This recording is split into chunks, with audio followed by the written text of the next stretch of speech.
No one asked you to rescue me. A grumpy dragon, a stubborn princess, and a very confused knight. By Win Valentine. First edition published by I2I Hype, LLC 2025. Copyright 2025 by Win Valentine. All rights reserved. No part of this publication may be reproduced, stored, or transmitted in any form by any means, electronic, mechanical, photocopying, recording, scanning, or otherwise without written permission from the publisher. It is illegal to copy this book, post it to a website, or distribute it by any other means without permission. This novel is entirely a work of fiction. The names, characters, and incidents portrayed in it are the work of the author's imagination. Any resemblance to actual persons, living or dead, events or localities, is entirely coincidental. Win Valentine asserts the moral right to be identified as the author of this work. Designations used by companies to distinguish their products are often claimed as trademarks. All brand names and product names used in this book and on its cover are trade names, service marks, trademarks, and registered trademarks of their respective owners. The publishers and the book are not associated with any product or vendor mentioned in this book. None of the companies referenced within the book have endorsed the book. Book cover by Dana Sacco. Chapter 1: The Idiot Arrives. I should have eaten him immediately. Ronan sliced through the tangle of thorny vines with a precise swing of Oathkeeper, his trusty blade catching the afternoon sunlight as it moved. The foliage gave way with a satisfying snap, clearing yet another obstacle on his path to glory. He wiped a bead of sweat from his forehead, careful not to muss his meticulously arranged dark hair. A prince must look presentable, even when trudging through wilderness to battle a fearsome dragon. 3 days of tracking, he muttered to himself, stepping over the fallen vegetation. Mother would be appalled. The journey to Casimir's lair had proven more troublesome than expected. The maps in the royal archives depicted a straightforward route through the Blackthorn forest, but failed to mention the nearly impenetrable undergrowth, temperamental weather, and that blasted family of raccoons that had stolen his bread rations while he slept. Still, minor setbacks could not deter Prince Ronan of Eldoras. His mission was too important: the rescue of Princess Imogen of Greythorn from the clutches of Casimir the Dreaded. The kingdom had been in an uproar since her disappearance 2 years ago, and now Ronan would be the one to bring her home safely. He approached a rickety rope bridge spanning a deep ravine, the ancient planks swaying ominously in the breeze. Ronan eyed it skeptically, testing the nearest rope with a firm tug. For honor and duty, he reminded himself, mentally rehearsing his rescue speech as he cautiously placed one boot on the first plank. Princess Imogen, I am Prince Ronan of Eldoras, come to? The plank snapped beneath his weight with a sickening crack, and Ronan lunged forward, barely catching himself on the next board. His heart hammered in his chest as he steadied himself, dignity slightly bruised but determination intact. Come to free you from your draconic captor, he continued, more carefully distributing his weight as he inched forward. Your kingdom awaits your safe return, and I shall not rest until. Another plank splintered, and this time his right leg plunged through the opening. Ronan yelped, a very unprincely sound, and scrambled to pull himself up, tearing a small gash in his otherwise immaculate royal blue tunic. Until you are returned safely to your family, he huffed, extracting his leg and abandoning all pretense of princely composure as he crawled the remaining distance. When he finally reached solid ground, Ronan allowed himself a moment to catch his breath. His polished armor had collected a fine layer of dust, and a small tear marred his sleeve. He attempted to smooth his hair, straightened his shoulders, and pressed onward. Minor dishevelment was a small price to pay for what awaited, a legendary confrontation worthy of the royal archives. The terrain grew steeper as he approached the mountain where Casimir was said to dwell. Local villagers spoke of the dragon with hushed voices and fearful glances. Casimir the Dreaded, they called him, scourge of the skies. Some claimed he could flatten entire battalions with a flick of his tail. Others insisted his roar alone could crumble castle walls. Perfect, thought Ronan. The greater the foe, the more glorious the victory. By mid-afternoon, he caught sight of the cave entrance, a massive jagged opening carved into the mountainside. Ominous and imposing, exactly as a dragon's lair should be. Strangely, there were no scorched remains or scattered bones decorating the entrance, but perhaps Casimir kept his trophies inside. Ronan drew Oathkeeper with a practiced flourish, the blade singing as it left its scabbard. He squared his shoulders, lifted his chin, and strode purposefully toward the entrance. This was the moment heroic tales were built upon. He would face the fearsome beast, overcome impossible odds, and rescue the captive princess. Songs would be written about this day.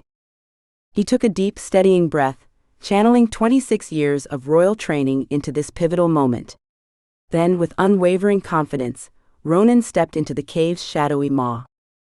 Casimir the Dreaded.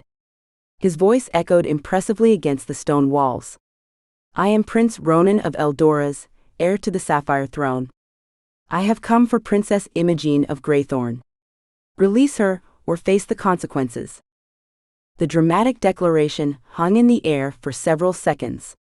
Ronan maintained his heroic stance, sword raised, eyes adjusting to the dimmer light as he scanned for movement, the lunging of a massive reptilian form, the terrified gasp of a captive princess. Instead he heard humming. Soft, cheerful humming, accompanied by the gentle clink of what sounded like pottery. And was that the smell of tea? Ronan advanced cautiously, Oathkeeper still raised, moving deeper into the cave system. The passageway opened into a vast cavern that... He stopped short, blinking rapidly, certain he must be hallucinating. The dragon's lair looked suspiciously like someone's living room. Plush cushions in vibrant colors were scattered across smooth stone outcroppings. Tapestries depicting forest scenes hung from the walls, softening the harsh rock. Lanterns cast a warm golden glow throughout the space. A collection of mismatched furniture, impossibly small for a dragon, created cozy nooks throughout the cavern. There was even what appeared to be a dedicated reading corner, with stacked books and a blanket draped over a chair. And there, in the center of this baffling domestic scene, stood a young woman. She was arranging wildflowers in a delicate ceramic vase, humming contentedly to herself. Her wavy blonde hair caught the lantern light, and she wore a simple dress with the sleeves pushed up to her elbows. Dirt smudged her hands and a small streak decorated her cheek. Ronan stared, sword still raised but now feeling oddly inappropriate. This couldn't be Princess Imogen. The royal portraits depicted a regal, poised young woman in elaborate gowns, not this casually disheveled figure who appeared to be decorating a dragon's lair. Princess, he ventured, voice uncertain. The woman continued arranging her flowers, completely oblivious to his presence. Ronan cleared his throat loudly. She jumped slightly, nearly dropping a delicate blue blossom, and turned toward him with wide green eyes. After a moment of surprise, her face broke into a bright, curious smile. Oh? Hello there, she said cheerfully, as if armored princes wielding swords appeared in her living space every day. Are you looking for something? Ronan opened his mouth, closed it, then opened it again. This had to be some sort of enchantment, a trick to lower his guard. Perhaps the dragon had cast a spell on the princess, making her forget her captivity. Or created an illusion to confuse would-be rescuers. Princess Imogen, he asked, keeping his sword steady despite his confusion. Her eyebrows rose. That's me, she confirmed, placing the vase on what appeared to be a dining table. And you are? Prince Ronan of Eldoras, he announced, regaining some of his composure. I've come to rescue you from Casimir the Dreaded, and return you to your kingdom. Instead of tearful gratitude or relief, Princess Imogen's face lit up with amusement. She looked him up and down, from his dust-covered boots to his slightly disheveled hair, and let out a small, delighted laugh. How thoughtful. Would you like some tea? I just brewed a fresh pot. She gestured toward an actual tea set, arranged on a flat stone that had been repurposed as a side table. It's chamomile with a hint of mint. Kazi's favorite. Kazi? Was she referring to the fearsome dragon by a nickname? Princess, Ronan said firmly, lowering his sword slightly but maintaining his authoritative stance. I don't think you understand. I'm here to liberate you from captivity. To save you from the dragon. Imogene tilted her head, her expression curious rather than fearful. That's very kind, but I don't need saving. I'm perfectly fine. She gestured around the cave. As you can see, I've made quite a home here. Kaz has been a surprisingly accommodating host once you get past the grumpy exterior. Ronan's brain struggled to process her words. Was this some form of dragon-induced delusion? Stockholm Syndrome, perhaps. Princess, he tried again, you've been missing for 2 years. Your parents are worried sick. The kingdom believes you've been kidnapped by a monster. Imogene made a dismissive gesture with her hand. Technically, I suppose I was kidnapped, but really it's more of an extended vacation. And Kaz isn't a monster, he's just particular about his space. She picked up a teapot. Now about that tea.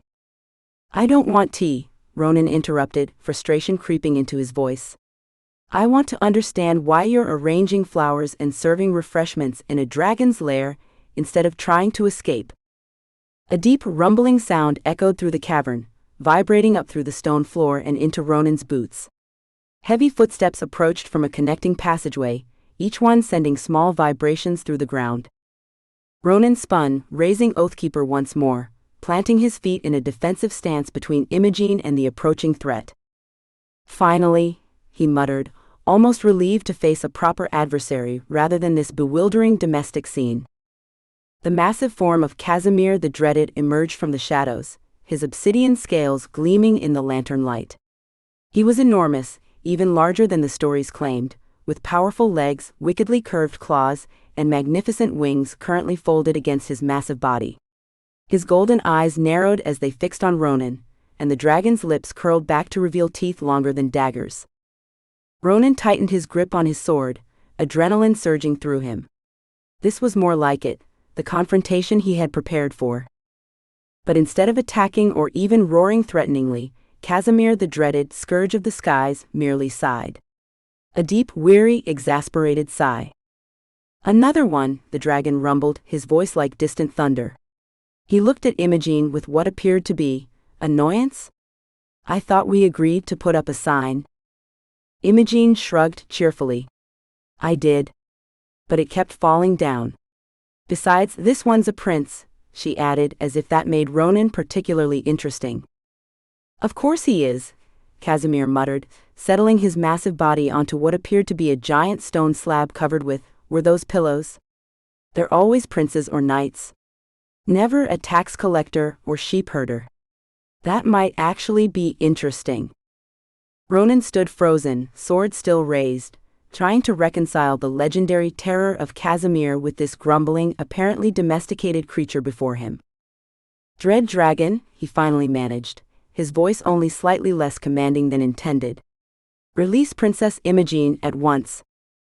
Casimir rolled his golden eyes so dramatically that his entire head moved with the gesture. She's standing right there, human. Do you see any chains? Any cages? She rearranged my entire hoard last week because she said it needed better feng shui, whatever that means. I organized it by historical period and culture of origin, Imogene corrected brightly. It's much more efficient now. You put flowers on my gold, Casimir grumbled. It brightens the space, she countered before turning back to Ronan. You really should lower your sword. It's making Kaz nervous. It is not making me nervous, Casimir said indignantly, lifting his massive head. It's making me contemplate an early dinner. Ronan kept his sword steady, though his confidence wavered. Nothing about this situation matched his expectations. Princess, please step away from the beast. I'll protect you while we make our escape. Imogene let out a small laugh. Oh, we're not in danger. He just growls when he's sleepy. Or hungry. Or when I move his books without permission. She walked past Ronan, completely ignoring his protective stance, and actually patted the dragon's snout. Kaz, this is Prince Ronan of Eldoras. Prince Ronan, this is Casimir, my roommate. Roommate? Ronan repeated incredulously. Reluctant landlord, Casimir corrected, narrowing his eyes at Imogen before turning his golden gaze to Ronan. You humans, and your persistent delusions about damsels in distress. She wandered in here 2 years ago chasing a baby wyvern, and simply never left. He tried to scare me away, Imogen added cheerfully, but I could tell he was just lonely. I was not, Casimir began, then stopped himself with another dramatic sigh. Why do I bother? Ronan slowly lowered his sword, though he kept it unsheathed. His mind raced to make sense of what he was seeing. Princess Imogen, the missing royal whose rescue would have cemented his reputation as a hero, appeared to be voluntarily living with a dragon. A dragon who, despite his terrifying appearance, seemed more irritated than murderous. But the stories, Ronan said, struggling to reconcile reality with reputation. They say you've destroyed villages, hoarded treasures, terrorized the countryside. Historically accurate, Casimir acknowledged with a dismissive flick of his tail, but exaggerated. And outdated. I retired from terrorizing decades ago. Too much effort, too little return. These days I prefer reading and collecting historically significant artifacts. He has the most amazing collection of ancient scrolls, Imogen interjected.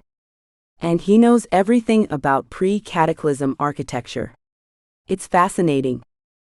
Ronan looked between them, feeling increasingly like he'd stepped into some bizarre alternate reality. So, you're not being held captive? No, Imogen said simply. And you don't want to be rescued? Not particularly, no. And the dragon doesn't eat people? Only on special occasions, Casimir rumbled. He's joking, Imogen added quickly, shooting the dragon a look. Mostly. Ronan finally sheathed his sword, the heroic rescue he'd imagined crumbling before his eyes. Your parents think you're dead or imprisoned. Your kingdom has been in mourning. I've traveled for weeks to reach this place, battled through untamed wilderness all to rescue you, and you're telling me you've been, what? Having tea parties with a dragon? Among other things, Imogen said, seemingly oblivious to his mounting frustration. I've cataloged Kaz's library, learned 3 dead languages, and I'm teaching myself astronomy. Oh, and I've been helping the local wyverns with their migration patterns. The princess requires constant supervision to prevent her from adopting every dangerous creature within a 5-mile radius, Casimir added dryly. Last month it was a venomous swamp drake. The month before, a nest of basilisks. They were babies, Imogen protested. And adorable. They could turn you to stone with a glance, Casimir countered. Only if they felt threatened.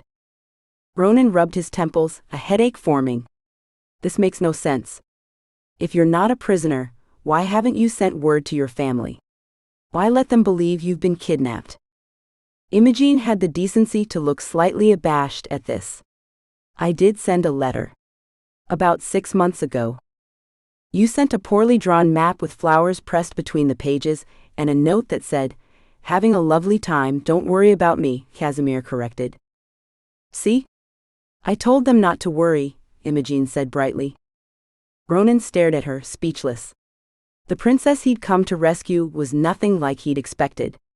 Where was the elegant, proper royal from the portraits? This woman was chattering about wyverns and dead languages, with dirt under her fingernails, and a complete disregard for protocol. Princess Imogen, he said finally, drawing himself up to his full height and adopting his most official tone. As a royal representative of the allied kingdoms, I must insist that you return with me to Greythorn. Your parents await your safe return, and it is my duty to escort you home. Imogen's cheerful expression dimmed slightly. That's very gallant, Prince Ronan, but I'm afraid I must decline. I'm quite content here. It's not about contentment, Ronan insisted. It's about responsibility. Duty. Your position requires your presence at court. My position, Imogen replied, a hint of steel entering her voice for the first time, was to marry whichever neighboring prince my parents deemed most politically advantageous. To smile prettily at diplomatic functions, and produce heirs to strengthen alliances. Tell me, Prince Ronan, is that still what awaits me if I return? Ronan hesitated. He couldn't lie. Royal marriages were indeed political matters. Your parents miss you, he said instead. And I miss them, she acknowledged. But not enough to give up my freedom. Casimir watched their exchange with surprising interest, his golden eyes flicking between them. The prince isn't going to leave, Imogen, he observed. I recognize that particular expression of stubborn righteousness. See the jaw? Clenched like he's trying to crack walnuts with his teeth. Ronan consciously relaxed his jaw, annoyed that the dragon had read him so easily. Perhaps, Imogen said thoughtfully, studying Ronan with newfound interest, we should test your determination, Prince Ronan. If you truly wish to rescue me, you should prove yourself worthy of the task. Ronan straightened. This was more familiar territory: quests, challenges, tests of valor. Whatever task you set, I will complete it, he declared. A mischievous glint appeared in Imogen's green eyes. Excellent. Then your first challenge is to make Casimir laugh. Ronan blinked. Make the dragon laugh? A genuine laugh, she specified. Not a sarcastic one. That's impossible, Casimir rumbled. I don't laugh at human attempts at humor. See? A worthy challenge, Imogen said brightly. And if that proves too difficult, you can always try retrieving a scale from the frost serpent in the northern peaks. Or perhaps collecting dewdrops from moonflowers at precisely midnight, during the new moon. Ronan stared at her. These weren't proper heroic quests, they were ridiculous, impossible tasks designed to frustrate him or drive him away. You're not taking this seriously, he accused. On the contrary, I'm extremely serious about not being rescued, Imogen replied, dropping the playful tone momentarily. But since you insist on staying until I agree to leave with you, we might as well make it interesting. Casimir let out another long-suffering sigh. Are you suggesting he stay here? In my cave? With us? Just until he realizes I don't need rescuing, Imogen said cheerfully. Think of it as a cultural exchange. I think of it as an annoyance, the dragon muttered, but he didn't outright refuse. Ronan looked between them, realizing with growing disbelief that this conversation was actually happening. He had ridden forth to battle a fearsome dragon and rescue a captive princess. Instead, he was being offered accommodation by said dragon while the princess set him impossible tasks. I will not leave without completing my mission, he declared firmly. Princess Imogen belongs with her family in her kingdom, not living in a cave with a... With a what exactly? Casimir interrupted, golden eyes narrowing dangerously. With a situation that is clearly more complicated than I initially understood, Ronan finished diplomatically. Imogen clapped her hands together. Then it's settled. You'll stay until we sort this out. There's a perfectly comfortable alcove near the library section. I'll find you some blankets. She turned to Casimir. Cas, be nice. The dragon snorted, a small puff of smoke curling from his nostrils. I am being nice. He's still breathing, isn't he? As Imogen bustled off to prepare sleeping arrangements, Ronan found himself alone with Casimir the Dreaded. The dragon fixed him with a penetrating stare. Another stray human, he rumbled. As if one wasn't enough. I am not a stray, Ronan replied stiffly. I am here on a noble mission. You are here, Casimir corrected, because you have a head full of heroic nonsense and not enough sense to recognize when you're unwanted. He shifted his massive body, arranging himself more comfortably on his stone slab. But you'll learn? They always do. Ronan squared his shoulders. I will not be deterred. How refreshingly predictable, the dragon replied dryly, closing his golden eyes. Wake me when something interesting happens. Left standing awkwardly in the middle of the bizarrely cozy dragon's lair, Ronan tried to process how thoroughly his expectations had been upended. The captive princess wasn't captive. The fearsome dragon wasn't attacking. And his glorious rescue mission had somehow transformed into, what? An extended stay in a cave with the most unusual roommates imaginable? No matter. This was clearly some sort of trick or enchantment. Princess Imogen needed rescuing whether she realized it or not, and Ronan would not abandon his duty. He would stay, observe, and find a way to make sense of this bizarre situation. There had to be a logical explanation. And if there wasn't, well, that was simply unacceptable. Chapter 2. The Princess Continues to be a Menace. 2 years. 2 whole years of this nonsense. Imogen woke with the dawn, as she always did. Not because she was an early riser by nature, quite the opposite, but because the baby wyverns had absolutely no concept of sleeping in. Their tiny hungry chirps echoed through the cave like particularly demanding alarm bells. She stretched languidly, her makeshift bed of silks and pillows, borrowed, well, permanently appropriated from Casimir's hoard, surprisingly comfortable. Warm amber light filtered through the crystalline formations near the cave's upper opening, sending prisms of gold and rose dancing across the stone walls. It was, she thought, much prettier than her palace bedroom had ever been. Yes, yes, I hear you, she mumbled to the chorus of increasingly indignant wyvern chicks gathering at the foot of her bed. They were about the size of cats, with wings that seemed too large for their bodies, and tiny snouts that occasionally puffed smoke when they got impatient. Which was always. If you set my blankets on fire again, there will be no extra treats, she warned, finally rolling out of bed. The smallest one, Ruby, she'd named her for the unusual reddish sheen to her scales, immediately climbed up her leg and perched on her shoulder, nuzzling against her neck affectionately. Sucking up won't get you extra either, Imogen told her, but scratched under her chin anyway. The morning routine was well established by now. First, feed the baby wyverns their breakfast of raw fish and tiny rodents, stored in a special cool chamber of the cave, her first major organization project. The 7 babies tumbled over each other, hissing and chirping as she tossed them each their portion. Ember stopped stealing from Pearl. You've already had yours, she chided, separating the 2 squabbling wyverns with practiced ease.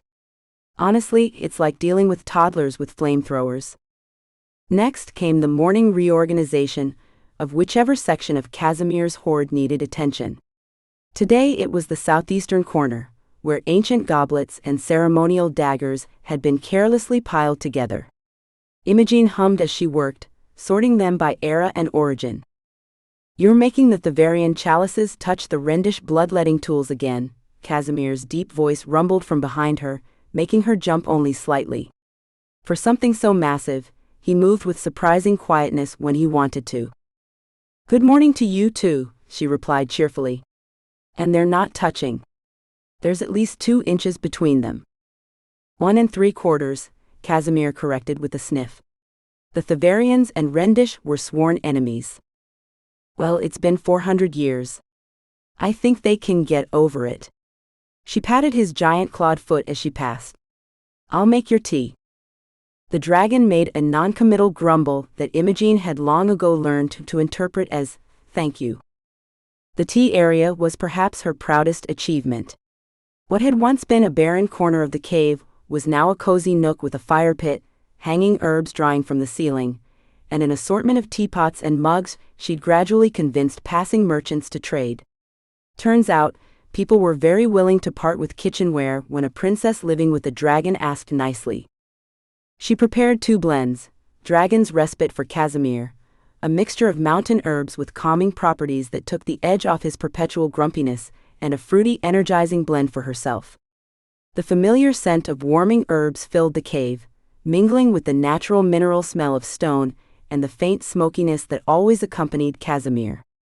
It was while she was setting the water to boil that she noticed him. The prince. Ronan. He was already awake, sitting stiffly on a flat rock, polishing his ridiculous sword with meticulous care. His dark hair was slightly mussed from sleeping on the cave floor. She'd offered him blankets, he'd refused, but otherwise he looked frustratingly put together for someone who'd spent the night in a dragon's lair. Imogen observed him with open curiosity. He sat with perfect posture, like someone had replaced his spine with one of those steel rods that held up the castle tapestries. His movements were precise and practiced, as he ran the cloth along his blade. Every now and then, He would roll his shoulders slightly, the only indication that sleeping on stone might not have been comfortable. He looked so painfully out of place amid the comfortable chaos of the cave that Imogen couldn't help but smile. His polished boots and neat tunic were like a formal portrait dropped into a child's colorful playroom.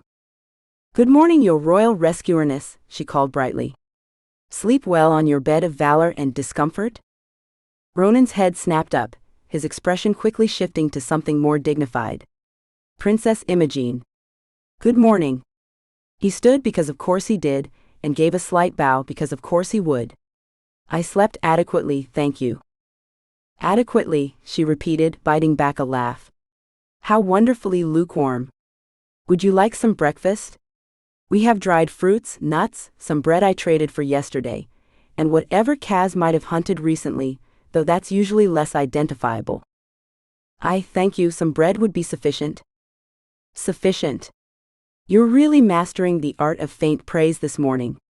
She bounced over to the food storage area and returned with a small feast balanced in her arms. "Here, take this before I drop it."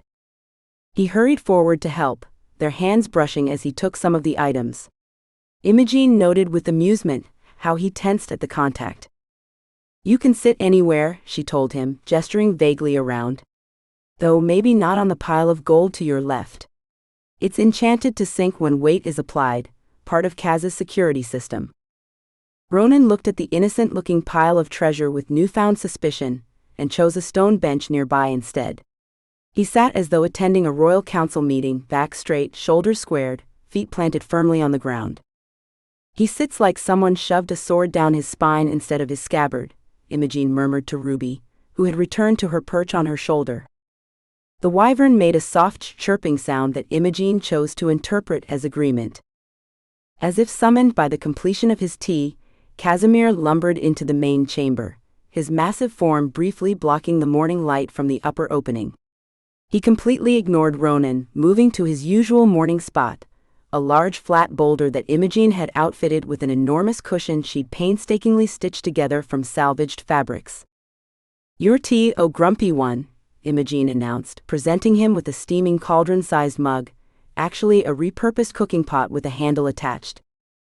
Casimir took it with surprising delicacy between two massive claws. "The wyverns have been in the northwest chamber again," he rumbled. "They've disturbed my scrolls on ancient Meranti architecture." "I'll reshelve them this afternoon," Imogen promised. "After I finish with the ceremonial daggers and pick those blue mountain flowers for drying." "The blue ones are toxic if harvested too early," Casimir noted. "Wait until midday, when the sun has drawn out the morning poison. See, this is why I keep you around. All that ancient knowledge." She patted his scaled foreleg affectionately. "You keep me around?" Casimir repeated, one enormous eyebrow ridge rising. "Fascinating perspective." Ronan cleared his throat loudly, clearly discomforted by being so thoroughly ignored. "Oh yes, and we have Prince Ronan with us today," Imogen added as though just remembering. "He's planning to rescue me dramatically." "Still?" Casimir sighed, taking a long sip of his tea. "How tedious." "I am not simply planning," Ronan interjected, rising to his feet. His hand instinctively moved to the hilt of his sword, though he didn't draw it. "Princess Imogen, I have developed a comprehensive escape strategy that will ensure your safe return to Greythorn." "Oh?" Imogen perched on a nearby rock, resting her chin on her hands with exaggerated attentiveness. "Do tell." Ronan seemed momentarily thrown by her enthusiasm, but quickly recovered. "I have mapped the safest route through the Western Passage," he explained, producing a surprisingly detailed sketch of the surrounding mountains. "The dragons?" "Casimir," Imogen corrected. "Casimir's patrols seem minimal in that direction. We can depart at dusk when visibility is poor, make our way to the village of Tarrandale by midnight, and secure horses there for the journey back to Greythorn." Imogen nodded thoughtfully, mentally cataloging all the flaws in this plan. The Western Passage was where the mother wyverns hunted at dusk. Tarrandale's stables closed at sunset, and the stable master had a strict policy against middle-of-the-night visitors after the goat incident last spring. Not to mention that the trail Ronan had marked ran directly through a patch of sleeping nettle that would leave them itching for days. "Very impressive," she said instead. "You've clearly put a lot of thought into this completely unnecessary plan." Ronan's jaw tightened. "Princess, with all due respect, your family is concerned. The kingdom believes you've been kidnapped." "Well, technically I was following a baby wyvern who stole my hair ribbon," Imogene corrected. "But kidnapping sounds much more dramatic, so I've never bothered to correct anyone." "Your father has offered a substantial reward for your return." "Has he?" She brightened. "How substantial?" "Enough for a new tea set, perhaps. The one I have is a bit mismatched." Ronan stared at her in clear bewilderment, then turned to address Casimir directly. "I don't understand why you continue this charade. If you release the princess willingly, there need not be any conflict." Casimir, who had been ignoring the conversation in favor of his tea, slowly shifted his massive body, stretching his wings slightly and repositioning himself so that, purely by coincidence of course, he now completely blocked the cave exit. He yawned, displaying rows of gleaming teeth, before settling back down comfortably. "I'm simply getting more comfortable," he noted mildly when Ronan's hand tightened on his sword hilt. "These old bones aren't what they used to be." Imogene suppressed a smile. Casimir was approximately 3,000 years old, and could still fly faster than any bird when he wanted to. "You know," she said brightly, standing and brushing crumbs from her dress, "what you really need is a proper tour. How can you rescue someone from a place you don't understand? It's basic strategy." Before Ronan could protest, she had grabbed his arm and was pulling him deeper into the cave network. "This way. Mind the loose stones, they're booby-trapped. Kaz is very security conscious." "I am not," Casimir called after them. "They're naturally loose. This is a cave, not a fortress." "He's so modest about his defense systems," Imogene whispered loudly. She led Ronan through a series of interconnected chambers, each more incredible than the last. The library cavern was her favorite.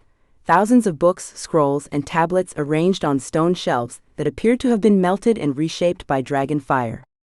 Light filtered in from a series of small openings in the ceiling, strategically placed to illuminate different sections throughout the day. "Casimir has the largest collection of first editions in the known world," she explained, running her fingers lovingly along the spines. "He even has the original sonnets of Ilaria, written in her own hand. They're much racier than the versions they let us read in the palace." Ronan seemed reluctantly impressed, his eyes widening as he took in the vast collection. "This is unexpected." "Dragons love knowledge even more than gold," Imogene explained. "At least Kaz does. He says treasures tarnish, but a good book is forever. I've been helping him organize by subject and era. We had quite an argument about whether magical theory should be filed under science or fantasy." Next came the wyvern nursery, where the babies had returned after their breakfast. It was a warm chamber, with a natural hot spring creating a pleasant humidity. Nests of soft materials lined the walls, each personalized with trinkets the wyverns had collected.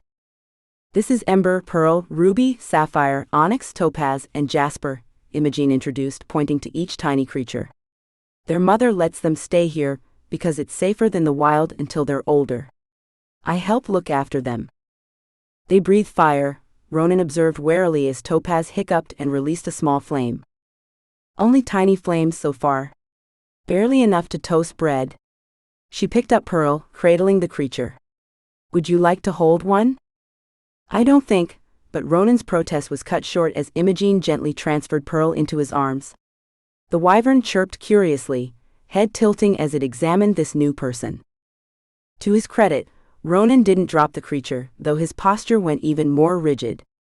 After a moment of mutual assessment, Pearl decided he was acceptable, and curled against his chest with a contented rumble. "She likes you," Imogene noted, surprised and a little impressed. "They can sense fear," Ronan replied automatically. I remained calm to avoid triggering predatory instincts. "Oh, definitely. Very predatory," Imogen agreed solemnly, as Pearl began to purr and nuzzle against Ronan's chin. Terrifying creature. As they continued the tour, Imogen showed him her own contributions to the cave. A small garden of non-toxic plants growing near a light shaft, a workshop area where she created various inventions and tinkered with items from Casimir's hoard, and her pride and joy, a complex water collection system that channeled rainwater through crystal formations, filtering it for drinking and bathing. I designed it myself, she explained proudly. It took 3 attempts and 1 minor flood that made Kaz sulk for a week, but now we have running water. Throughout the tour, Ronan maintained his insistence that, while impressive, none of this changed the fact that she needed to return home. His determination was almost admirable, if extremely misguided. You know what? Imogen said finally, putting her hands on her hips. If you're so set on proving your competence as a rescuer, you should show me you can handle life here first. Ronan frowned. I don't see how that's relevant to. It's completely relevant. How can I trust you to guide me safely home if you can't even manage basic tasks here? Consider it a test of your abilities. His eyes narrowed with suspicion, but his pride was clearly piqued. What exactly did you have in mind? 3 simple tasks, she said, holding up fingers to count them off. Feed the wyverns their midday meal, help me organize part of the hoard, and collect some herbs from the cave entrance. Easy. If completing these tasks will convince you to leave with me, then I accept your challenge. Imogen didn't bother mentioning that wasn't exactly what she'd promised. Details. The first task started promisingly enough. Ronan approached the wyvern feeding with the same serious concentration he probably applied to diplomatic negotiations. He carefully portioned out the food, making sure each wyvern received an equal share. What he hadn't anticipated was the wyvern's sudden intense interest in him. Perhaps it was his unfamiliar scent, or maybe they sensed his discomfort, but within minutes, all 7 had abandoned their food in favor of climbing all over the prince. They appear to be unusually fixated, he managed, standing perfectly still as Ruby perched on his head. Ember and Onyx competed for position on his shoulders, and the others scrambled up his legs and torso. Imogen bit her lip, trying not to laugh as Sapphire began investigating Ronan's ear with intense curiosity. They're just being friendly. Is it friendly when they gaga? Ronan yelped as Jasper, the most mischievous of the bunch, nipped playfully at his finger. Despite the chaos, Imogen noticed something unexpected. Ronan was being remarkably gentle with the creatures. He carefully disentangled Ruby's claws from his hair without pulling, and when Topaz nearly fell, his hand shot out to catch her with surprising reflexes. You're actually quite good with them, she observed, helping to remove Onyx from his tunic. Most people panic. They're just curious, he replied, his expression softening slightly as Pearl rubbed against his hand. And young. When the wyverns finally returned to their meal, Ronan had managed to maintain most of his dignity, though his once perfect hair now stuck up at odd angles, and his tunic bore several tiny claw marks. The second task proved more challenging. Imogen set him to work organizing a collection of ancient coins, separating them by kingdom and era. All was going well, until he accidentally bumped a precariously balanced pile of scrolls. The ensuing avalanche was both impressive and disastrous. Scrolls, manuscripts, and loose pages cascaded down like a paper waterfall, completely burying the nearby area and narrowly missing a rack of delicate crystal vials. From somewhere deep in the cave came Casimir's dramatic sigh, so heavy it made dust particles dance in the air. That was the historical treaty collection, Imogen noted, surveying the damage. Some of those are the only copies in existence. Ronan looked mortified. I'll fix it, he promised, already kneeling to gather the scattered documents. Better not, she said quickly. Some of them are enchanted. That one by your left boot turns readers temporarily into frogs if they have impure intentions. What constitutes impure intentions? Ronan asked warily, moving his foot away from the scroll. No idea. Kaz won't tell me and says I'm safer not knowing. Together they managed to collect the fallen items into somewhat organized piles, though a proper resort would take days. Through it all, Ronan remained determined, his jaw set in concentration as he carefully handled each piece. "You're not as clumsy as I expected," Imogen commented as they finished. "For someone so?" "So what?" he asked, eyebrow raised. "Princely," she decided. "Most princes I've met would have demanded someone else clean up their mess." He looked genuinely confused by the suggestion. "It was my mistake." The final task seemed straightforward enough. Some fresh herbs needed collecting from the cave entrance. A simple errand that even Ronan couldn't possibly complicate. As it turned out, the universe had other plans. The herbs grew in a sunny patch just outside the cave's mouth. Ronan approached confidently, sample of the plant in hand to ensure he gathered the correct species. What neither of them had anticipated was that Scorch, one of the mother wyverns, had chosen that exact spot for her midday nap. And if there was one thing Scorch hated more than being disturbed during her nap, it was being disturbed by unfamiliar humans. Imogen realized the danger a moment too late. "Ronan, wait." The warning died on her lips as Scorch, a wyvern approximately 3 times the size of her babies, rose up with an indignant shriek. Her wingspan blocked out the sun as she fixed her golden eyes directly on Ronan. To his credit, Ronan didn't run immediately. He attempted a calm retreat, backing away slowly with his hands raised in a non-threatening gesture. Scorch was unimpressed. She lunged forward with a hiss, sending him scrambling backward. What followed was the most dignified retreat Imogen had ever witnessed. Ronan dodged and weaved, somehow maintaining perfect posture while avoiding Scorch's snapping jaws. He vaulted over a rock, rolled beneath a swipe of her tail, and still managed to keep his sword sheathed, apparently understanding that drawing a weapon would only escalate the situation. "Don't make eye contact," Imogen called out, unable to help herself from providing advice. "She takes it as a challenge." "Now you tell me," Ronan gasped between evasive maneuvers. The chase continued for several minutes, Scorch growing increasingly frustrated by her inability to catch this unusually coordinated intruder. Finally, Ronan made it back to the cave entrance and ducked inside, Scorch pulling up short at the threshold with a final irritated snap of her jaws.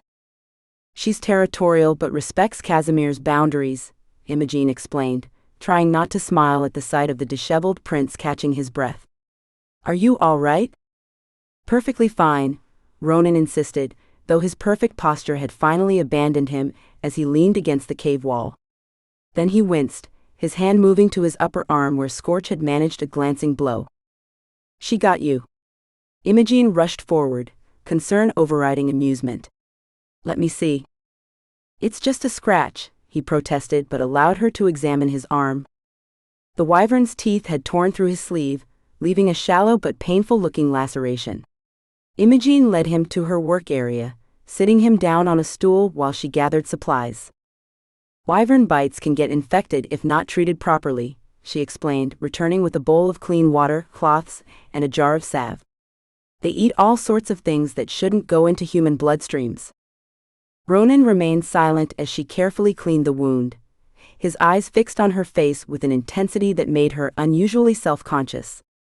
"You're quite skilled at this," he finally said as she applied the salve. 2 years living with the dragon and baby wyverns, I've had practice." She focused on wrapping a clean bandage around his arm, grateful for the distraction from his gaze. "You were brave, you know. Most people would have drawn their weapon and made things worse." "I've trained for dragon encounters since childhood," he replied. Rule 1: Excessive aggression escalates the situation. "Someone actually taught you that?" "I'm shocked. Most knights just charge in swinging." "My father believed in understanding one's opponent." Imogen finished securing the bandage, her fingers lingering perhaps a moment longer than necessary on his arm. "There. Good as new." "Well, good as can be expected after being mauled by an overprotective wyvern mother." "Thank you." There was a sincerity in his voice that caught her off guard. Their eyes met, and for a brief, disorienting moment, Imogen felt something flutter in her chest, something unfamiliar and alarming. She quickly looked away, suddenly fascinated by the organization of her medical supplies. "This doesn't change anything," Ronan said, though his tone lacked its earlier conviction. "I still intend to complete my mission." "Of course you do," Imogen agreed, busying herself with putting away the salve. "Very princely of you to persevere."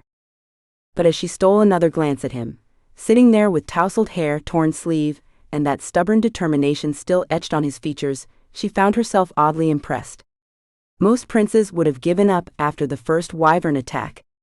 There was something almost endearing about his persistence. Not that she'd ever tell him that. It would only encourage him. Chapter 3: The fire is mine, find your own warmth. "I do not care if you're cold. That is not my problem." Ronan grimaced as he stretched his aching shoulders. The muscle there had been in a continuous spasm since his ill-fated encounter with what Imogen called just a baby wyvern. The creature, which was decidedly not a baby by any reasonable standard, had taken particular offense to his presence and spent the better part of the afternoon dive-bombing him whenever he let his guard down. The fact that neither Imogen nor Casimir seemed concerned by this behavior only added to his frustration.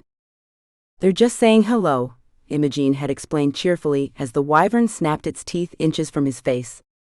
"It means they like you." "If that's how they show affection, I'd hate to see their hostility," he'd muttered. Now, as evening descended on the cave, Ronan watched Casimir rise to his full intimidating height. The dragon moved with surprising grace for a creature his size, stretching his massive wings before carefully touching his snout to various crystal formations embedded in the cave walls. At each touch, the crystals flared to life, emitting a warm amber glow that cast long flickering shadows across the stone floor. "Is that magic?" Ronan asked despite himself. Casimir turned one golden eye toward him. "It's phosphorescent crystal, activated by heat. I suppose to someone with your limited education, that might as well be magic." Ronan bit back a retort. Getting into another verbal sparring match with the dragon would only end with his dignity further wounded. And frankly, his dignity couldn't take much more abuse today. A violent shiver ran through him as the cave's temperature dropped with nightfall. Yesterday he'd spent his first night on the unforgiving stone floor, and his back still protested at the memory. He rotated his shoulder again, trying to work out the knot forming there, only to wince when the movement pulled at scratches from the wyvern's overly enthusiastic greeting. Across the cave, Imogen was bustling about with impressive efficiency. She gathered an assortment of blankets, cushions, and what looked like fur throws, arranging them in a small alcove. Ronan hadn't noticed the space before. It was partially hidden behind a natural stone pillar, but now that he observed it, he could see wisps of steam rising from the back of the alcove. A hot spring, he realized. No wonder the area seemed to be the only warm spot in the otherwise frigid cave. He rubbed his arms, grateful for his traveling cloak but knowing it would do little to ward off the penetrating cold of another night on bare stone. Yesterday he'd barely slept, spending hours shifting from one uncomfortable position to another as the chill seeped into his bones.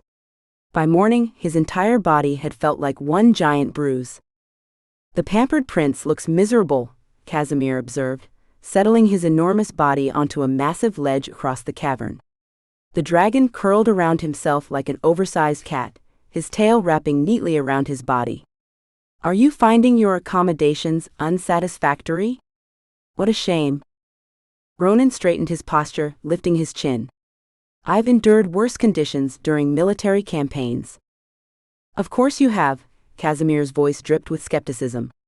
"Though I should warn you, the winter nights get much colder. Particularly for delicate humans sleeping on bare stone." His golden eyes gleamed with undisguised amusement. "Last winter, a fox wandered in and froze solid before morning. We found it perfectly preserved, like a little statue." "Fascinating, really." "Kaz, stop trying to scare him," Imogen called without looking up from her nest building. "I'm simply providing factual information about the local climate," Casimir replied innocently. "It would be remiss of me, not to mention the very real possibility of freezing to death. Ronan clenched his jaw so hard his teeth hurt.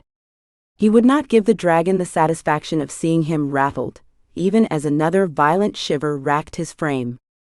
"Ronan, you look terrible," Imogen said, finally turning to face him. Her green eyes widened as she took in his appearance. "Are you shivering?" "I'm fine," he replied automatically. "You're not fine. You're turning blue." She gestured to the alcove she'd been preparing. "You should take the warm spot tonight. I've set everything up, and the thermal spring keeps it comfortable even when it gets really cold." Her offer was tempting, so tempting that Ronan immediately hardened his resolve against it. "That's your sleeping area. I couldn't possibly take it." Imogen planted her hands on her hips. "Don't be ridiculous. You spent last night on the floor and clearly didn't sleep a wink. Your eyes have more bags than a royal caravan." "It wouldn't be proper," he insisted. "A prince doesn't take a lady's bed while she sleeps on the ground." The very notion offended every principle of chivalry that had been drilled into him since childhood. "Oh, for the love of," Imogen threw her hands up. "This isn't court. There are no royal protocols here. Just practical considerations, like the fact that you'll be useless tomorrow if you don't sleep, and you'll definitely not sleep if you freeze to death. I appreciate your concern, but I'm perfectly capable of enduring minor discomfort." Ronan could hear how pompous he sounded, but couldn't seem to help himself. Years of training in princely composure were difficult to override. "This isn't minor discomfort, it's hypothermia. I am not going to displace you from your bed, Princess Imogen, and that's final." He tried to cross his arms for emphasis, but another shiver ruined the effect. "And I'm not going to sleep comfortably knowing you're over here, turning into an ice sculpture. So I guess neither of us is sleeping tonight." From his ledge, Casimir released a rumbling sigh that seemed to vibrate the entire cave. "What tediously predictable human mating rituals? Must you perform them so loudly?" "What?" Ronan and Imogen exclaimed in perfect unison. "Mating rituals?" Ronan sputtered. We are not. This is about basic survival," Imogen protested. "Not whatever you're implying." Casimir raised what might have been a scaly eyebrow. The mutual concern, the competitive self-sacrifice, the raised voices masking obvious attraction? I've watched enough human behavior to recognize courtship when I see it. "That's completely absurd," Ronan said, feeling heat rush to his face. "I'm simply trying to maintain proper etiquette and respect for a royal lady. And I'm just trying to keep him from freezing to death." Imogen added. "It's not romantic, it's practical." "Here's something practical," Casimir rumbled, lifting his massive head. "There is ample space in that alcove for two humans to sleep without touching. Share it, establish whatever arbitrary boundaries your ridiculous customs require, and be silent so that I may sleep." He narrowed his golden eyes. "Or continue this pointless argument, and I'll eat you both just to end the noise." "You wouldn't actually eat us," Imogen said confidently. "Tonight, I'm feeling particularly peckish." Ronan glanced at Imogen, then at the warm alcove, then back at Casimir. The dragon did look irritated, and while Ronan doubted he would actually eat them, he wasn't keen on testing the theory. "Fine," he conceded stiffly. "If the princess doesn't object to sharing the space, I suppose it would be practical." "Wonderful," Casimir muttered. Problem solved through the incredible power of basic logic. He curled tighter around himself and closed his eyes. Humans. Exhausting creatures. Awkward silence fell between Ronan and Imogen. She was the first to break it, gesturing toward the alcove. "After you, Your Highness." "No, after you," he insisted automatically. "For the love of," she grabbed his arm and physically pulled him toward the alcove. This is exactly what Kaz was talking about. Just get in before you collapse. The alcove was smaller than it had appeared from across the cave. Not tiny, but certainly intimate. The far wall curved around a natural pool, where steaming water bubbled up from somewhere deep in the earth. The warmth emanating from it was immediate and blissful. Ronan couldn't stop the sigh of relief that escaped him as heat began to seep into his frozen limbs. Imogene had arranged cushions, blankets, and furs into a surprisingly comfortable-looking sleeping area, far more civilized than he'd expected in a dragon's cave. He stood awkwardly at the edge, unsure how to proceed. "We need to establish ground rules," he said finally, falling back on formality. "Ground rules," Imogene repeated, amusement dancing in her eyes. "Like what? No snoring? Because I should warn you, I've been told I snore like a hibernating bear." "I meant," he cleared his throat, "appropriate boundaries." "Boundaries," she echoed again, clearly enjoying his discomfort. "You mean like this?" She grabbed several cushions and arranged them in a line down the middle of the sleeping area. "A proper royal dividing line between our respective territories?" Ronan nodded stiffly. "Yes. Exactly like that." "And should we draft a treaty as well? Perhaps outline the consequences for border violations?" Her smile was teasing but not unkind. "I'm simply trying to ensure propriety is maintained," he said, feeling his neck grow warm. "A princess and a prince sharing such close quarters would be scandalous at court.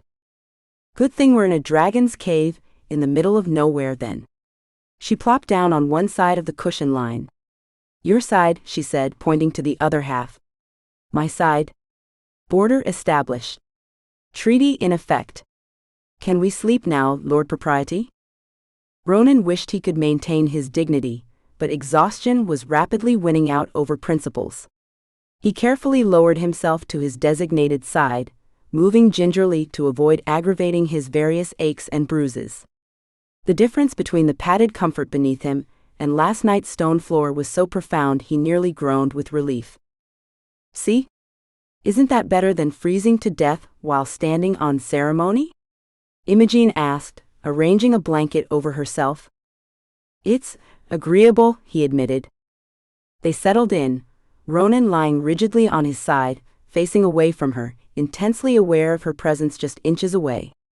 He could hear her breathing, soft and regular. The gentle splash of water from the hot spring created a soothing backdrop, while the dying glow of the crystal formations cast the alcove in a muted amber light. Despite his best efforts to maintain proper distance, he couldn't help but notice the faint scent of wildflowers that seemed to surround her.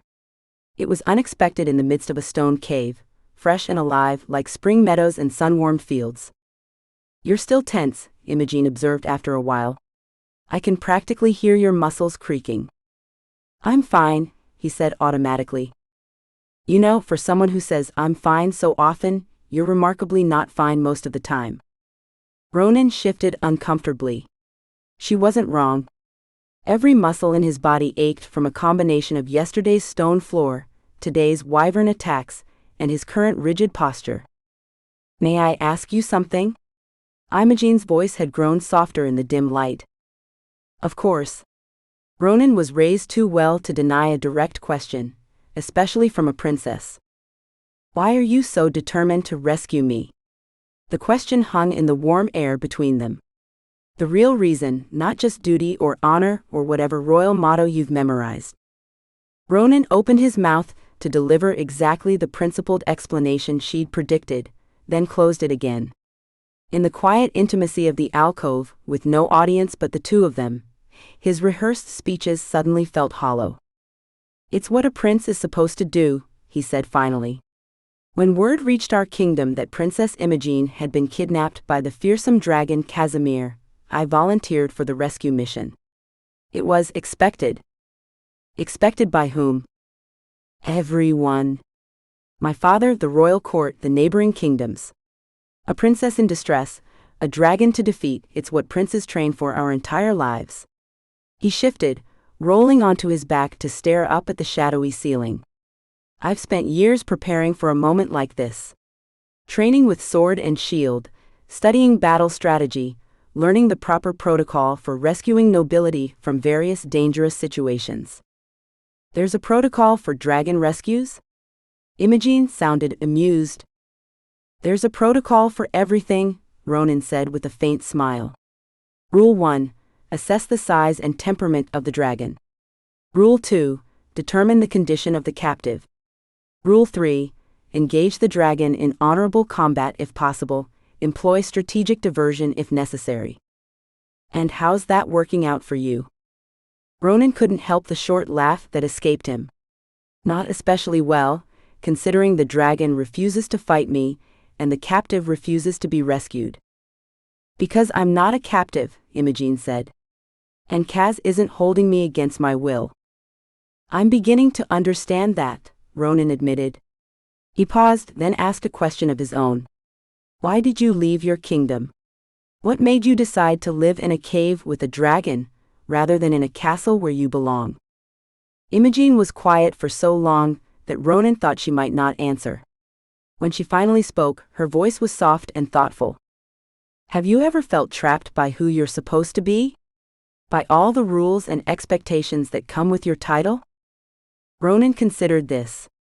Sometimes, he admitted. But those rules and expectations exist for a reason.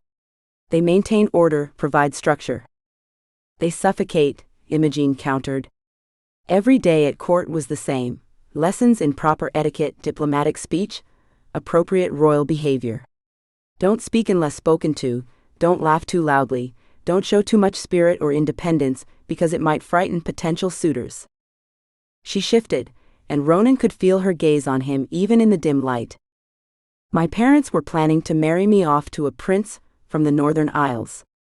A political alliance, of course. I'd never met him, but I was told he was suitable, and that the match would strengthen our kingdom's trade routes. As if my entire existence was just a bargaining chip. There was no self-pity in her voice, just a matter-of-fact recounting that somehow made it worse. One day, I was in the garden feeling particularly trapped when I spotted this tiny wyvern. It had beautiful emerald scales and curious eyes. It seemed to be lost, separated from its mother.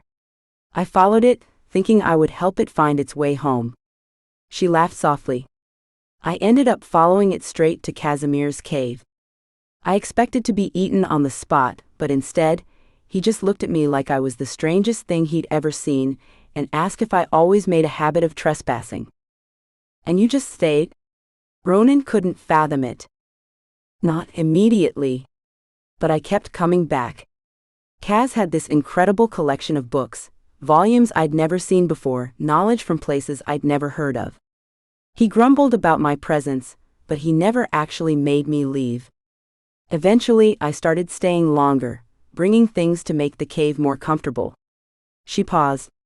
One day, I realized I hadn't been back to the castle in weeks, and I didn't miss it at all. But your family, your responsibilities. I send them messages. They know I'm safe. I just couldn't go back to that life. Not after experiencing what it feels like to make my own choices, to be valued for my mind and not just my title or marriage potential. Her voice grew sleepy. Here with Kaz, I'm just Imogen. Not a princess, not a political asset. Just me. Ronan lay still, absorbing her words. Her reasoning went against everything he'd been taught about duty and responsibility, yet he couldn't dispute the contentment in her voice. For the first time, he saw beyond her chaotic exterior to the deliberate choices she'd made, choices that, while incomprehensible to him, clearly brought her happiness. I never thought of it that way, he admitted. In my kingdom, fulfilling one's royal duty is seen as the highest honor. And is it?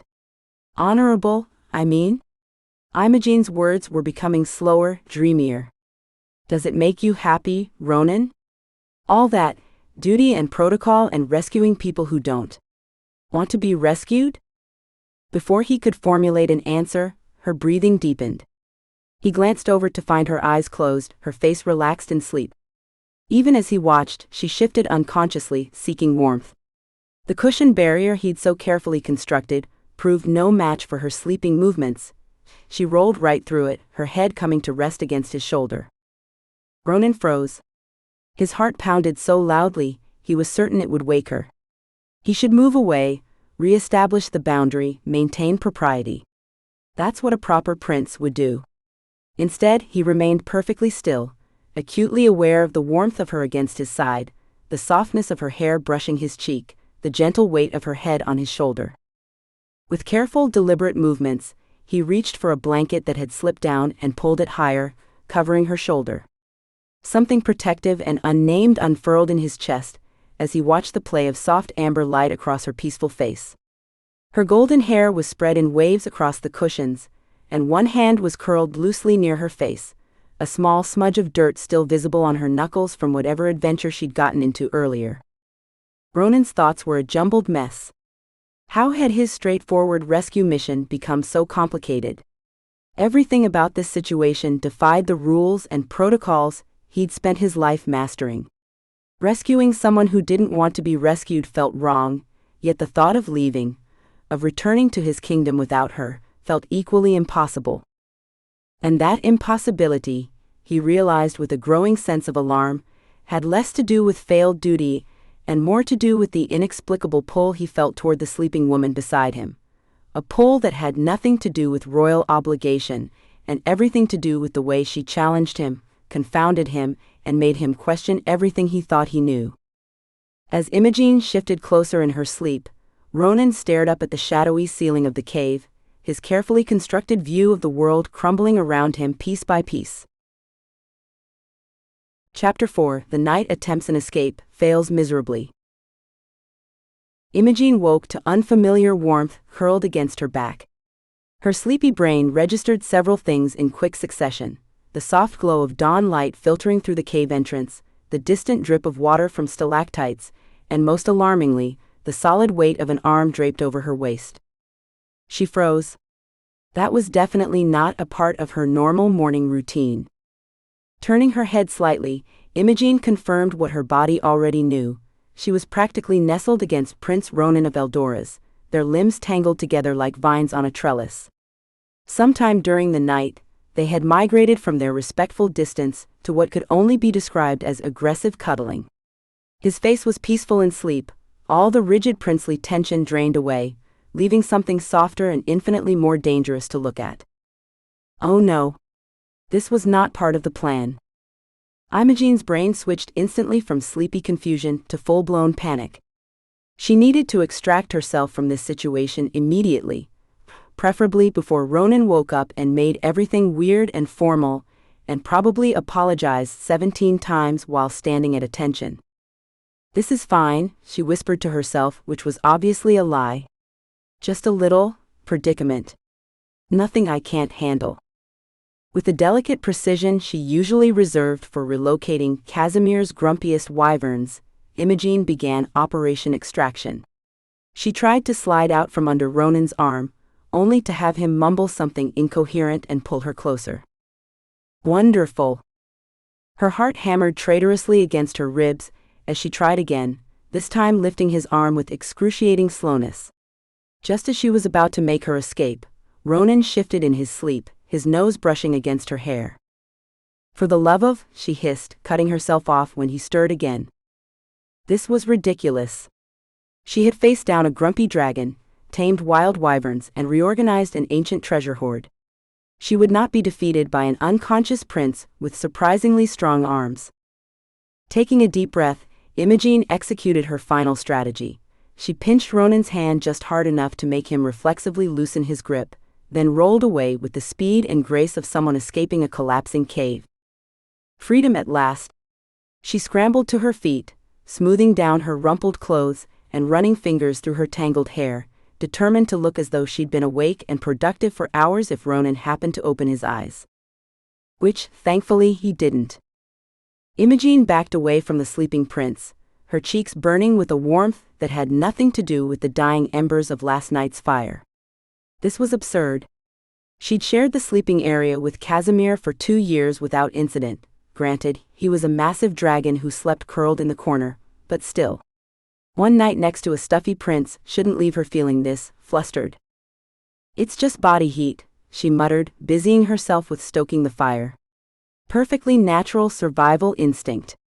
Nothing worth noting." Her body disagreed, persistently reminding her of the solid warmth of his chest against her back, the weight of his arm around her waist, the way his breathing had synchronized with hers. Stop it, she told her brain firmly. We have important things to do today. Like. She glanced around desperately for a task and settled on making tea. Tea was good. Tea was normal. Tea did not involve cuddling with princes who were supposedly trying to rescue her. By the time she had water boiling over the freshly stoked fire, Imogen had almost convinced herself that the incident was nothing worth dwelling on. Almost. You're making this weird, she informed herself as she measured out Casimir's favorite blend.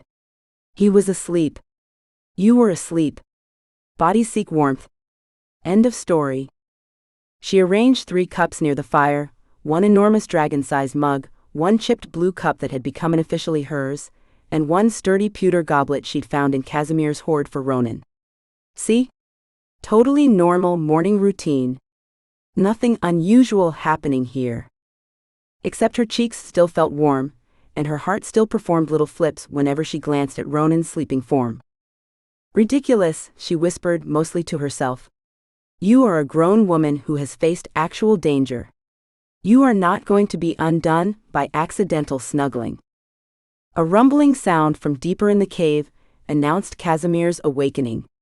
Perfect timing, nothing like a grumpy dragon to distract from inconvenient feelings. Imogen plastered on her brightest smile and focused on acting as though everything was perfectly normal. Which it was. Obviously. Ronan woke with a soldier's efficiency, transitioning from asleep to alert in seconds.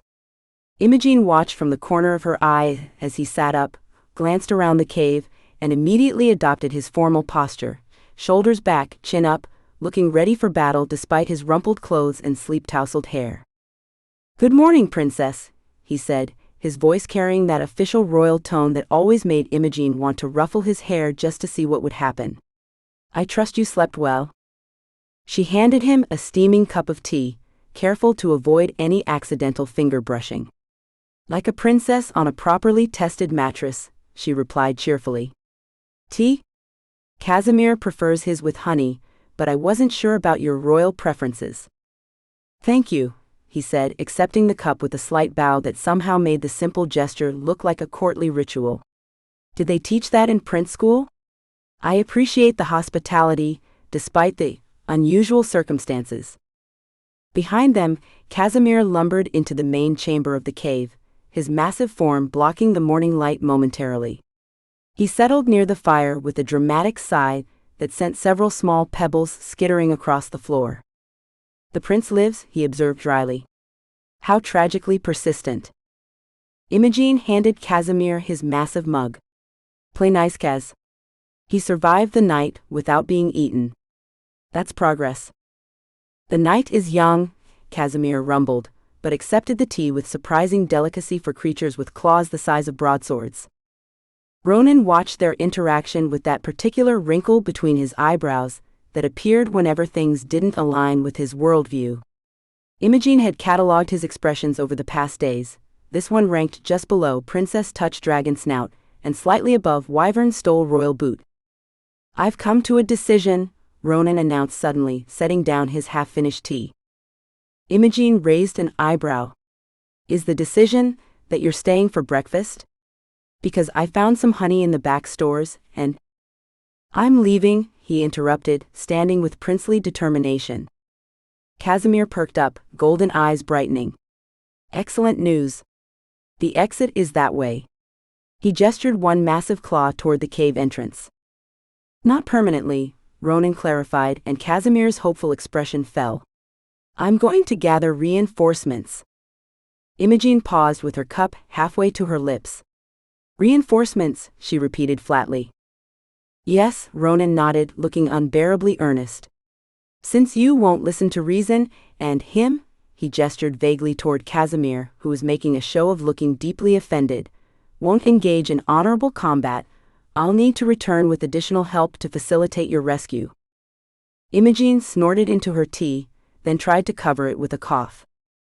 Is something funny, princess? Ronan asked, his rigid posture somehow becoming even more rigid. No, she said, waving her hand dismissively. It's just... I mean, you serious? Reinforcements? For what exactly? Tea service? Casimir's book club? Our upcoming spring cleaning? Ronan's jaw tightened. For your rescue, princess. The mission I was sent here to accomplish. Ah yes, the rescue. Imogen set down her cup and leaned forward, resting her chin on her hands. Tell me, brave prince, what exactly do you think these reinforcements will accomplish that you couldn't on your own? The force of numbers. Won't matter, she interrupted cheerfully. Do you know why? Because no one is going to help you. Ronan frowned. I am a prince of Eldoras? Yes, very impressive, Imogen nodded. But consider this, everyone in the region knows I'm here. They know Casimir is here. And they've all collectively decided it's fine. That can't be. Sir Garrick the Valiant tried last spring, Imogen counted off on her fingers. Ran away when a baby wyvern sneezed on him. Lady Knight Elora made it all the way to the cave entrance before Casimir offered her tea and a rare manuscript about battle tactics. She visits monthly now, brings pastries. Oh, and don't forget the heroic Brotherhood of the Eastern Vale. 6 knights who got lost, ended up at the Sleepy Griffin Inn, and decided their rescue mission could wait until after they tried Hazel's famous meat pies. She grinned. They're still there 3 months later. Ronan looked stunned. But my royal status. We'll get you excellent service at the inn, Imogen nodded sagely. Hazel makes the best blackberry ale. Casimir, who had been silently drinking his tea during this exchange, suddenly slammed down his enormous mug with enough force to make Ronan jump. I have had, he announced with the gravitas of someone who had been deeply contemplating life choices, enough of this particular human. He rose to his full height, unfurling his massive wings just enough to scrape the ceiling and send dust raining down around them. His golden eyes narrowed as he fixed Ronan with a look that had once sent entire armies fleeing. You wish to leave? Casimir rumbled, his voice echoing through the cave. How fortunate. I will gladly assist you. Imogen tried and failed to hide her grin. She knew that tone. It was Casimir's I'm going to solve this problem in the most dramatic way possible voice. I appreciate the offer, Ronan began, reaching for his sword belt, but I can find my own. He never finished the sentence because Casimir bent down with surprising speed and delicately plucked the prince up in one massive claw. Ronan dangled there, his feet a good 5 feet off the ground, looking equal parts indignant and alarmed. Put me down this instant, he demanded, somehow maintaining his authoritative tone despite his ridiculous position. This is undignified.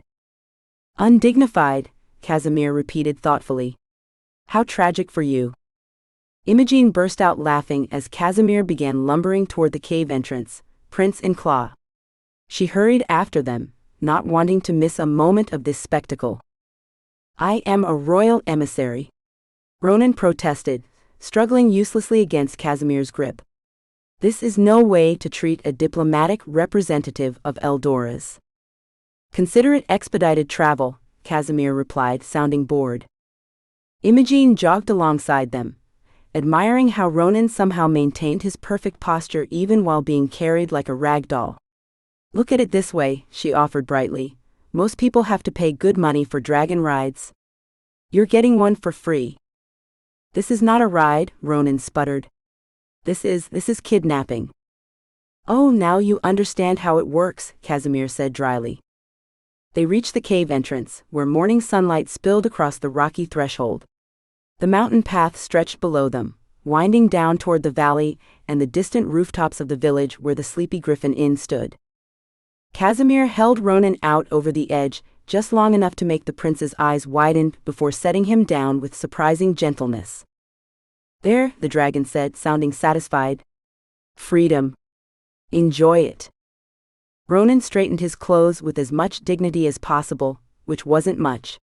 His hair was still rumpled from sleep, his expression thunderous as he glared up at Casimir.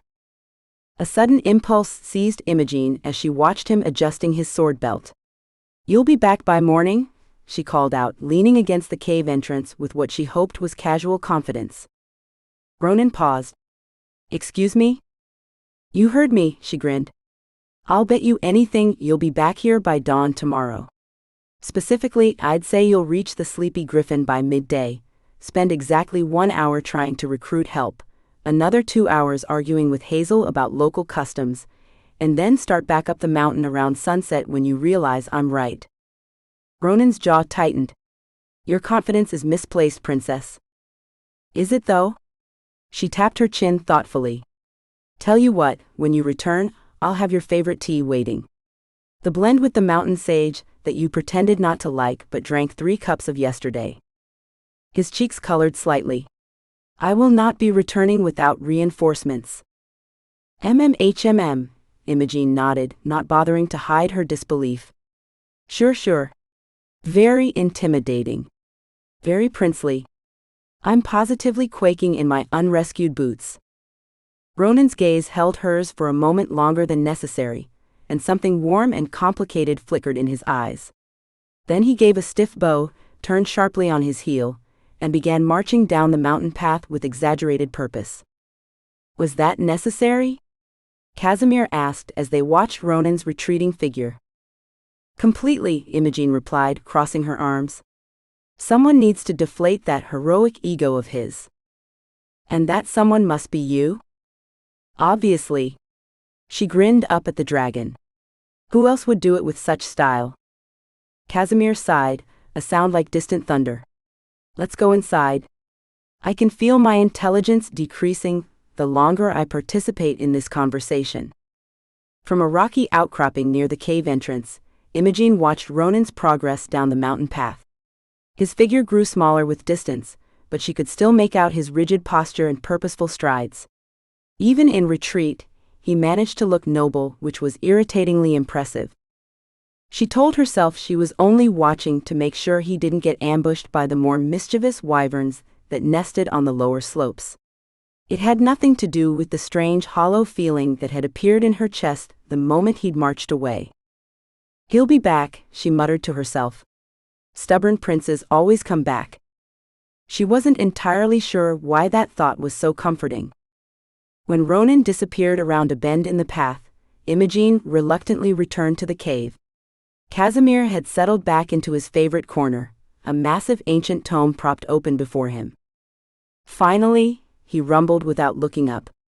Peace and quiet restored. No more heroic monologues about duty and honor. He'll be back, Imogene said, gathering up the breakfast dishes. By morning, just like I said. Casimir turned a page delicately with one claw. You sound very certain of this prediction. Because I know exactly what's going to happen, she replied, launching into her theory as she worked. He's going to march into the Sleepy Griffin all noble and official, announce his mission to rescue me, and Hazel is going to give him that look, you know, the one where she pretends to be impressed but is actually trying not to laugh. I'm familiar with the expression, Casimir said dryly. Then she'll direct him to the knight's table, where he'll find Sir Garrick playing cards with those knights from the Eastern Vale, and when he asks for their help they'll just... Imogene mimicked a man drinking from a tankard, and tell him tales about their own almost rescued the princess's adventures. She carried the dishes to the small underground spring they used for washing. By sunset, he'll realize no one is coming with him, and his options will be to either admit defeat or climb back up here alone to try again. Casimir closed his book with a thump. And you believe his pride will bring him back here? Oh, definitely. He's not the type to admit failure. Imogene scrubbed a plate vigorously. Plus, I think he secretly likes it here, even if he won't admit it. Or perhaps, Casimir suggested with pointed delicacy, he secretly likes someone who is here. Imogene nearly dropped the dish she was washing. Don't be ridiculous, she scoffed, focusing intently on a non-existent spot of grime. He's just stubborn and duty-bound. Of course, Casimir agreed, with the particular tone he used when he thought humans were being deliberately obtuse. And your eagerness to win this bet has nothing to do with wanting him to return. I just enjoy being right, Imogene insisted, ignoring the warm flush creeping up her neck. It's about the principle. Naturally, Casimir rumbled. Just as I kept all those books about human courtship rituals, for purely academic reasons. Imogen threw a wet cloth at him, which he dodged with insulting ease. "I'm going to organize your medicinal herbs," she announced, changing the subject. "They're a disaster, and last time you tried to make a healing poultice, you grabbed toadstool instead of thornroot." "By all means," Casimir waved a dismissive claw. "Far be it from me to interrupt your busy schedule of denial and reorganizing things that don't need reorganizing." Imogen stuck out her tongue at him, before heading to the small alcove where Casimir kept his herbs and potions. Sorting through jars and bundles of dried plants would keep her hands busy and, hopefully, her mind off of a certain stubborn prince. As the day progressed, Imogen found herself inventing increasingly elaborate tasks to stay occupied. She reorganized Casimir's entire herb collection, polished a section of his treasure hoard until the gold coins gleamed, and spent an hour teaching the youngest wyverns to fetch small objects, a skill that Casimir insisted was creating future problems, but watched with poorly concealed amusement. Every so often, she found herself glancing toward the cave entrance or wandering to the lookout point to check the path below. Just to confirm her predictions, of course. Not because she was watching for Ronan or anything so silly. By late afternoon, she had run out of reasonable tasks and resorted to rearranging her sleeping area, fluffing the makeshift mattress of woven blankets and soft furs, positioning the pillows just so, and generally making it far more comfortable than it had been the previous night. "Planning for company?" Casimir asked, appearing behind her with the dragon's inexplicable stealth. Imogen jumped, nearly dropping the pillow she'd been fluffing. "Just tidying up," she said quickly. "You know I can't sleep properly if everything's a mess." "Interesting," Casimir observed. "I don't recall this level of tidying before the prince arrived." "That's because your memory is failing in your advanced age," she retorted, tossing the pillow down. "I've always been neat." Casimir made a sound suspiciously like a snort. "Of course. And you've left enough space there for what exactly?" Imogen looked down at the sleeping area and realized with horror that she had indeed arranged it perfectly for two people. Specifically, for herself and a certain prince-sized individual to sleep side by side. "For my comfort," she said, quickly rearranging the furs to cover the entire area. "I like to stretch out." "How convenient," Casimir remarked. "And the second cup of evening tea you prepared?" Imogen glanced guiltily at the 2 cups she'd set near the fire. "One's for you," she lied. "I have my own," Casimir pointed out, lifting his massive dragon-sized mug. "Then I'll have 2, she declared, lifting her chin defiantly. "It's cold in the evenings." Casimir gave her a long, knowing look. "Imogen." "What?" she huffed. "You can admit you miss him." "Miss him?" She laughed too loudly. "He's been gone less than a day. And he's annoying and stubborn and too serious and you're watching for his return," Casimir finished. "I may be old, but I'm not blind." Imogen crossed her arms. "I'm watching to win our bet." "Of course," Casimir rumbled. "My mistake." He retreated to his corner, leaving Imogen to her denial and her suspiciously 2-person sleeping arrangement. Night fell over the mountain, and Imogen found herself unable to sleep despite the comfortable nest she'd created. Casimir had long since dozed off, his massive form curled in the deepest part of the cave, gentle snores occasionally sending small pebbles skittering across the floor. Imogen lay awake, staring at the distant stars visible through the cave entrance. She found herself calculating time and distance. If Ronan had reached the Sleepy Griffin by midday as she'd predicted, and if he'd spent the afternoon trying to recruit help, and if he'd started back up the mountain at sunset, he should be approaching the upper path by now. Not that she cared. She just wanted to win the bet. With a frustrated sigh, she sat up, wrapped a blanket around her shoulders, and padded quietly to the cave entrance. The night was clear and cold, the mountain path visible in the moonlight as it wound its way up from the valley below. Empty. No sign of a stubborn prince trudging upward. "Told you so," she whispered to herself, not sure if she was disappointed or relieved. She turned to head back to bed when she heard it. the faint sound of boots on stone echoing up from the path below. Imogen froze, listening intently.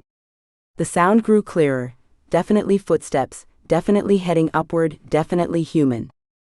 A slow smile spread across her face. Moving quickly, she hurried to the fire, stoked it back to life, and prepared a fresh pot of tea, specifically the mountain sage blend that Ronan had pretended not to enjoy. By the time the footsteps reached the cave entrance, she had arranged herself casually beside the fire, looking for all the world like she'd been peacefully reading a book instead of counting the minutes until his return. The footsteps paused at the threshold, and Imogen fought to keep her expression neutral as she glanced up.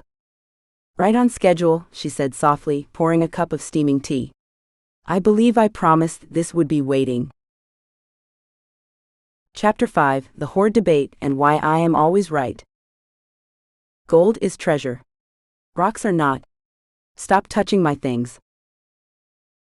Ronan dragged himself up the mountain path, his boots scraping against loose rocks with each exhausted step.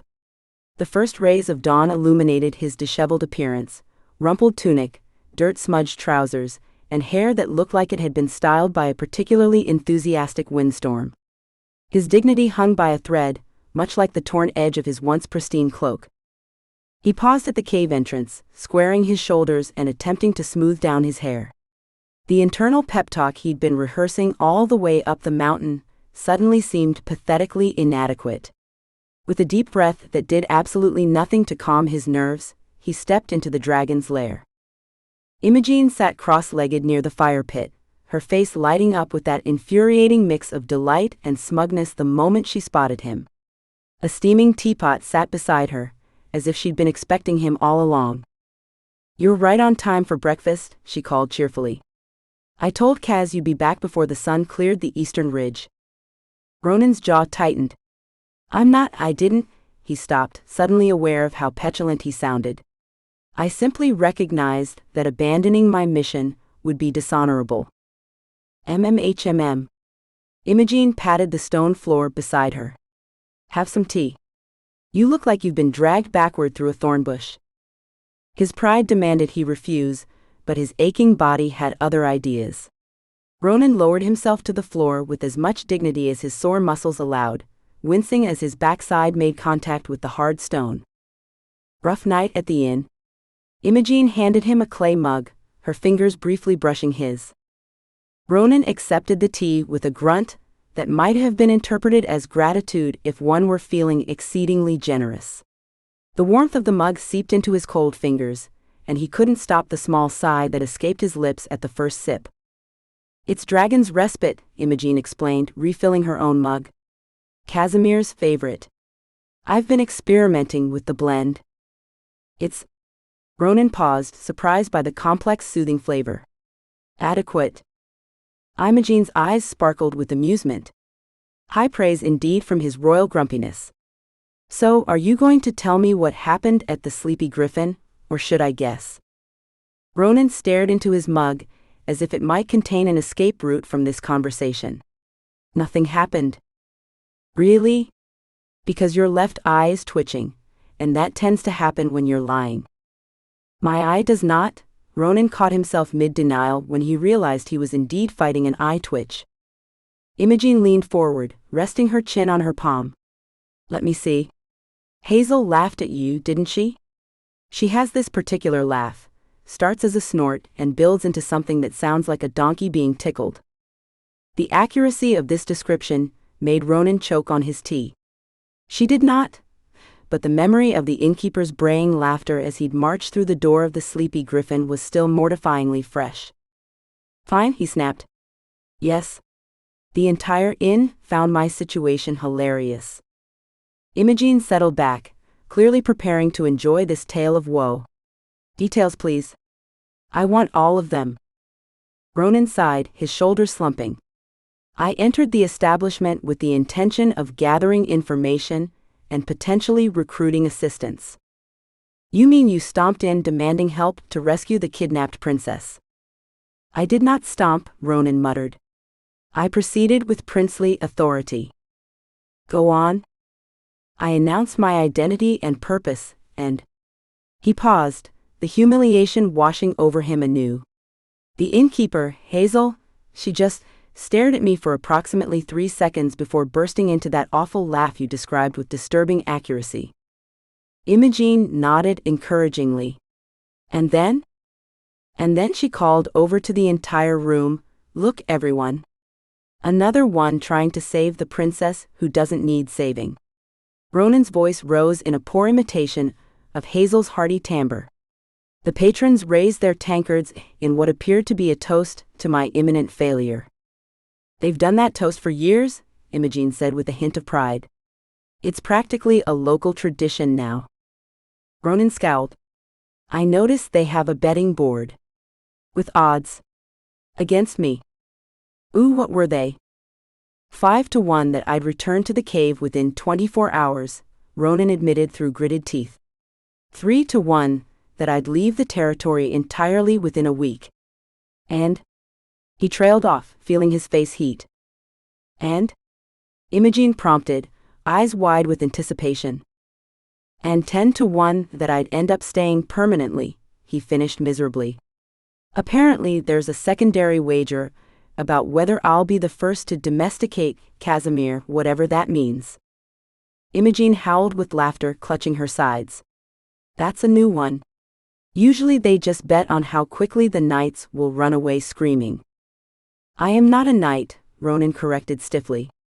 I am a prince. A prince who slept in the stables because the inn mysteriously had no available rooms, Imogene guessed, wiping tears from her eyes. Ronan's silence was answer enough. Oh, Ronan? She reached over to pat his arm. Don't take it personally. They've seen dozens of would-be heroes come and go. It's their entertainment. I am not entertainment, he insisted. I am on a legitimate mission, too. A deep rumbling sound interrupted him, vibrating through the cave floor. Ronan stiffened as an enormous shadow fell across the fire pit. Casimir stretched his massive form, wings unfurling briefly before folding back against his scaled sides. Golden eyes blinked open, immediately finding Ronan with unerring accuracy. The dragon's jaw opened in what could have been a yawn or the prelude to breathing fire. It was distressingly difficult to tell the difference. The human returned, Casimir observed dryly, settling his bulk more comfortably on his stone perch. How predictably stubborn. I did not return, Ronan argued automatically. I simply postponed my departure. Is that what we're calling it? The dragon's voice rumbled with something that sounded suspiciously like amusement. Humans always require such elaborate justifications for simple behaviors. You returned because leaving would mean admitting defeat, and your fragile ego couldn't withstand the blow. That's not, I wouldn't, Ronan spluttered. Oh, save your breath, Casimir sighed, stretching one massive claw. Predictably stubborn creatures, the lot of you. Imogene bounced to her feet, apparently oblivious to the tension. Morning, Kaz. Tea? The dragon huffed but inclined his head slightly. Without further prompting, Imogene moved to a specific corner of the cave, selecting a particular scroll from a seemingly random pile. She handed it to Casimir, who accepted it with surprising delicacy for creatures of his size. The dwarven treatise, the dragon asked, unrolling the parchment with careful claws. You said yesterday you wanted to review the mining rights section, Imogene replied, pouring tea into a basin-sized cup that Ronan hadn't noticed before. And I found those notes you were looking for on elemental transmutation. Casimir made a non-committal sound that somehow conveyed gratitude without actually expressing it. He lowered his snout to the tea basin, then exhaled a gentle stream of warm breath over the liquid, bringing it to steaming perfection. Perfect temperature, Imogene declared after testing it with a finger. Not too hot, not too cold. I have only been heating beverages for several centuries, the dragon replied dryly, but Ronan detected a hint of satisfaction in his tone. Watching them, Ronan felt like an outsider observing a long-established routine. They moved around each other with an easy familiarity that spoke of countless mornings spent in the same pattern. Imogene knew exactly which scrolls Casimir wanted without being told. The dragon warmed her tea without her having to ask. They had inside jokes and shared references that excluded him completely. It was unsettling. This wasn't how a captive princess and her fearsome captor were supposed to interact. There was no fear, no tension, just the comfortable rhythm of two beings who had adapted to each other's presence. Imogene's voice broke through his thoughts. Ronan, do you want Kaz to warm your tea too? He does this amazing thing where I am perfectly capable of drinking my tea at whatever temperature it happens to be, Ronan interrupted, his voice stiffer than intended. Casimir snorted, a puff of steam escaping his nostrils.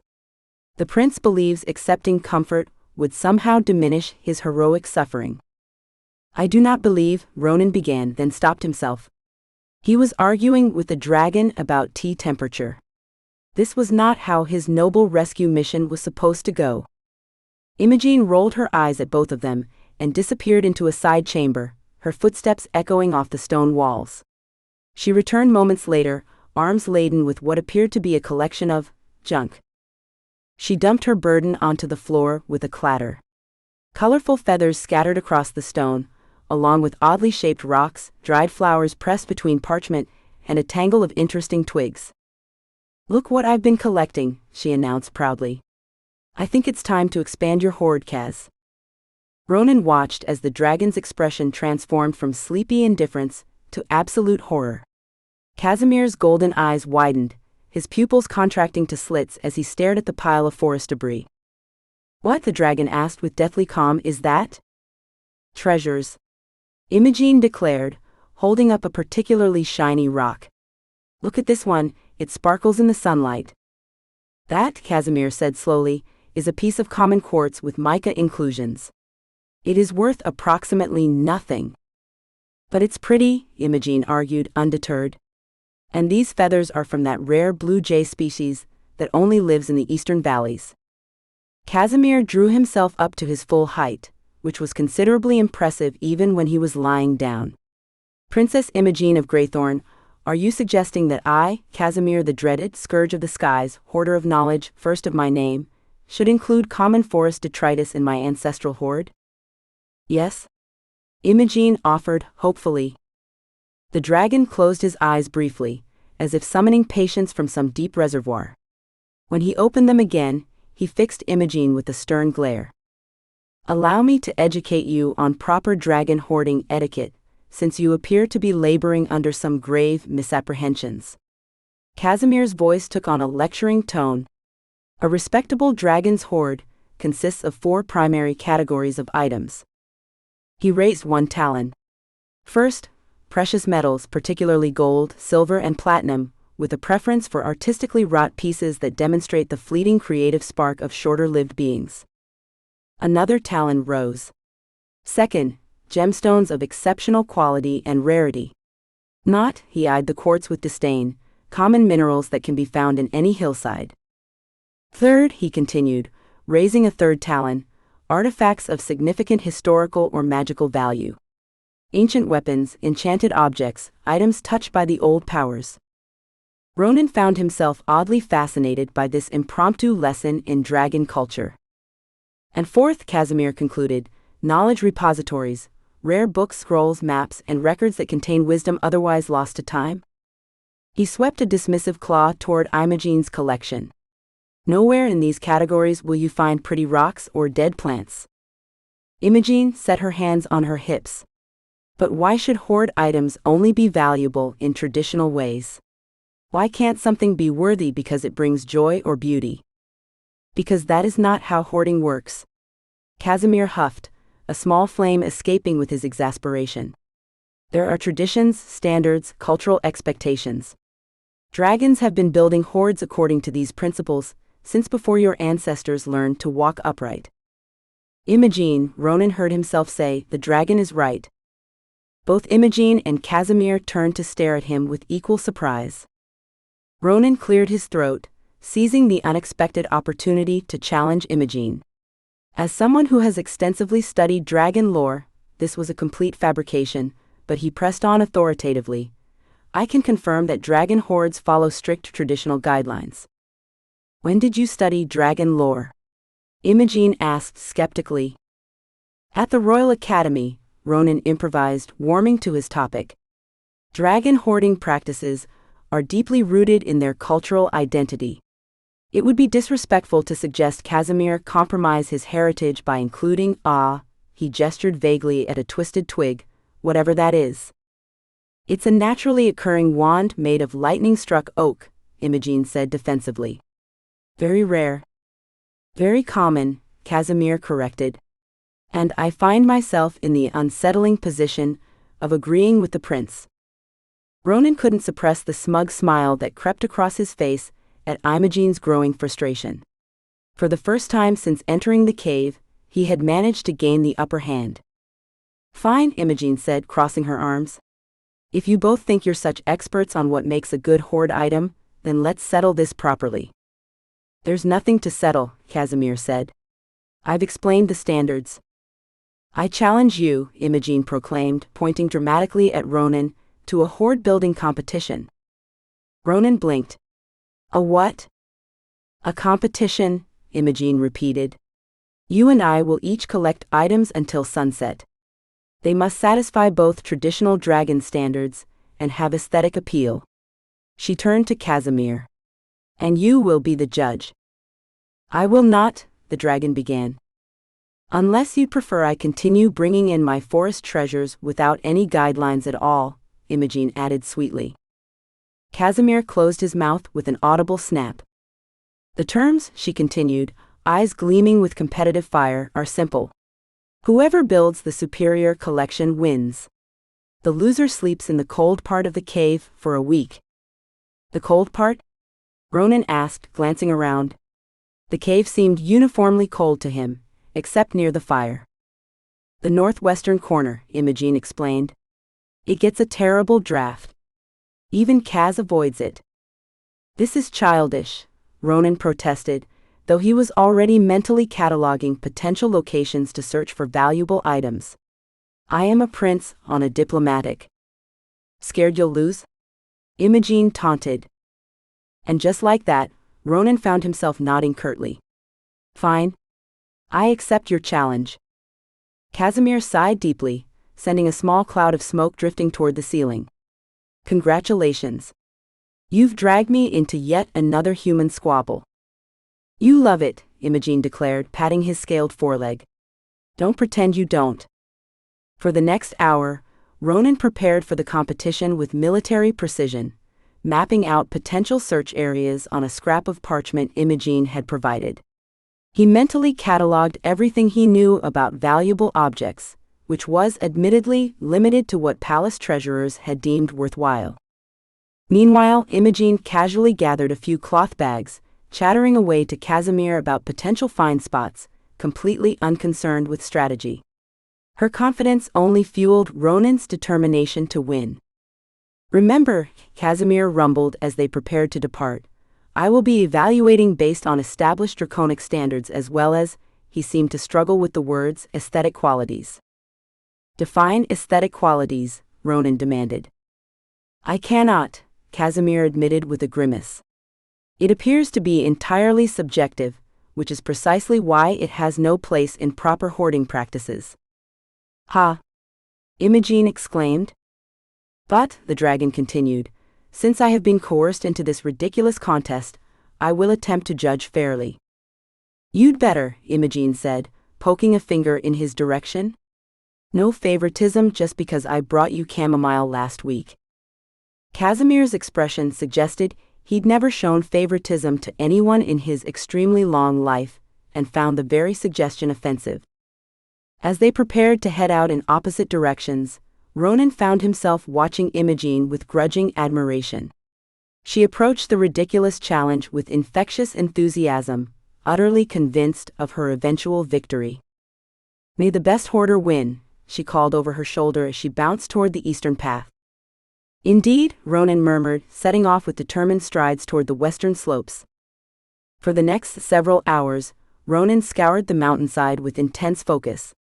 He examined every gleaming stone, scrutinized every unusual plant, and carefully evaluated each potential item against the criteria Casimir had outlined. Would a dragon consider this valuable? He muttered, holding up a reddish stone veined with what might be gold. Does it have historical significance, or just look interesting? He found himself overthinking every decision. The quartz crystal had a perfect six-sided structure.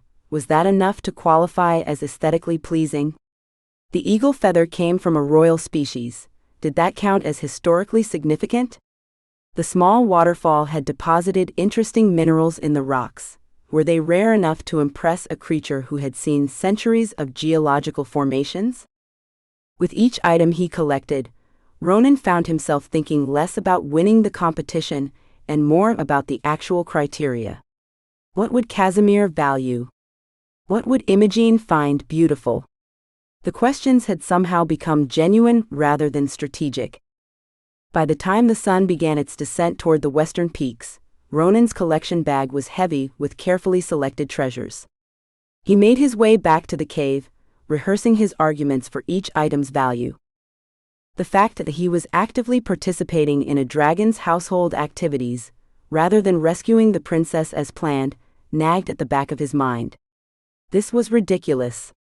He was a prince, not a whatever this was. Hoard consultant? Dragon appeaser? Competitive treasure hunter? He reached the cave just as Imogen arrived from the opposite direction, her bags bulging with finds.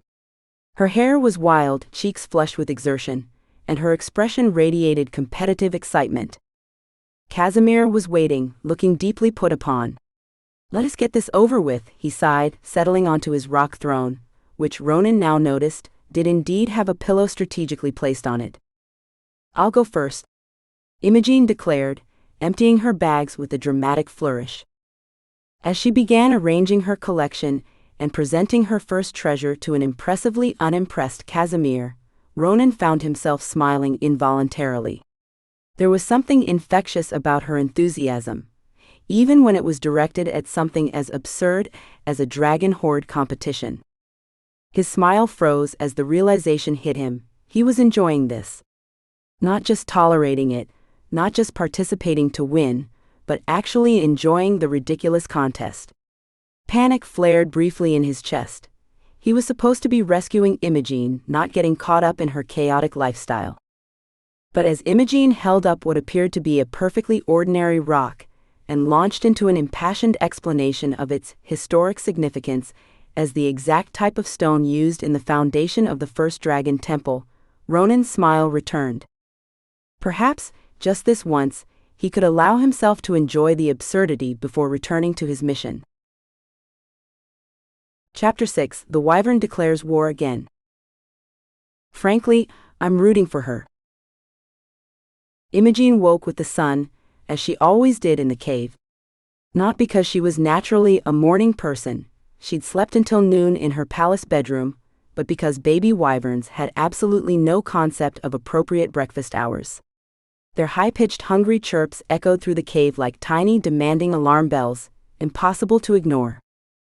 I'm coming," she muttered, extracting herself from her nest of blankets in the warmest corner of the cave, the spot Casimir insisted he wasn't keeping extra warm for her benefit, though she knew better.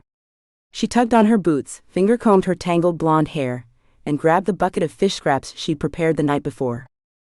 The wyvern nursery was tucked into a cozy alcove off the main chamber, lined with soft moss and scattered with shiny trinkets the babies had collected.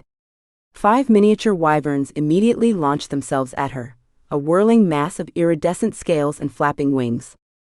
"Settle down, you little monsters," she laughed, tossing fish pieces into the air. They chirped and snapped, executing surprisingly graceful aerial maneuvers to catch their breakfast. She frowned, counting again. 1, 2, 3, 4, 5, where's Winnie? A soft trill from above answered her question. Winnie perched on a high rock ledge near the chamber's entrance, her blue-green scales catching the morning light that filtered through cracks in the cave ceiling. But unlike her siblings, she wasn't focused on breakfast. Her golden crest stood fully erect, her wings slightly unfurled for balance, and her keen eyes, far too calculating for such a tiny creature, were fixed on the passageway leading to the main cavern. "Winnie? Breakfast?" Imogen called, holding up a particularly juicy fish head. The wyvern flicked her tail dismissively without looking away from the passage. Her posture was unmistakable to anyone who'd spent as much time around wyverns as Imogen had, haunches slightly raised, neck extended, pupils narrowed to slits. Classic ambush position. "Who are you?" Imogen began, then heard the telltale sound of boots scraping against stone. "Ah?" She grinned, settling herself on a low boulder. This was going to be good. Ronan appeared in the archway, his dark hair still mussed from sleep, carrying a stack of leather-bound books Casimir had grudgingly allowed him to borrow. He looked surprisingly domestic, having abandoned his formal attire for a simple tunic and breeches after the first week of struggling to maintain princely appearances in a cave. "Good morning," he said with the stiff politeness he still maintained despite everything.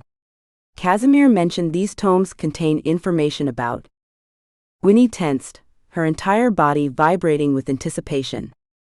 Imogen could have warned him. She really could have. But Winnie had been watching Ronan for days now, tracking his movements, studying his patterns. The tiny wyvern had invested so much effort into her planning that it seemed almost cruel to ruin her moment. Besides, how else would he learn about cave dynamics? This was practically educational. "Does she need something?" Ronan asked, noticing Imogen's gaze directed above his head. "Oh, nothing in particular," Imogen said innocently. "You were saying about the books?" As Ronan opened his mouth to continue, Winnie struck. She launched herself from the ledge with a high-pitched battle cry, a sound like a kettle boiling mixed with a kitten's sneeze, and dive-bombed directly onto Ronan's head. Her tiny claws tangled in his hair as she flapped her wings against his ears and screeched triumphantly. The books went flying. Ronan's arms windmilled as he yelped in surprise, spinning in a wild circle as he tried to dislodge his attacker. "What in the get off?" He swatted ineffectively at his own head while Winnie chirped what Imogen recognized as wyvern victory sounds, her golden crest fully extended in pride. Imogen tried, she really did try, to maintain composure, but the sight of dignified proper Prince Ronan dancing around with a tiny dragon attached to his head was too much. She snorted, slapping her hand over her mouth as laughter burst through her fingers. "This isn't funny," Ronan protested, finally managing to dislodge Winnie, who flapped triumphantly back to her perch, preening. "It's a little funny," Imogen managed between giggles. Ronan straightened his tunic, trying to salvage his dignity, while his hair stuck out in all directions. "That aggressive pest has been targeting me for days. Yesterday she stole my boot while I was sleeping and dropped it in Casimir's water basin." Winnie chirped proudly, as if accepting compliments for her ingenuity. "She's not a pest, she's a wyvern," Imogen corrected, bending to help gather the scattered books. "And a very clever one." "Fine. That aggressive wyvern. That aggressive lizard. Whatever she is, she needs to stop." The nursery went dead silent. Even the baby wyverns froze mid-bite. Imogen's eyes widened as she slowly raised her gaze to Winnie's perch. "Oh no," she whispered. Winnie's entire body had gone rigid. Her golden crest fanned to twice its normal size, vibrating with indignation. Her iridescent scales flushed a deeper, angrier blue, and her tail lashed back and forth like a whip. "What?" Ronan asked, oblivious. "What did I say?" "You called her a lizard," Imogen hissed. Within her hearing. "And? That's like calling a knight a playground stick fighter. Or calling a prince a tavern boy playing dress-up." Imogen winced as Winnie's wings snapped open to their full span, impressive for her size, and she began a formal threat display. "Wyverns are direct descendants of ancient dragons. Their lineage is sacred to them." Winnie hissed, dropping her head low while keeping her wings extended and her tail raised high behind her. She began a quick side-to-side dance movement that made her scales shimmer ominously. "That's the royal offense display," Imogen explained, backing up slightly. "It's traditionally performed before challenging a rival to combat. According to wyvern culture, which Kaz explained is surprisingly complex, you've just insulted her entire ancestral line back to the first clutch." "The what now?" Ronan's eyes hadn't left Winnie, who was now emitting a low, continuous hiss. "The first clutch. Wyvern Creation Mythology. The 5 original wyvern eggs laid by Mordiex, the progenitor dragon, at the dawn of time. Imogen recited this with the air of someone who had been lectured on the topic multiple times. Wyverns believe they carry the purest dragon bloodline because they were created first, before dragons evolved to their current size. You're telling me that tiny, screeching menace thinks she's superior to Casimir? In terms of bloodline purity? Absolutely. Imogen nodded. Casimir finds it hilarious, which infuriates them even more.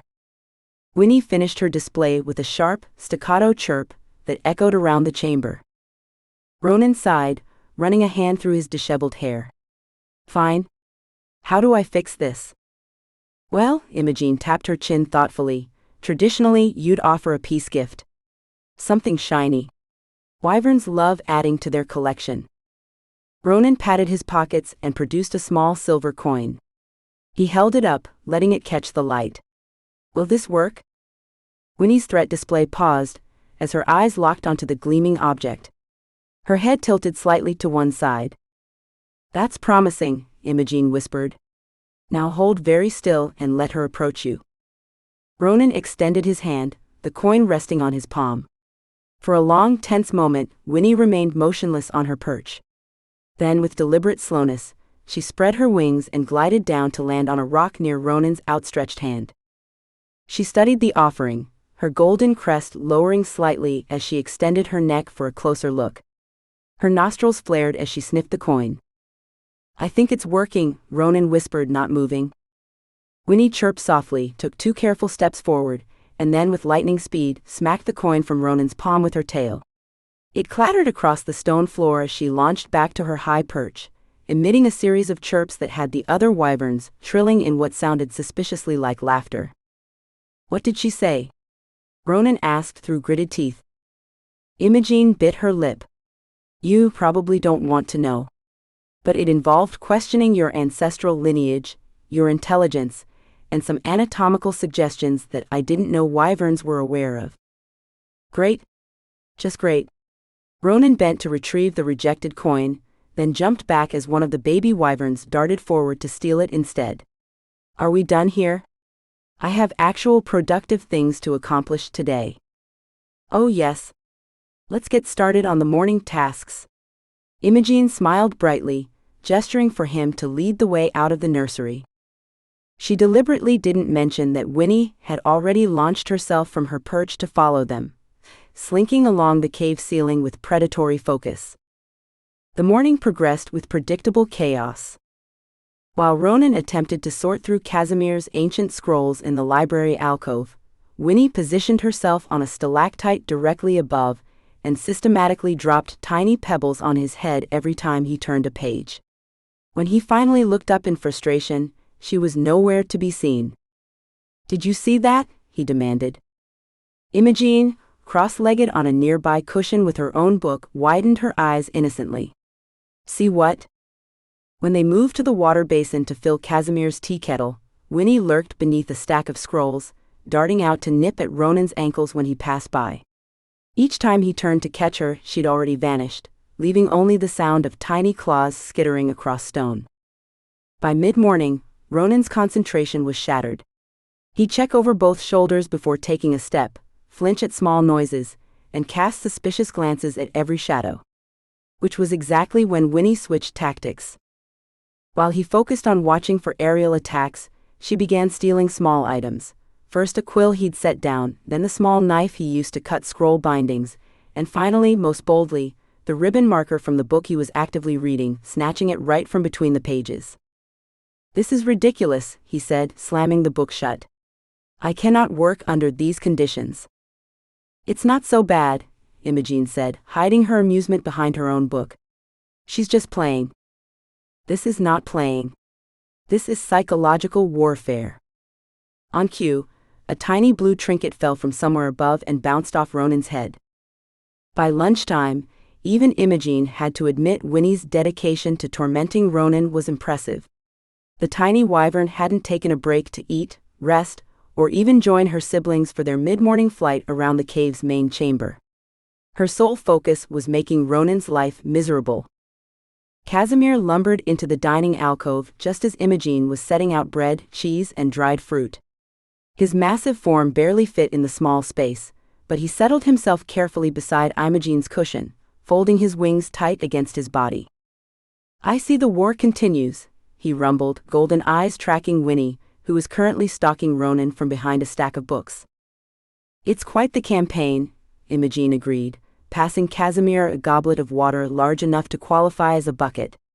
"Winnie's been at it all morning without a break." "Commendable persistence," Casimir nodded. "Her attack strategies are evolving." As if to demonstrate, Winnie crept closer to where Ronan was aggressively tearing a chunk of bread. She paused behind a candelabra, then darted forward, snatched a piece of cheese from his plate, and retreated before he could react. "That was an 8 out of 10 for execution," Casimir assessed, "but only a 6 for ambition. The cheese was too easy a target." "I'd give her a 7 overall," Imogen mused. "Style points for the speed, but she's chosen that same approach 3 times now. She needs to innovate." "Are you two seriously rating her attacks?" Ronan asked incredulously. "We need entertainment," Casimir shrugged, his massive shoulders rippling. "You humans with your petty conflicts provide it so readily." While Ronan sputtered indignantly, Winnie launched herself from behind a stack of scrolls and executed a perfect spiral dive, raking her claws through Ronan's hair before landing on a nearby shelf. "Now that," Casimir nodded approvingly, "was a 9. Excellent form." "The barrel roll was inspired," Imogen agreed. Ronan slammed his hand on the table. "Enough. Imogen, make her stop. She clearly listens to you." "She's a wyvern, not a pet," Imogen replied, popping a grape into her mouth. "I can't control her." "You're encouraging her." "I'm appreciating her tactical acumen." "A fair assessment," Casimir rumbled. "The small one has a warrior's spirit." Ronan opened his mouth to argue further, when a different kind of commotion caught their attention. A metallic scraping sound from the adjacent chamber. All three turned to see Winnie dragging something across the stone floor, her tiny body straining with the effort. "Oathkeeper." Ronan's sword. "She is not taking my sword." Ronan bellowed, leaping to his feet. Winnie, seeing him approach, chirped defiantly, and redoubled her efforts, managing to drag the sword another foot across the floor. The image was absurd, a creature no larger than a house cat struggling with a 5-foot sword twice her length, her wings flapping for additional leverage as she gripped the hilt in her tiny claws. "Actually, I believe she is taking your sword," Casimir observed dryly. 10 out of 10 for ambition," Imogen whispered. Ronan lunged for Oathkeeper, but Winnie was quicker. She abandoned dragging it and instead scrambled onto the blade, ran up its length, and launched herself into the air, swooping through a narrow passage into the next chamber. Ronan grabbed his sword and charged after her. "This should be interesting," Casimir said, settling himself more comfortably. "We can't miss it," Imogen agreed, grabbing a hunk of cheese for the journey before following Ronan's path. The chase led them through the twisting network of Casimir's cave system. Ronan thundered ahead, sword in hand, following the sound of Winnie's taunting chirps. Imogen trailed behind, occasionally catching glimpses of blue-green scales disappearing around corners. They passed through the crystal chamber, where Casimir kept his collection of gemstones and minerals. Winnie led Ronan on a wild zigzag between delicate formations, causing him to knock over a small display of quartz crystals. "Careful with those," Imogen called.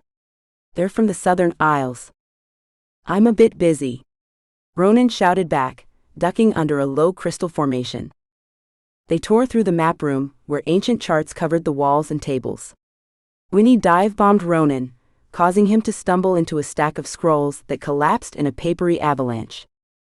When Ronan wasn't looking, Imogen pointed out a better hiding spot to Winnie behind a globe. The wyvern chirped gratefully, before vanishing into the shadows. "Where did she go?" Ronan demanded, turning in a circle. "No idea," Imogen said, examining her fingernails. "Have you checked behind the globe?" The chase continued through the bathing pools, where Winnie's aerial swoops caused Ronan to slip on the wet stones. Then through the treasure chamber, where she led him on a merry chase around piles of gold coins, jeweled goblets, and ornate weaponry. Left?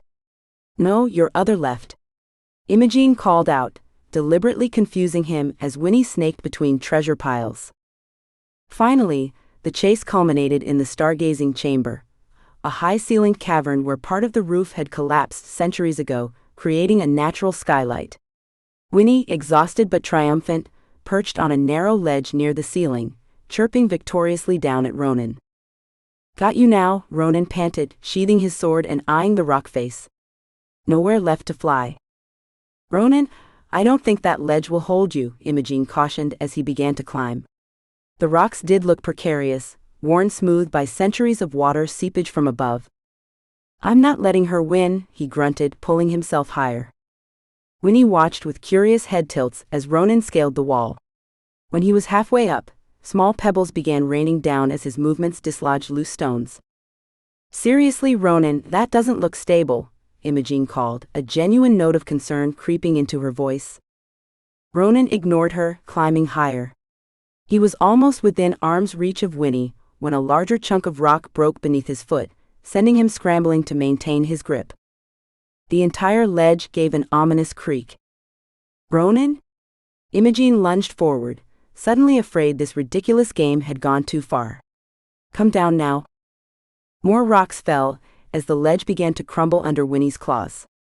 The wyvern chirped in alarm, flapping her wings anxiously but seemingly unwilling to abandon her position. Imogene realized with a jolt that Winnie wasn't flying away because she feared being caught mid-air. She was trapped, too tired from the chase and too stubborn to retreat. Winnie, come. Imogene whistled sharply, using the three-tone call she'd learned for summoning wyverns in distress. It was a sound that bypassed their stubbornness, triggering an instinct to return to safety. Winnie hesitated only briefly before launching herself off the crumbling ledge, wings spread wide. She glided down in a graceful spiral and landed on Imogene's outstretched arm, immediately climbing to her favorite perch on Imogene's shoulder. Without Winnie's weight, the ledge stabilized slightly, giving Ronan time to climb down carefully. That, he said when his feet touched solid ground, was the most ridiculous thing I've ever experienced. Winnie chirped smugly from Imogene's shoulder, her golden crest still slightly raised. She seems to think she won, Imogene translated. She nearly got us both killed is what she did, Ronan muttered, brushing rock dust from his clothes. He reached for his sword, checking it for damage. Your little monster almost destroyed Oathkeeper. Winnie hissed at the word monster, her crest rising again. Actually, Imogene said slowly, a realization dawning as she watched him examine his sword, she didn't. What? She didn't damage it. She could have, wyvern teeth can scratch metal. But there isn't a single mark on it. Imogene scratched gently behind Winnie's crest. And you didn't hurt her either. You could have swatted her away a dozen times, but you never did. Ronan blinked, seeming surprised by the observation.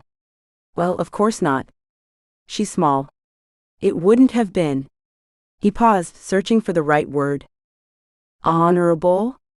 Imogene suggested. Fair, he corrected. It wouldn't have been fair. Imogene studied him with new interest. For all his nightly posturing and talk of oaths, this quiet, understated gentleness was unexpected. Even at his most frustrated, with his prized possession at stake, he'd never once attempted to harm Winnie. You know, she said, feeling strangely off balance, that's actually rather... Winnie interrupted with a series of sharp chirps directly into Imogene's ear. What's she saying now? Ronan asked wearily. Imogene couldn't help but laugh. She says the battle is postponed until tomorrow. She needs to rest and develop better strategies. Ronan rolled his eyes, but the corner of his mouth twitched. Tell her I'll be ready. I think she knows. Imogene smiled, absently stroking Winnie's crest as the wyvern settled against her neck. There was something different in how she looked at Ronan now, something she wasn't quite ready to examine. For now, it was enough to know that beneath his rigid exterior was a man who showed restraint and gentleness even to his tiny tormentors. And somehow, that was far more impressive than any nightly quest could ever be. Chapter 7. The Magic of Dragons is Not Your Business. Do not ask me questions. I will not answer them. Ronan peeled his eyes open in the gloom, wincing against a symphony of fresh aches. He gingerly prodded a bruise on his forearm, evidence of yesterday's skirmish with that infernal wyvern. Winnie. Of course, Imogene had named the hell beast Winnie, as though it were some cuddly pet, instead of a scaled menace with a personal vendetta against him. He shifted on the unyielding cave floor of their shared alcove. 3 nights here and sleep remained as elusive as dignity. Through the dimness, he could make out Imogene's form beside him, somehow managing to take up most of their sleeping space despite her smaller frame. Even in sleep she looked smugly content, curled up in a nest of blankets she'd somehow conjured from Casimir's hoard, half of which had migrated to her side during the night. From deeper in the cavern came the rumbling bass of Casimir's snores, each exhale vibrating through the stone like distant thunder. At least someone was sleeping well. Ronan eased himself up, careful not to wake Imogene. Her fingers had somehow tangled in the edge of his tunic during the night, and he gently disentangled himself, trying to ignore the strange flutter in his chest at the contact. Dawn was hours away, judging by the absolute darkness beyond the cave's entrance. For once he had the rare gift of solitude. An idea took shape in his mind. In 3 days, he'd seen only a fraction of the cave system. If he truly wanted to understand his situation, he refused to call it captivity, perhaps the answers lay deeper within. A bit of reconnaissance couldn't hurt. He strapped on his sword belt. A knight never wandered unarmed, even if the dragon in question seemed more inclined to sigh dramatically than breathe fire. Taking a small torch from their camp, he struck flint against steel until it caught, then ventured toward the tunnel mouth at the rear of the main chamber. The passage twisted immediately, curving away from the light of their campfire. Ronan expected the air to grow colder as he moved deeper underground, but instead, a gentle warmth enveloped him, like stepping into a sun-dappled clearing after a chill morning. Curious. More curious still were the walls themselves. What had seemed like ordinary stone from a distance revealed itself as something else entirely. Tiny crystals embedded in the rock caught his torchlight, reflecting it in muted blues and greens. The effect was subtle, not bright enough to illuminate on its own, but enough to soften the darkness, ensuring it never became absolute. Strange, Ronan murmured, his voice absorbed by the stone. He continued onward, taking mental notes of each fork and turn. Left, right, straight ahead for 20 paces, then right again. The passage narrowed, then widened, ceiling dipping and then soaring beyond his torchlight. By all rights, he should be hopelessly lost by now. These caverns were a labyrinth, yet he felt oddly certain of his position. He could point unerringly toward the main chamber, could sense exactly how deep he traveled. Dripping water played a gentle percussion against stone, somewhere up ahead. Ronan followed the sound, ducking beneath a low archway of natural rock. The passage opened suddenly, dramatically, and he stopped short, torch held high. "Gods above," he whispered. The chamber before him stretched vast and cathedral-like, its ceiling lost in shadows despite his raised torch. But the darkness hardly mattered. The entire space glowed with soft, blue-green light emanating from thousands of crystals protruding from every surface. They ranged from tiny pinpricks to formations larger than Ronan himself, each pulsing with gentle luminescence. At the chamber's center lay a perfectly still pool of water, its surface mirror smooth, reflecting the crystal-studded ceiling like a window to another world. Stars above, stars below. Ronan experienced a moment of dizzying disorientation, as though he might fall in either direction. He moved closer, feet silent on the smooth stone floor. The air here felt charged somehow, tingling against his skin. He set his torch in a crack in the rock and approached the water's edge, drawn by an inexplicable pull. Something strange happened as he stood before the underground lake. The constant tension in his shoulders, tension he'd carried so long he'd forgotten it was there, began to unwind. The perpetual alertness, the battle readiness that had been drilled into him since childhood, softened around the edges. His heartbeat, which had quickened at the chamber's discovery, slowed to a peaceful rhythm. Unbidden, unexpected, a sense of belonging washed over him. Not just safety, but rightness. As though every step of his journey had been leading him precisely here, to this moment, to this place. His throat tightened with sudden emotion, and to his mortification, tears pricked at his eyes. Ronan swallowed hard, blinking rapidly. Knights did not weep over pretty rocks and water, no matter how oddly affecting they might be. He scrubbed a hand across his face, disturbed by his reaction. "It gets everyone that way the first time," came a voice from behind him. Ronan whirled, hand instinctively finding his sword hilt. Imogen stood silhouetted in the tunnel entrance, backlit by the crystal glow. Her hair looked almost silver in the strange light, her usual chaotic energy temporarily contained in stillness. "You followed me?" he accused, voice rougher than intended. "Not exactly," Imogen replied, stepping fully into the chamber.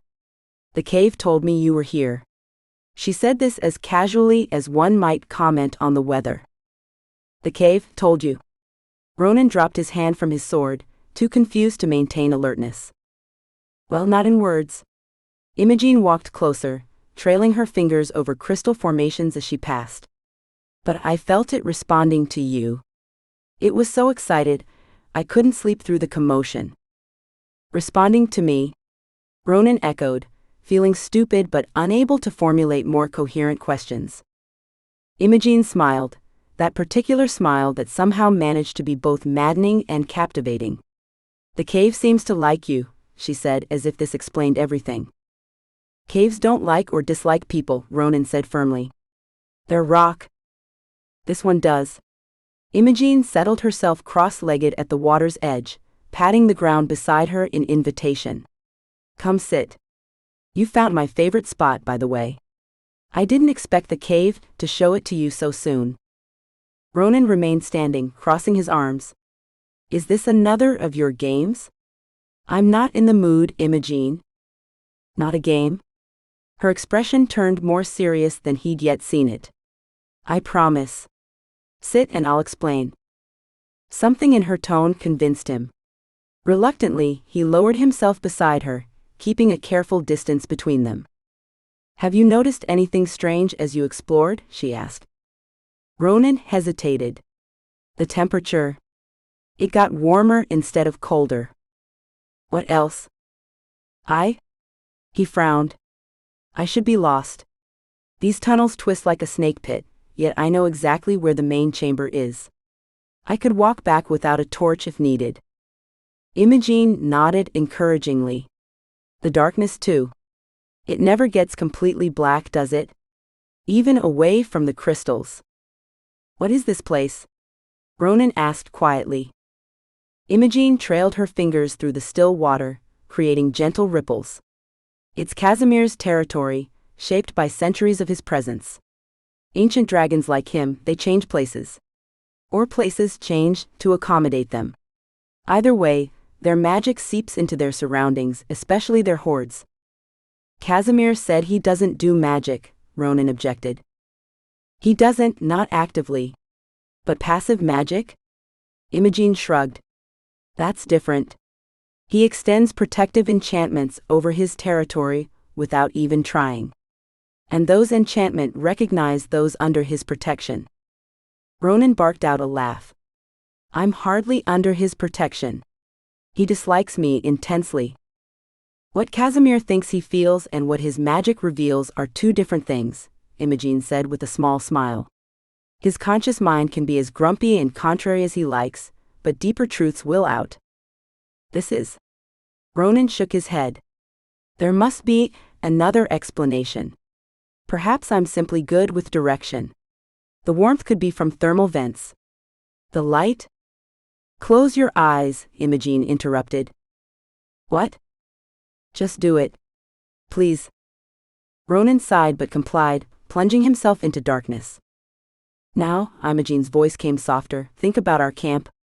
The main chamber where we sleep. Think about going back there." He did as instructed, picturing the spacious cavern with its fire pit and Casimir's enormous scaly form. Now open your eyes and tell me which way to go. Ronan's eyes snapped open. Without hesitation, his gaze and body oriented toward a narrow passage to their left, not the one he'd entered through. That way, he said automatically, then frowned. But that can't be right.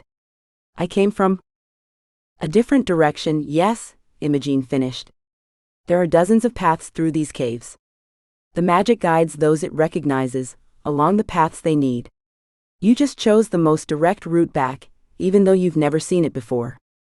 Ronan exhaled shakily, running a hand through his hair. This was unsettling. Why me? He asked finally. Why would it recognize me? I came here to challenge Casimir, to take you away. The magic doesn't care about that.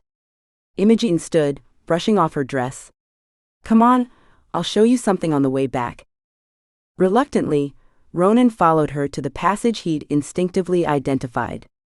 Sure enough, it began to slope gently upward, curving in what his senses told him was the most direct path to their camp. Last spring, Imogen said as they walked, a group of mercenaries came looking for me, bounty hunters hired by one of my rejected suitors. What happened to them? They never found the cave entrance. They walked past it a dozen times, seeing only solid rock. The few who did stumble in found nothing but cold, pitch darkness and confusion. They wandered in circles within 20 feet of the entrance until they blundered back out again, convinced the mountain was haunted. Yet I found it easily, Ronan said slowly. And once inside, the cave welcomed you. Warm air, gentle light, perfect direction. She glanced back at him. The magic has never done that for anyone but me before. It took months before it fully accepted me. The passage narrowed suddenly, forcing them to walk single file. Ronan found himself staring at Imogen's back, her hair swinging with each step, catching the subtle gleam from the walls. His mind raced, trying to process implications he wasn't ready to face. Why me? He asked again, the question bursting out of him. Why would Casimir's magic accept someone who came here too? He stopped, unwilling to frame his mission as antagonistic when it suddenly felt so wrong. Imogen halted and turned toward him. In the narrow passage, they stood mere inches apart. The crystal light painted her face in soft blues and greens, her eyes wide and searching. The magic doesn't respond to what Casimir thinks he wants, she said quietly. It responds to deeper truths. To what he values, whether he admits it or not. To who belongs here. Ronan's breath caught. They stood so close he could see individual freckles across her nose, could feel the warmth of her exhale. Something shifted between them. A subtle change in tension, no less powerful for its gentleness. Imogen seemed to feel it too. Her eyes widened fractionally before she turned away, continuing forward. We should get back. It's almost dawn. They emerged into the main chamber, just as pink light began filtering through the cave entrance. To Ronan's surprise, Casimir was awake, his enormous form curled near the fire pit, golden eyes tracking their entrance with unnerving awareness. Exploring were we? The dragon rumbled. Ronan squared his shoulders. I found the crystal chamber with the underground lake. Did you now? Casimir's tone revealed nothing, but his gaze intensified. The cave showed him directly, Imogen offered, moving to stoke the fire. And it's been helping him navigate. Clear paths, warm air, the works. Is that normal? Ronan asked, hesitantly. I mean, for your magic too? I don't do magic, Casimir interrupted irritably. The cave does what it wants. Always has. But Imogen said. Imogen says many things, most of them overexcited and half-correct. Casimir shifted his massive bulk, and Ronan noticed something odd. The dragon moved his tail, clearing a spot near the fire pit. A spot perfectly sized for a human. Are you going to stand there all morning, or are you joining us for breakfast? Ronan hesitated only momentarily before taking the offered space. Imogen handed him a wooden bowl of something that smelled far better than the travel rations he'd been subsisting on. Neither commented on Casimir's gesture, but Imogen caught Ronan's eye with a small, knowing smile. They ate in companionable silence, broken only by practical exchanges. Pass the honey, and is there more tea? Their movements around the fire pit held a rhythm that hadn't existed days before. Where once Ronan had felt perpetually in the way, now he found himself anticipating their patterns, fitting his own movements to theirs with surprising ease. Casimir still grumbled, Imogen still darted about with boundless energy, but something had shifted. The antagonism had mellowed into something Ronan couldn't quite name, something that felt dangerously close to belonging. After breakfast, feeling overwhelmed by revelations and unspoken implications, Ronan excused himself to get fresh air. He walked to the cave entrance, pausing at the threshold. The moment he stepped across it, he felt it, a subtle but unmistakable shift. Behind him, the cave's gentle warmth, the soft phosphorescence, the sense of rightness and recognition. Before him, the mountain's natural chill, the harsh morning light, the utter indifference of wild nature. He stood there, one foot inside the cave, one outside, literally straddling two worlds. His world of duty and purpose and rigid expectations, and this new place where magic recognized him, where a dragon cleared space for him by the fire, where a princess looked at him with eyes that saw beyond his title. Something fundamental had changed. He wasn't ready to name it, wasn't prepared to face its implications for his mission or his identity. But he couldn't deny its reality. Slowly, deliberately, Ronan stepped back inside the cave, toward warmth and light and connection. The decision felt weighted with significance he couldn't yet understand but could no longer ignore. Chapter 8. The Mead Incident. I nearly had to bury him. If he had died, I would have been mildly inconvenienced. Imogen had been watching Ronan all morning, stealing glances when he wasn't looking. Something had changed since yesterday. The cave's magic had accepted him, which meant Casimir had accepted him, whether the grumpy dragon wanted to admit it or not. And now Ronan walked around with a distracted look on his face, like a man who'd suddenly realized the world wasn't quite what he thought it was. It was adorable, really. Watching the perfect prince's world get flipped upside down had become Imogen's favorite pastime. "Kaz," she announced, marching into the main chamber where Casimir was pretending to nap. "We need supplies." One giant golden eye cracked open. "We do not need supplies. You want things. There is a difference." "Fine. I want bread that isn't stale, honey for your tea, and maybe something that isn't dried meat for once." She counted off on her fingers. "Also, Winnie needs more of those little treats she likes." "The small terror can hunt for herself," Casimir grumbled, but Imogen noticed he didn't argue against the tea honey. "Progress." "I'll take Prince Perfect with me," she added, gesturing toward Ronan, who was across the cave attempting to repair a tear in his tunic while Winnie systematically unraveled his thread when he wasn't looking. Casimir snorted, a small plume of smoke curling from his nostrils. "The prince who humiliated himself at the inn 3 days ago. That seems unwise." "Exactly why we should go," Imogen grinned. "He needs to face it head on. Besides, I want to see how he handles it."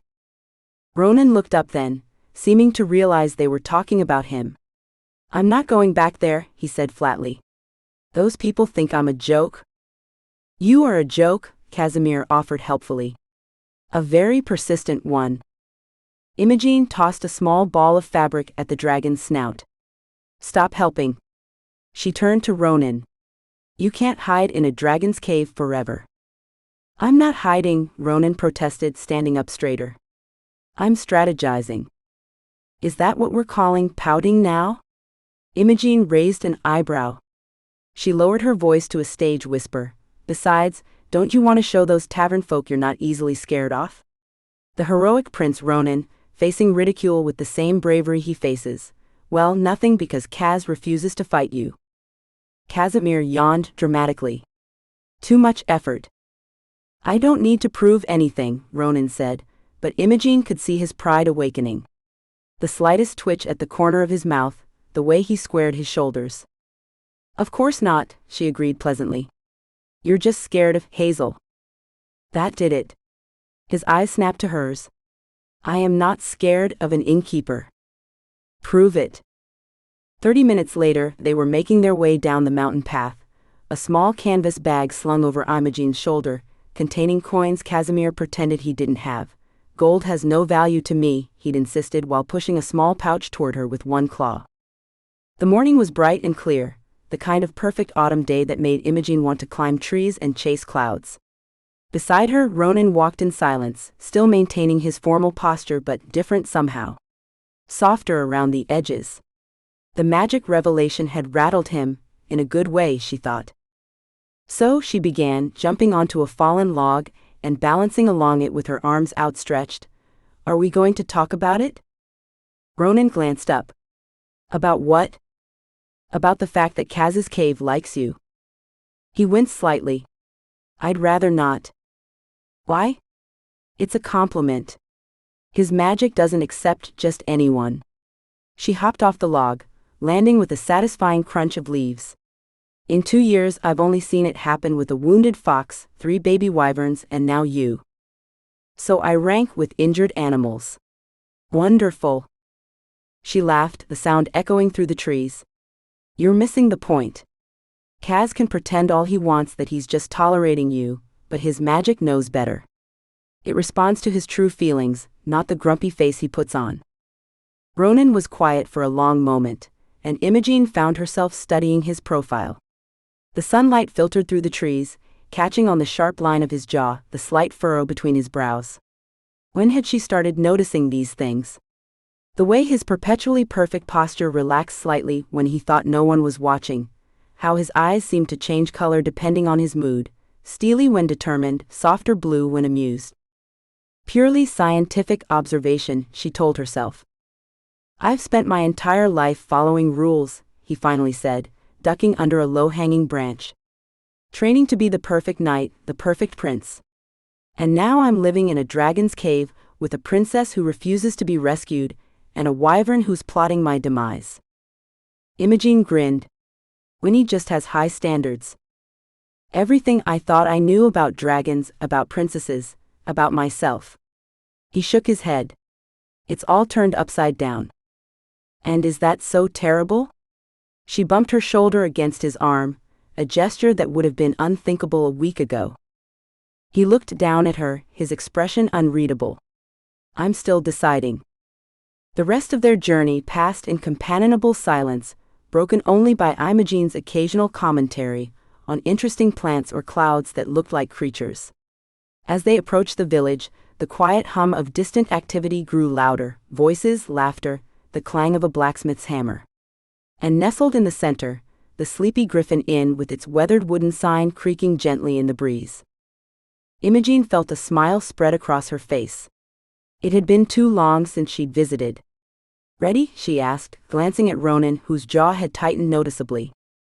No, he admitted. But let's do this anyway. The moment they pushed open the heavy oak door, the regular din of conversation screeched to a dramatic halt. Dozens of eyes turned toward them, widening in theatrical surprise. Imogen breathed in the familiar scent of freshly baked bread, spilled ale, and the perpetually smoking fireplace, where an elderly griffin dozed, one eye cracked open just enough to assess the newcomers before dismissing them with a snuffling snore. Well, well, called a burly man from near the bar. If it isn't his royal persistence. Your determined highness returns, another shouted, offering an exaggerated bow that sloshed half his ale onto the floor. Imogen's eyes immediately found the chalkboard mounted behind the bar, where daily bets were tallied in Hazel's neat handwriting. Prince Charming's next failure 2-1. Days until he gives up 5-1, 7+ days. Dragon finally eats him 20-1, odds lengthening. Welcome back to society, princess, came a warm, familiar voice. Hazel appeared from behind the bar, wiping her hands on her apron. She was exactly as Imogen remembered, salt and pepper hair piled haphazardly atop her head, crow's feet deepening around kind eyes that missed absolutely nothing. Hazel. Imogen crossed the room quickly to accept the woman's crushing hug. Let me look at you, Hazel said, holding her at arm's length. Still letting that dragon feed you properly, I see. And you've brought company. Her gaze shifted to Ronan, who stood awkwardly by the door. The prince who wouldn't leave. The prince who still won't leave, Ronan corrected, approaching with more confidence than Imogen had expected. Apparently, dragons are very particular about their house guests. Hazel's eyes darted between them with sudden, intense scrutiny. She hummed, a sound that somehow contained paragraphs of meaning. Something's different. We need supplies, Imogen said quickly, feeling unexpectedly flustered under Hazel's knowing gaze. The usual, plus extra honey for Kaz's tea, and some of those pepper biscuits Winnie likes. Of course, Hazel nodded, but her eyes never left Ronan's face. And how's life with a dragon and a princess treating you, Your Highness? Better than your last visit, I hope. Ronan surprised Imogen by offering a small, genuine smile. It's educational. I'll bet it is, Hazel winked.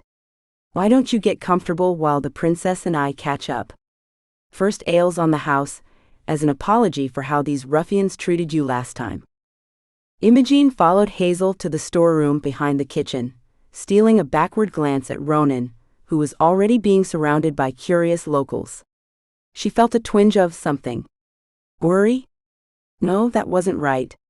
Ronan could handle himself. But still. So, Hazel began as she pulled jars of honey from a shelf. Are you going to tell me what's really going on up there, or should I guess? Nothing's going on, Imogen insisted, examining a burlap sack of flour with sudden fascination.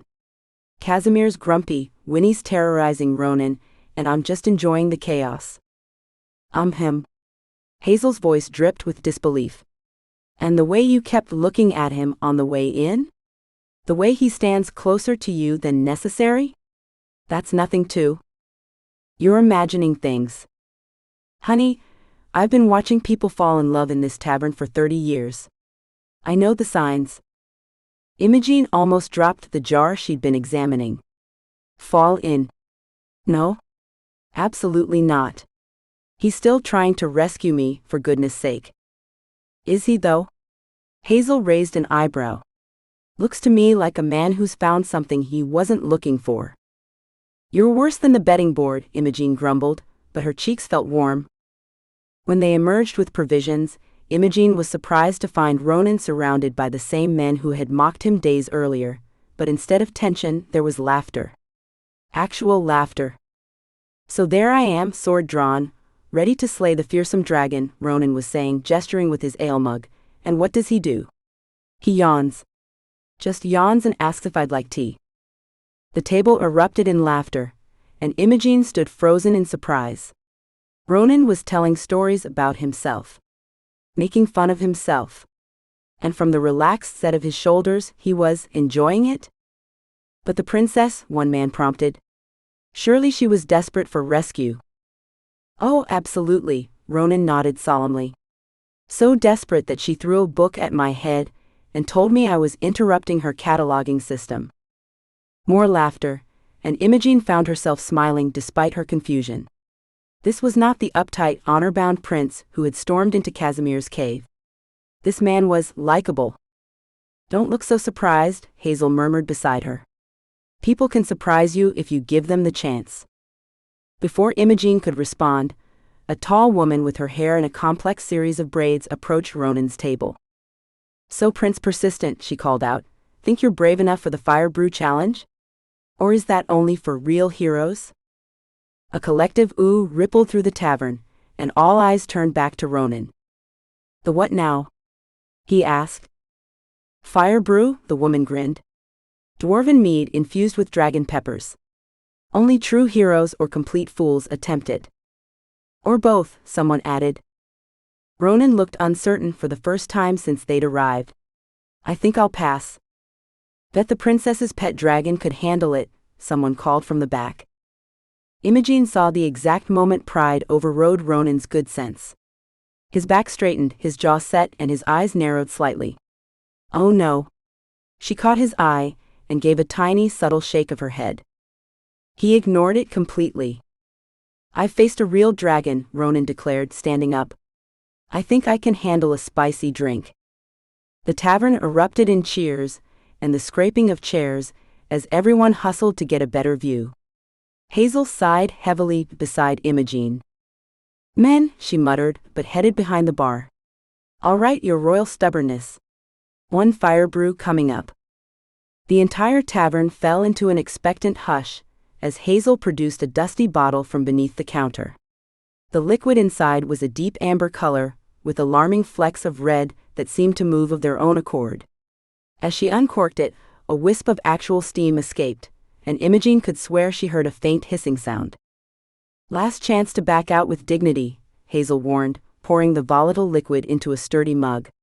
The smell alone made Imogen's eyes water from 3 feet away, a potent combination of honey sweetness and eye-watering spice.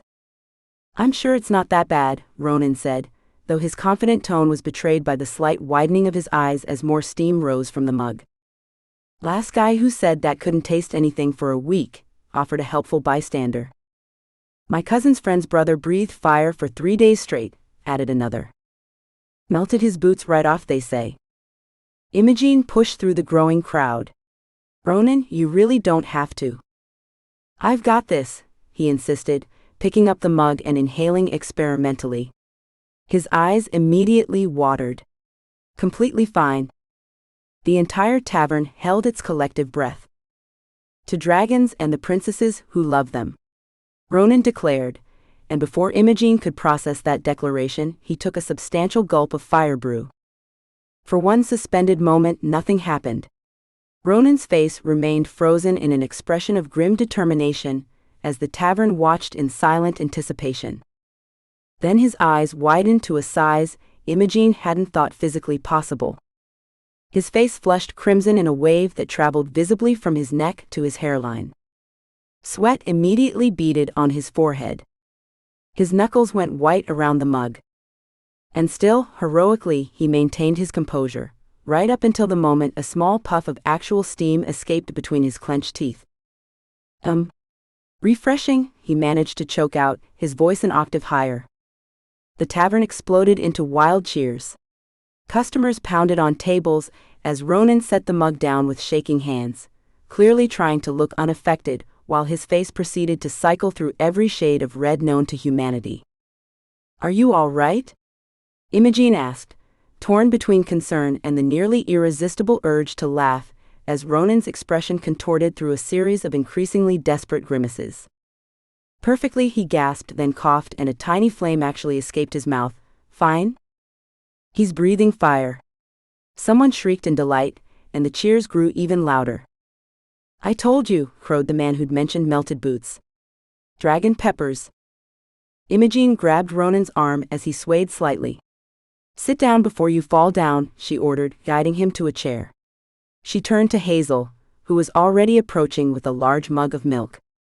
Is this normal? The fire breathing? Only with the particularly stubborn ones, Hazel shrugged, handing the milk to Ronan. Drink this, your flame-breathing highness. It'll help. Ronan accepted the milk gratefully, draining half of it in desperate gulps. Tears streamed freely down his face now, but Imogen realized with surprise that he was laughing. Between gasping breaths and occasional tiny flames, his shoulders shook with genuine amusement. I may have, he wheezed, made a tactical error. Another small flame punctuated his sentence, which only made him laugh harder.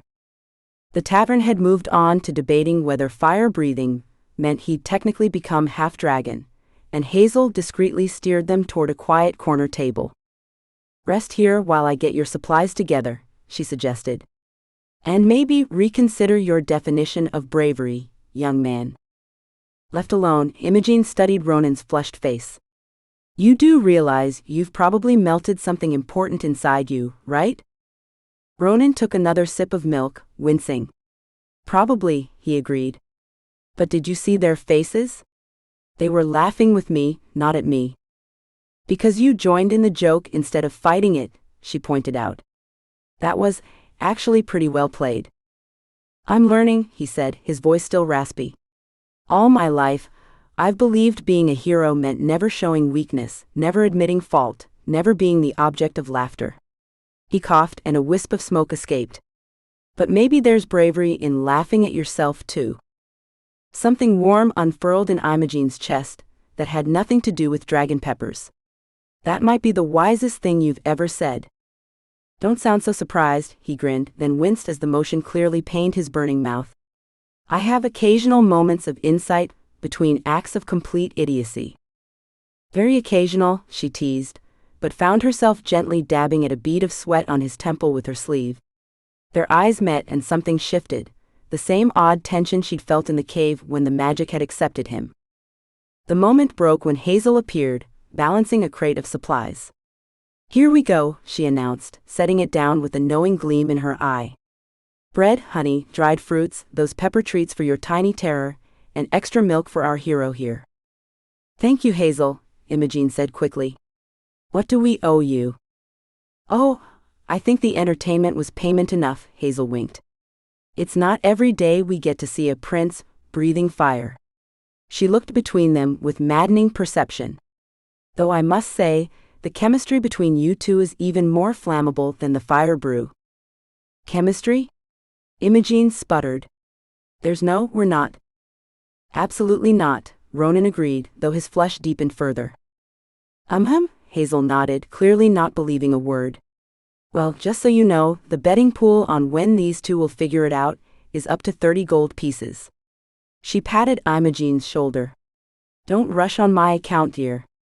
I've got my money on painfully slowly, with much denial. We should go.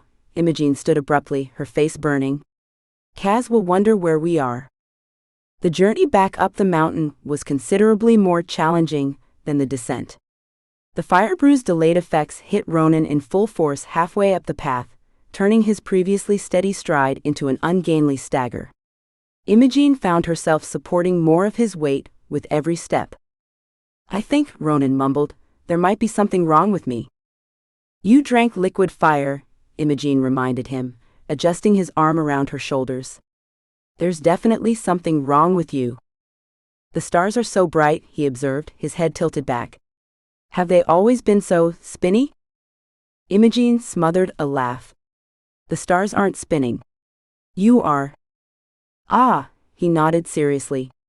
That makes much more sense. He hiccuped, and a small flame illuminated their path momentarily. That's actually useful, Imogen remarked.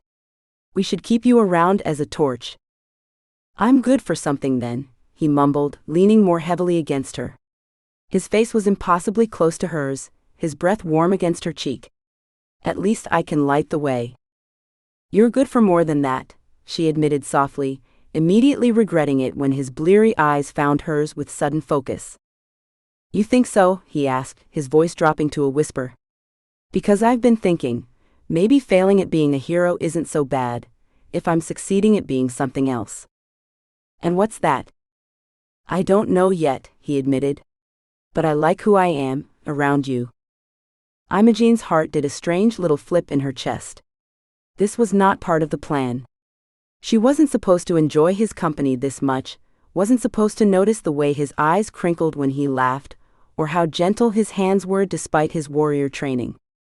She definitely wasn't supposed to wonder what it would be like to close the tiny distance between them right now.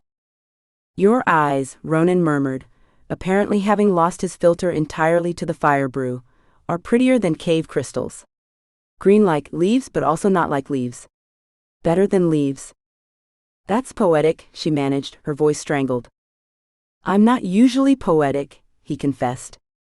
I think it's the fire drink. Or maybe it's... A loud, exasperated snort interrupted whatever he might have said.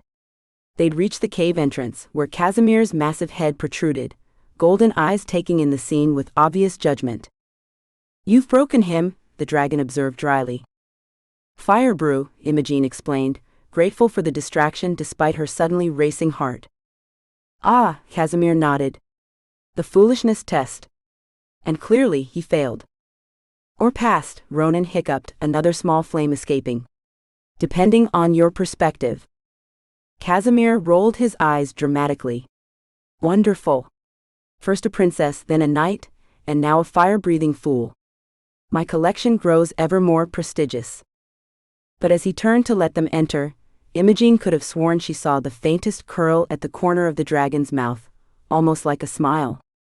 Which was almost as concerning as the realization settling in her chest.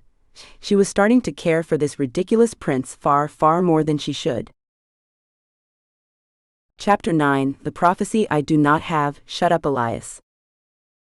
It's ridiculous. Move on.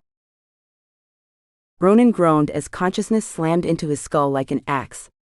It was, he concluded with instant regret, the worst possible decision to open his eyes.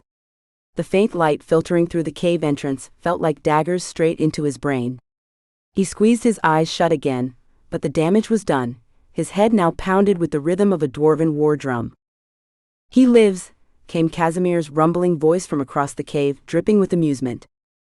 Ronan tried to swallow, but his mouth felt like it had been stuffed with ashes and left to dry in the summer sun. When he exhaled, he could have sworn wisps of smoke escaped his lips. "What happened?" he croaked, then immediately regretted speaking. His own voice bounced painfully around his skull. A deep, dragon-sized chuckle reverberated through the cave. The princeling discovered why fire-brew mead is not meant for humans. A rather educational evening for all involved. Fragments of memories began floating up through the murky waters of Ronan's mind. The sleepy Griffin Inn. Hazel's taunting smile. The burning sensation as the mead slid down his throat. And then? Oh no. His eyes flew open again despite the pain. Had he really stood on a table and proclaimed that Imogene's eyes were prettier than cave crystals and twice as dangerous? Surely not. He wouldn't have done something so undignified. But as more memories surfaced, his horror grew. He had. He absolutely had. "Ah," Casimir said, his golden eyes gleaming with malicious delight. "I see the memories are returning. How unfortunate for you." Ronan attempted to sit up, and immediately regretted it when the cave seemed to spin around him. He caught sight of movement from the corner of the cavern. Casimir hastily tucking something away under his massive foreleg. It looked like a scroll, but not an ordinary one. Even in his addled state, Ronan could make out scale-like parchment and what appeared to be ink that shimmered and moved like liquid silver. Just before it disappeared from view, he caught a glimpse of an unusual seal, a symbol of interlocked stars bound together in some sort of celestial knot. Before he could question it, the sound of cheerful humming announced Imogene's approach. She appeared carrying a steaming mug that smelled strongly of herbs and something less identifiable. "You're awake," she chirped, far too loudly for Ronan's sensitive ears. "I made you my special hangover cure. It tastes terrible, but it works. Most of the time." "Most of the time?" Ronan managed, squinting up at her. "Well, I've never actually treated someone who drank fire brew before, so this is exciting research." She thrust the mug into his hands. "Drink up." As Ronan reluctantly accepted the concoction, Imogene plopped herself down beside him, practically vibrating with energy. "Kaz, you missed the best parts last night," she exclaimed, turning toward the dragon. After he hiccuped actual flames, tiny ones but definitely fire, he decided he needed some fresh air. "I did not," Ronan protested weakly. "You absolutely did," Imogene continued, ignoring him completely. "And that's when we ran into that mountain goat. Do you remember the mountain goat, Ronan?" He groaned and took a desperate swig from the mug. The liquid tasted like pond water mixed with pepper and something vaguely minty. He grimaced but kept drinking. He tried to serenade it. Imogene told Casimir, who was now watching with uncharacteristic interest. Something about noble creature of the peaks and understands the burdens of greatness. The goat just kept eating his sleeve. Casimir made a sound that, in a lesser creature, might have been a snort of laughter. How dignified. "Oh, but the best part," Imogene continued, her eyes dancing with mischief, "was when we were walking back. He stumbled into that clearing, looked up at the stars, and announced, very solemnly, that you, Kaz, are not that scary, just very large and misunderstood." Ronan choked on his hangover cure. "I did not say that." "You did. And then you patted my head and said, 'Don't tell him I said that.' He tries so hard to be intimidating." Casimir's rumble developed a dangerous edge. "Did he now?" "In my defense," Ronan began, then realized he had absolutely no defense. He sank back down and covered his face with his arm. Just kill me now. It would be kinder. Imogen laughed, a sound like bells that somehow didn't worsen his headache. Don't be dramatic. Kaz doesn't eat people for embarrassing themselves. Otherwise, I'd have been lunch years ago. Suddenly, Casimir's demeanor changed. His massive head snapped toward the cave entrance, massive nostrils flaring as he inhaled deeply. His entire body tensed, scales shifting slightly as golden eyes narrowed. What is it? Imogen asked, her teasing tone gone. We have a visitor, Casimir rumbled, just as the sound of approaching footsteps became audible to human ears. A moment later, a disheveled figure appeared in the cave entrance, a middle-aged man with wild graying hair sticking out at impossible angles. He wore robes that might once have been an impressive deep blue, but were now faded and covered in what appeared to be ink stains of various colors. He carried a worn leather satchel that bulged with scrolls and small glass containers. Ah, the man exclaimed, seemingly unperturbed by the massive dragon glaring at him. I see everyone's awake. Excellent timing. Casimir exhaled heavily, sending a warm gust of air that ruffled the man's already chaotic hair. Elias? You're early. Early? The man, Elias, raised bushy eyebrows. Or precisely on time for what needs discussing? Ronan watched in fascination as Casimir's irritation shifted into something resembling grudging respect. The dragon didn't soften exactly, but the tension in his massive body eased slightly. I brought more of that mountain sage you like, Elias continued, pulling a bundle of dried herbs from his satchel and holding it up. And oh! His eyes fell on Ronan, widening with surprise, and then immediate recognition.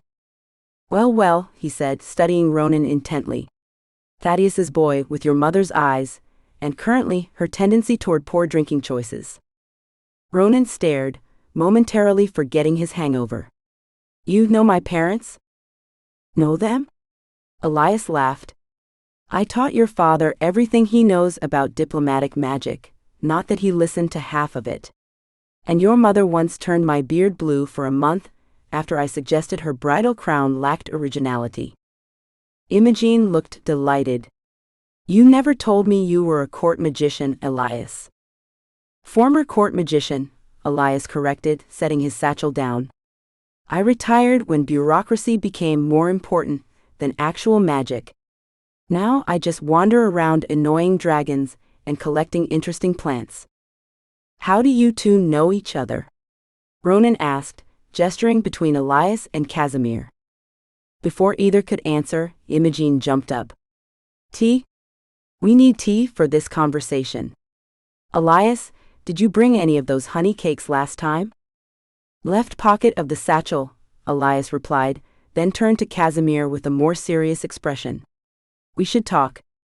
Casimir nodded once, a sharp movement that brooked no argument. The two moved to a far corner of the cave, where Casimir lowered his massive head to speak in hushed tones with the wizard. Ronan watched them, trying not to be obvious about eavesdropping as he sipped the last of Imogen's hangover cure. The liquid was gradually easing his headache, though occasional tendrils of smoke still escaped with each exhale.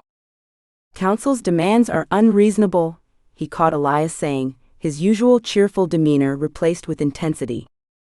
Casimir's reply was too low to hear, but his tail twitched in obvious agitation. Alignment approaches faster than anticipated. Another snippet as Elias's voice rose slightly. They have no right.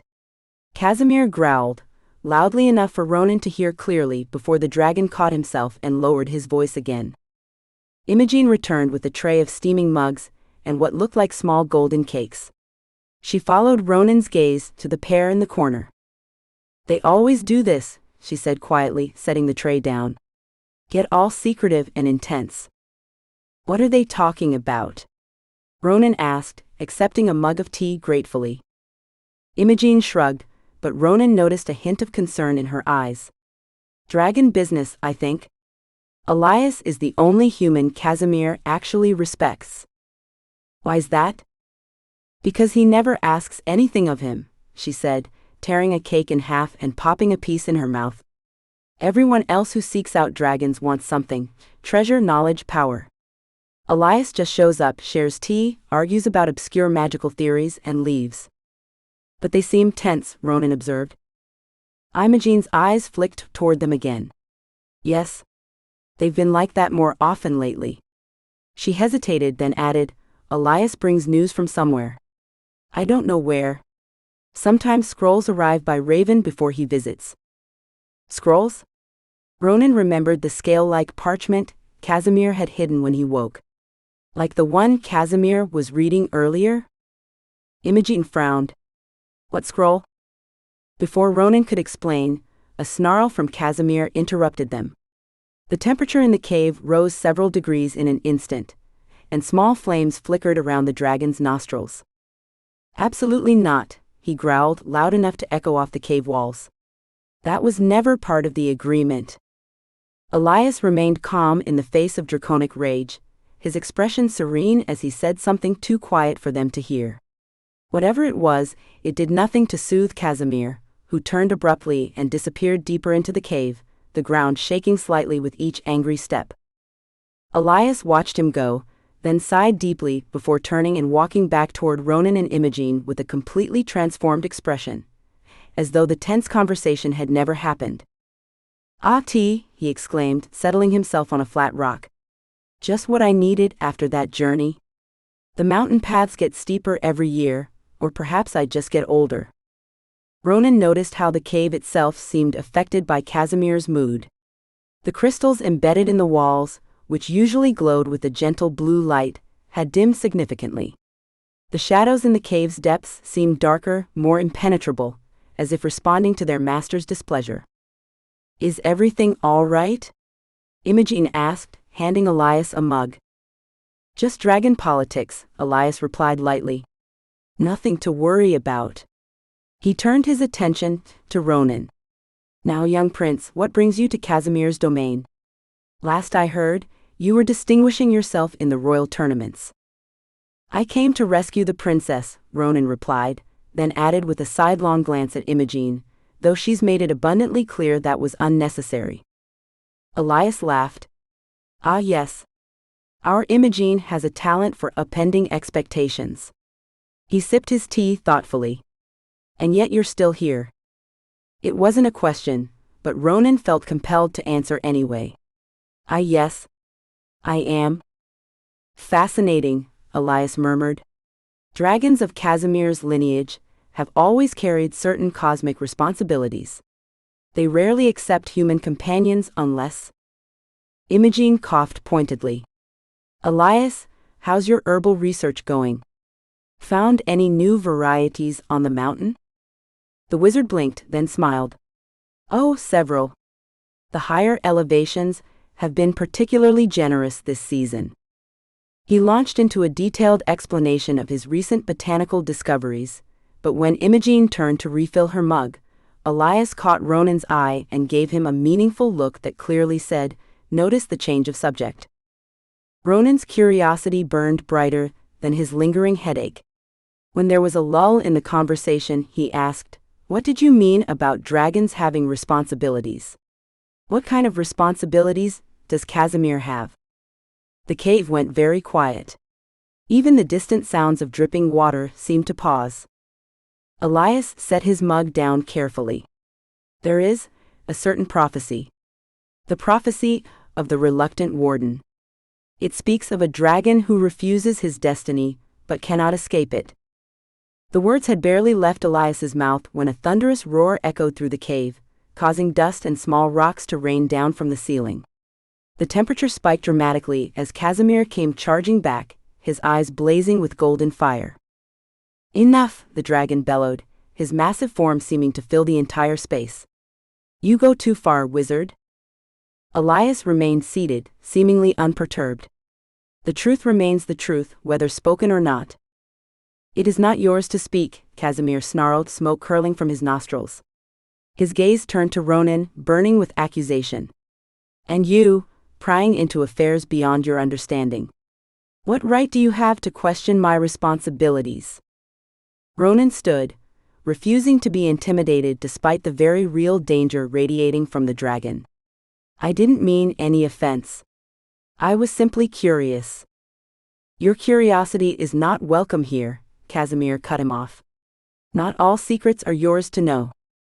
Ronan looked to Imogen for support, but to his surprise, she was frowning. Kaz is right, Ronan, she said quietly.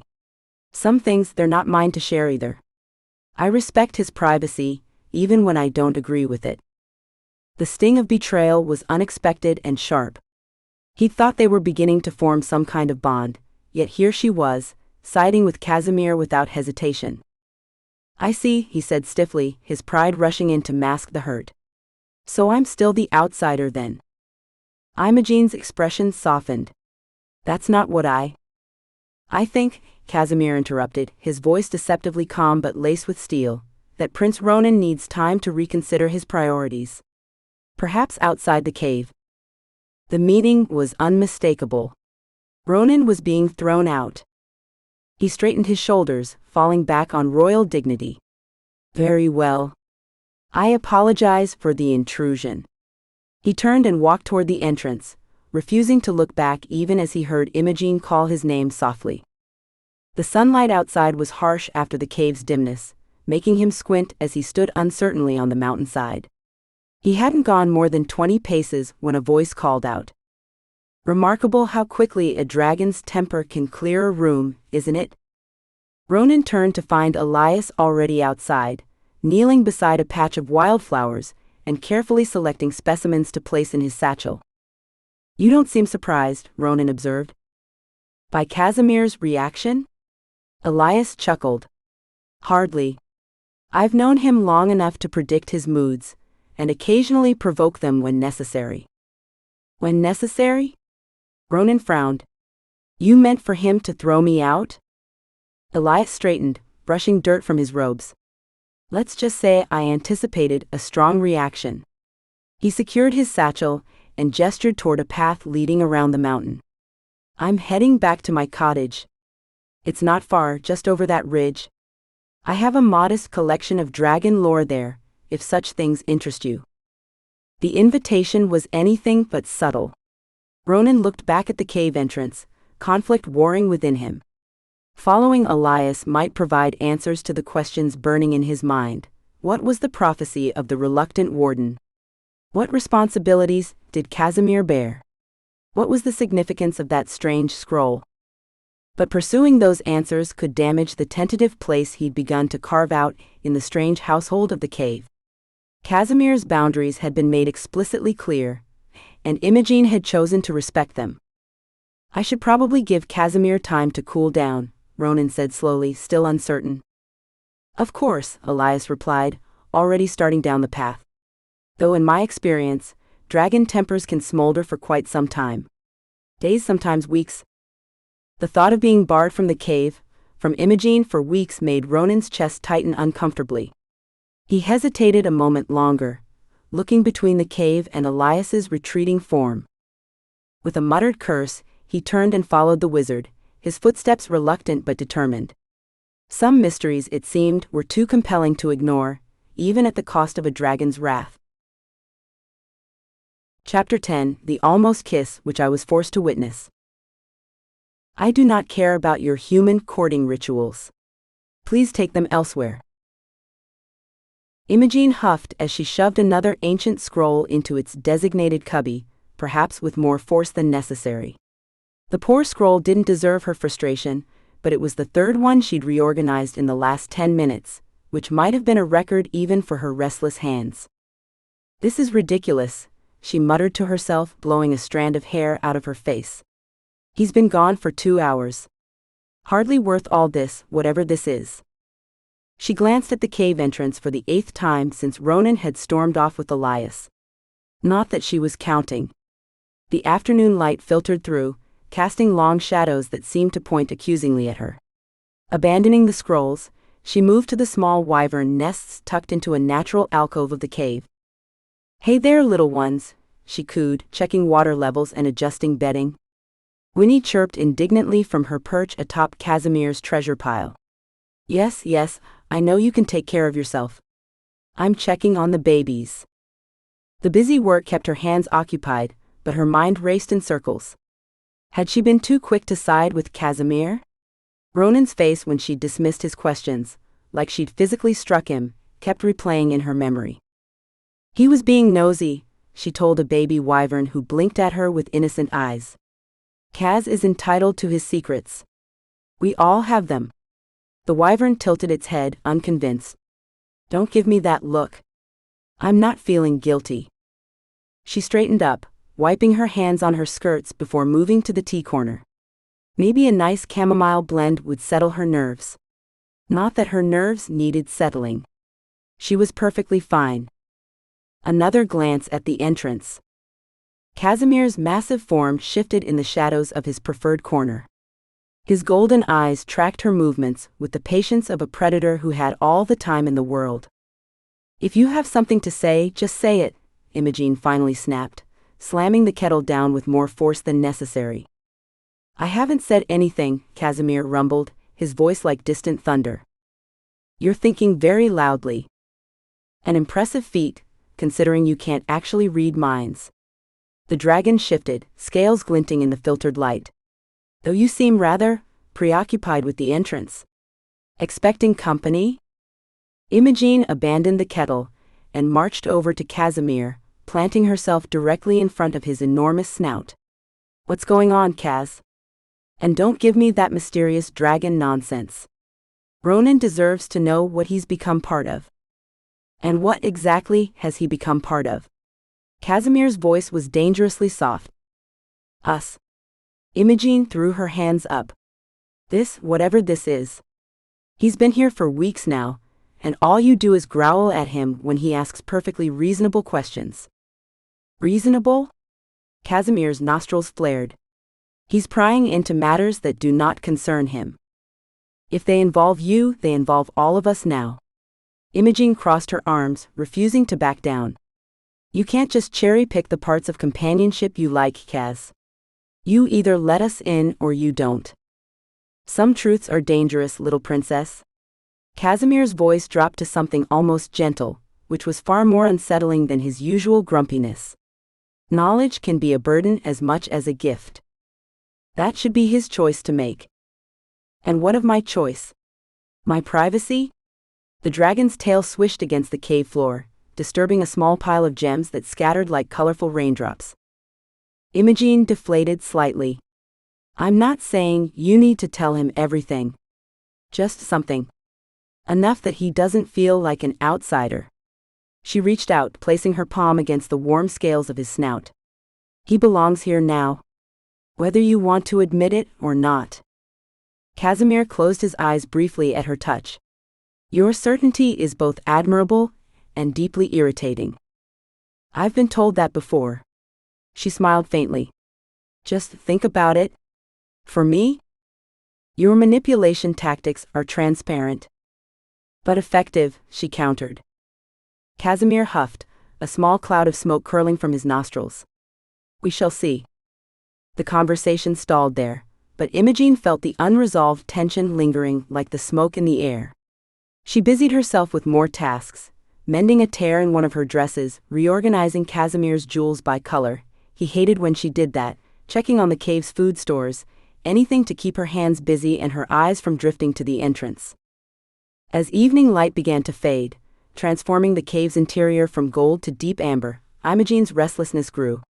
She found herself gravitating toward the entrance, peering out at the winding path that led down the mountainside. The forest below was beginning to disappear into shadow. I should collect some fresh herbs, she announced to no one in particular. The rosemary by the eastern slope will be perfect for tomorrow's breakfast. Casimir made a sound that might have been a snort of disbelief. Outside, the mountain air held the sharp bite of approaching autumn. Imogen paced along the narrow ledge that served as the cave's front porch, occasionally bending to inspect plants that didn't need inspecting. He's fine, she muttered to herself. Perfectly capable of handling himself. Probably still with Elias, boring the poor wizard to death with his endless questions about proper sword maintenance. She yanked a sprig of wild thyme that hadn't done anything to deserve such treatment.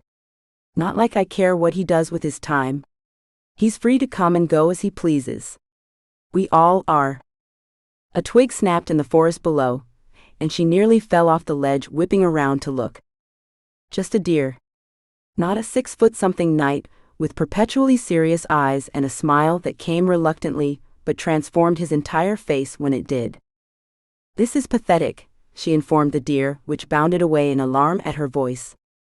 When she returned to the cave, herb basket suspiciously empty, Casimir had moved to the entrance, his massive head resting on his forelegs as he watched her with those knowing golden eyes. You'll wear a path in the stone at this rate, he observed dryly. Perhaps you should simply admit you miss the loud one. I don't miss him, Imogen replied too quickly. I'm concerned. It's getting dark and there are wolves in these woods. Wolves that would run from a knight of his caliber. Well, maybe he fell into a ravine. There is one ravine within walking distance, and it is barely deep enough to be called a ditch. Imogen glared at him. Maybe he decided to finally leave for good. Is that what you're afraid of? Casimir's question was unexpectedly gentle. I'm not afraid of anything, she insisted, but the words felt hollow even to her own ears. I don't want him to think I don't care if he stays or goes. Don't you? Of course not. He can do whatever he wants. Hum? Casimir's hum vibrated through the stone beneath her feet. You humans are remarkably adept at lying to yourselves. I'm not lying. Then why are you still standing there, watching the path? Imogen opened her mouth to deliver what would surely have been a devastating retort, when movement from the forest caught her attention. Her heart gave a treacherous leap, as a familiar figure emerged from the trees. Ronan. She immediately busied herself with arranging her empty herb basket, determined to appear completely unconcerned about his return.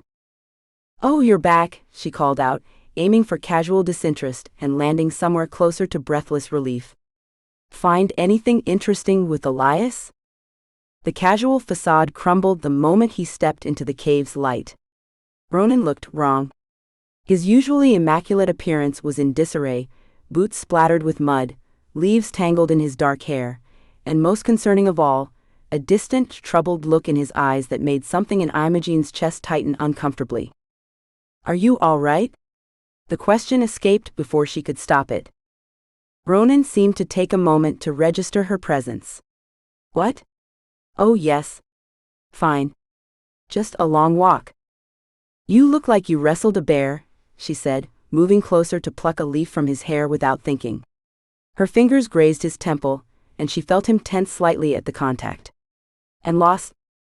No bears, he replied with a weak smile that didn't reach his eyes. Just thoughts. Imogen glanced at Casimir, who had risen silently to his full height. The dragon and the knight exchanged a long look that contained volumes Imogen couldn't decipher. Something had passed between them, some understanding that excluded her, and she hated it. Well, you're just in time for dinner, she said brightly, trying to dispel the strange tension in the air. I've made stew. And there's fresh bread from the village. Dinner was an exercise in uncomfortable silence. They sat around the fire pit at the center of the cave, 3 beings forming a tableau of studied avoidance. Imogen found herself acutely aware of Ronan's every movement, the way he tore his bread into tiny pieces but barely ate any, how he kept his eyes fixed on his bowl, the occasional glance he would steal in her direction when he thought Casimir wasn't watching. She realized with startling clarity that she was mirroring him, breaking her own bread into methodical pieces, stealing her own glances when she thought it was safe. Each time their eyes accidentally met, something electric passed between them before they both looked away. Casimir, for his part, seemed content to observe them with the air of someone watching a particularly predictable play. He finished his portion, significantly larger than theirs combined, and rose to his full height, stretching his enormous wings in a display that never failed to impress. I'm going hunting, he announced abruptly. Imogen nearly knocked over her bowl. Hunting? Now? It's already dark. The best time for it, Casimir replied smoothly. I will return by morning. This was unprecedented. In all the time she'd lived in the cave, Casimir had never left them alone overnight. He always claimed it was because he didn't trust them not to reorganize his entire hoard while he was gone. A fair concern given Imogene's tendencies, but there was something deliberate about this departure. As he moved toward the exit, he fixed Imogene with a meaningful look that made her cheeks burn. This was intentional, the sneaky lizard. "Try not to destroy anything irreplaceable in my absence," he rumbled, and then he was gone. A dark shadow against the night sky, powerful wings carrying him away into the darkness. The cave felt immediately, overwhelmingly smaller without his massive presence. The fire crackled loudly in the silence, shadows dancing across the walls in patterns that seemed to watch with keen interest. Imogene cleared her throat. "Would you like more stew?" "No thank you," Ronan replied with painful politeness. "It was delicious." "It was terrible," she corrected with a small laugh. "I've never been much of a cook." "It wasn't that bad." "You didn't eat it." Ronan looked guilty. "I'm sorry. I'm just not very hungry." The conversation lapsed again. Imogene busied herself cleaning up their dinner things, hyper-aware of Ronan's presence as he stoked the fire, adding another log that sent sparks spiraling upward. When the chores were done, they found themselves gravitating back toward the fire's warmth, sitting on opposite sides of the flames like cautious animals. "So," Imogene ventured finally, "what did Elias have to say?" Ronan looked into the fire for a long moment. "Many things. Some I can share, some I promised I wouldn't." "Respecting Casimir's privacy?" "Something like that." He ran a hand through his hair, dislodging another leaf she'd missed earlier. "But I'm worried, Imogene. There are forces at work here that are bigger than all of us." "That sounds ominously vague." A small smile tugged at his lips, the first genuine one she'd seen all evening. "It does, doesn't it? I sound like Elias now." He sighed heavily. I wish I knew how to help." "Help with what?" "Everything. Casimir. This situation." He gestured vaguely around the cave. "You? Me?" Imogene blinked in surprise. "I don't need help." "Don't you?" His eyes met hers across the flames, serious and searching. "You ran away from your kingdom, hid yourself in a dragon's cave, and have been pretending for years that this is exactly the life you wanted." Something defensive flared in Imogene's chest. "It is the life I wanted. Freedom. Adventure. No one telling me who to marry, or how to behave, or...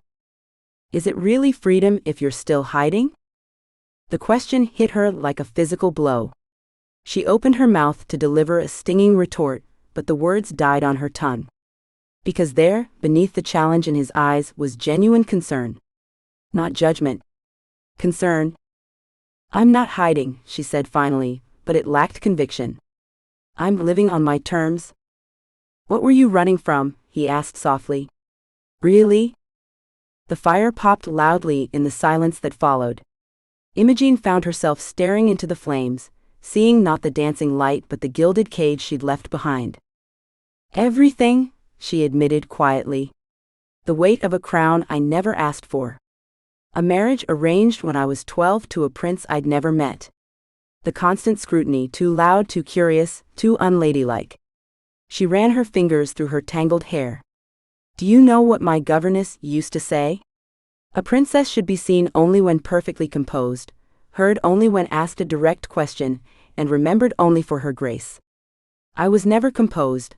I spoke whenever I had something to say, and grace?" She laughed bitterly. "Well, you've seen me trip over my own feet often enough." Ronan was watching her with an intensity that made her skin prickle. "I know something about unwanted expectations," he said softly. "The perfect prince, the noble knight, the future king who must put duty before all else." "Is that why you came after me?" "Duty?" "At first," he admitted. "It was what was expected. The brave rescue of the kidnapped princess. Another story for the royal chronicles." He shook his head, a rueful smile playing on his lips. I had no idea what I was walking into. A dragon's cave? You, he said simply. I wasn't prepared for you.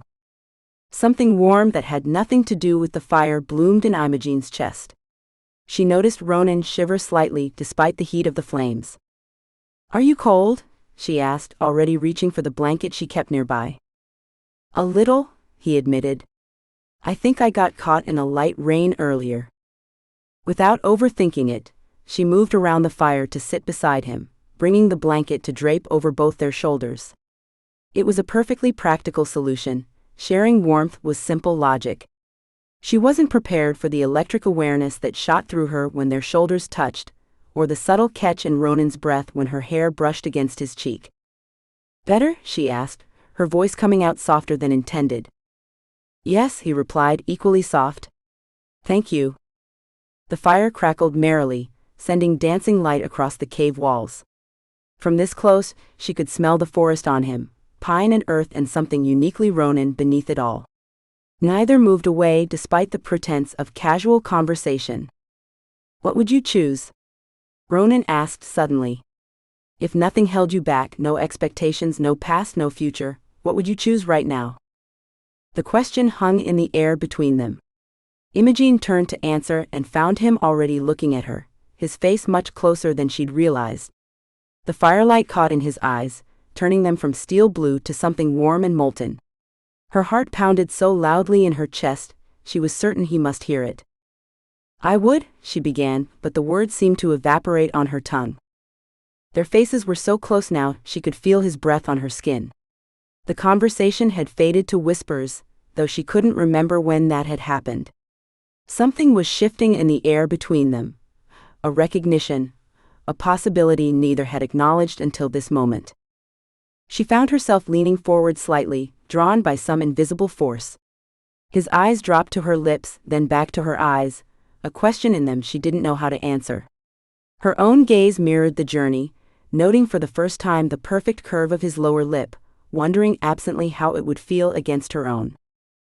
They were so close now, a heartbeat away from something that would change everything.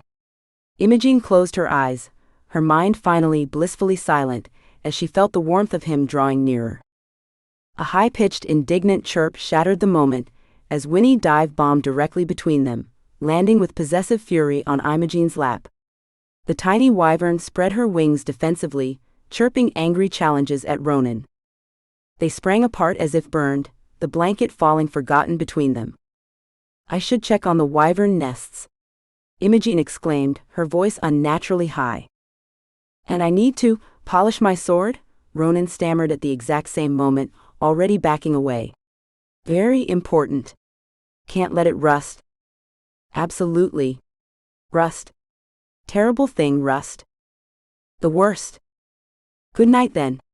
She scooped up Winnie, who continued to glare daggers at Ronan. Yes, good night. Sleep well. Or rest. Comfortably. Or however you... He cut himself off, turning an interesting shade of red. Good night. They retreated to opposite sides of the cave, the moment shattered beyond repair. Hours later, Imogene lay awake in her sleeping area, listening to the steady rhythm of Ronan's breathing from across the cave. Winnie was curled at her feet, triumphant in her perceived victory over the night. Imogene's fingers drifted unconsciously to her lips, tracing their outline, as she wondered what would have happened if the wyvern hadn't interrupted. More disturbingly, why had she wanted so badly for it to happen? This wasn't part of her plan when she chose this life of freedom. There was no space in her carefully constructed world for breathless almost kisses by firelight, or the way her heart still raced at the memory of Ronan's eyes in the firelight.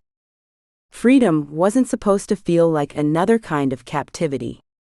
Yet here she was, bound by feelings she couldn't name and didn't want, for a knight who represented everything she'd run away from. The irony was not lost on her, as she finally drifted into restless sleep. Chapter 11. The egg is just a decoration, stop asking about it. Nothing suspicious is happening. Leave it alone. Ronan couldn't remember ever being more intensely focused on sword maintenance. He ran the whetstone along Oathkeeper's blade with meticulous precision, counting each stroke as if the fate of kingdoms depended on it. 1, 2, 3, 4. The repetitive motion was soothing, giving him anything, to concentrate on besides the absolute disaster that was last night.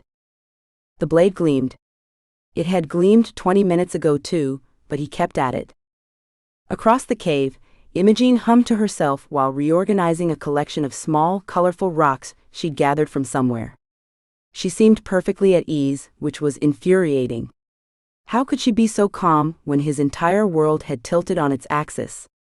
He glanced up, immediately regretting it when she turned and the morning light caught in her hair, transforming ordinary blonde waves into something that made his chest tighten. He looked away quickly, adding another unnecessary stroke to Oathkeeper's already razor-sharp edge. "You'll wear that sword down to a needle if you keep that up," Imogen commented, her voice light and casual, as if nothing had happened. "It's important to maintain one's weapons," he replied stiffly, not looking up. Of course." She padded across the cave, passing close enough that the now familiar scent of wildflowers and cave dust drifted past him. "Tea?" "No. Thank you." She shrugged and continued toward the makeshift kitchen area she'd carved out of Casimir's lair. Ronan's eyes betrayed him, tracking her movement. The firelight caught her profile, illuminating the slight upturn of her nose, the curve of her lips that just last night had been inches from his own.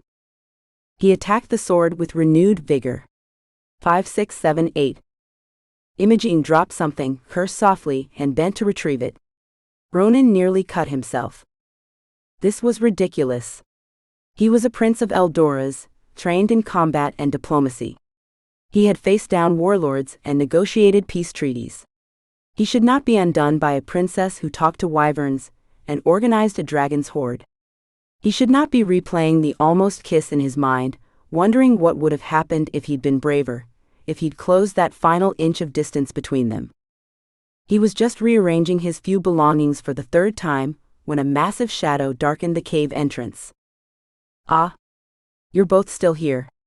"Wonderful," Casimir rumbled, ducking his large head as he entered. His scales gleamed in the morning light, and his golden eyes took in the scene with predatory precision. "And you're both extraordinarily busy with very important tasks, I see." Ronan straightened. "Good morning." Casimir settled himself on his stone throne, tail curling around the base. "Is it? The atmosphere in here is strange." His nostrils flared. "Tense even." "No tension here," Imogen called too brightly from her corner. "None whatsoever," Ronan agreed, carefully placing Oathkeeper in its scabbard. "Ah. My mistake." Casimir's mouth curved in what might have been a draconic smirk. "I simply assumed the distinct scent of human awkwardness and unresolved feelings meant something had happened. But clearly I'm mistaken." Ronan felt heat crawling up his neck. "I don't know what you're talking about." "Of course not." Casimir's tail swished lazily. "And I'm sure Imogen doesn't either, despite the fact that she's organizing her rock collection for the 4th time this week." Imogen dropped a rock. They needed rearranging. "By color? Again?" Casimir's eyes gleamed with malicious enjoyment. "Fascinating how the organizational needs of small stones fluctuate so rapidly." "I had a new system in mind," she muttered. "And you, Prince Ronan? Your sword looks exceptionally sharp. Sharp enough to cut through certain tensions, perhaps?" Ronan stood abruptly. "Is there something you need assistance with? A task, perhaps? Something far away from here?" Casimir tilted his massive head. "As a matter of fact, there is. My inner chamber requires some reorganization. Books have been piling up for, centuries." "I can help," Ronan volunteered too quickly. "Can you? How generous." Casimir's voice dripped with amusement. "I seem to recall you refusing to touch my stolen plunder just last week on principle. I've revised my position." "Clearly." Casimir rose, stretching his wings briefly before folding them again. "Follow me then. The diplomatic prince has become a librarian." Ronan followed Casimir deeper into the cave system, grateful for the escape despite the dragon's obvious enjoyment of his discomfort. Behind him, he heard Imogen drop another rock. The passage wound downward, illuminated by strange blue crystals embedded in the walls that gave off a soft, steady glow. The air grew warmer as they descended, carrying a scent of old parchment and something metallic. "You haven't been to this section before," Casimir noted, his bulk nearly filling the tunnel. "It's where I keep the more significant portions of my collection." The passage opened into a vast chamber that took Ronan's breath away. The ceiling soared upward, disappearing into shadows. Piles of gold and jewels gleamed under the crystal light, but they weren't the haphazard heaps of treasure Ronan had imagined.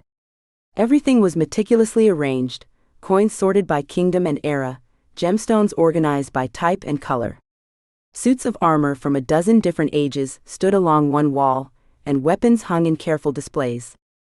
But what dominated the space were the books. Thousands of them, on shelves carved directly into the stone walls, rising higher than Ronan could see.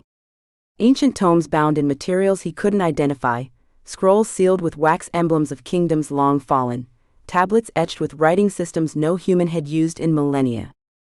"This is not what I expected," Ronan admitted, turning slowly to take it all in. "Few things ever are." Casimir settled himself in the center of the chamber. "You expected a careless hoard, treasures tossed together simply because a greedy dragon wanted them." "Something like that," Ronan admitted. "This collection represents the history of 17 kingdoms, 12 of which no longer exist." Casimir gestured toward a particular shelf. "Begin with those. They need to be arranged chronologically." Ronan approached the shelf, examining spines written in languages he didn't recognize. "How am I supposed to organize them if I can't read them?" "By publication date, clearly marked on the spine." "I don't see any." Ronan squinted, then noticed tiny symbols at the base of each spine, numerical sequences that did seem to follow some pattern. "Oh." They worked in silence for a while, Ronan sorting books while Casimir supervised, occasionally correcting his placement with a claw as delicate as a surgeon's instrument. The quiet was companionable rather than awkward, and Ronan found himself relaxing. "So," he said finally, carefully replacing a leather-bound volume, "Elias mentioned dragon lineages." Casimir's eyes narrowed. "Did he?" "He seemed to think you had some cosmic responsibility." Ronan kept his tone casual, continuing to sort. "Something about ancient bonds." Casimir was silent for so long that Ronan thought he might have pushed too far. Finally the dragon sighed, a gust of warm air that ruffled Ronan's hair. "Elias talks too much." "He didn't say much, actually. Just enough to be intriguing." "Wizards." Casimir's voice was disgusted. "Always hinting and suggesting, without having the courtesy to mind their own business." Ronan waited, continuing to align books by their date markings. "You've been here longer than any other human besides Imogen," Casimir said finally. "You haven't tried to kill me, which is unusual. And the cave accepted you. So I deserve some explanation?" "You deserve very little, Prince of Eldoras. But yes, perhaps some context would prevent you from pestering me further." Casimir shifted, his scales catching the blue light. "Dragons exist in lineages, bloodlines that connect to different cosmic forces. Mine is particularly ancient." "What does that mean, exactly?" "It means I am burdened with knowledge and responsibility that humans cannot comprehend," Casimir rumbled. "It means there are things I must protect, things I must preserve until the time is right." "The time for what?" "That," Casimir said pointedly, "is not something we will discuss today. Move that stack to the upper shelf." Ronan complied, lifting a stack of worn texts. The movement revealed something behind them, a small alcove he hadn't noticed before, containing a pedestal of polished stone. Upon it rested what appeared to be an egg, nestled in dark velvet. But it was unlike any egg Ronan had ever seen. Perfectly oval and slightly larger than his two hands together, its surface was pure obsidian black, not the blue-black of a raven's wing but a true light-devouring darkness. As he looked closer, he noticed faint patterns across its surface, iridescent tracings that shifted and changed when viewed from different angles, like oil on water. Without thinking, Ronan set down the books and stepped closer. The air around the egg felt strangely cold, despite the chamber's warmth.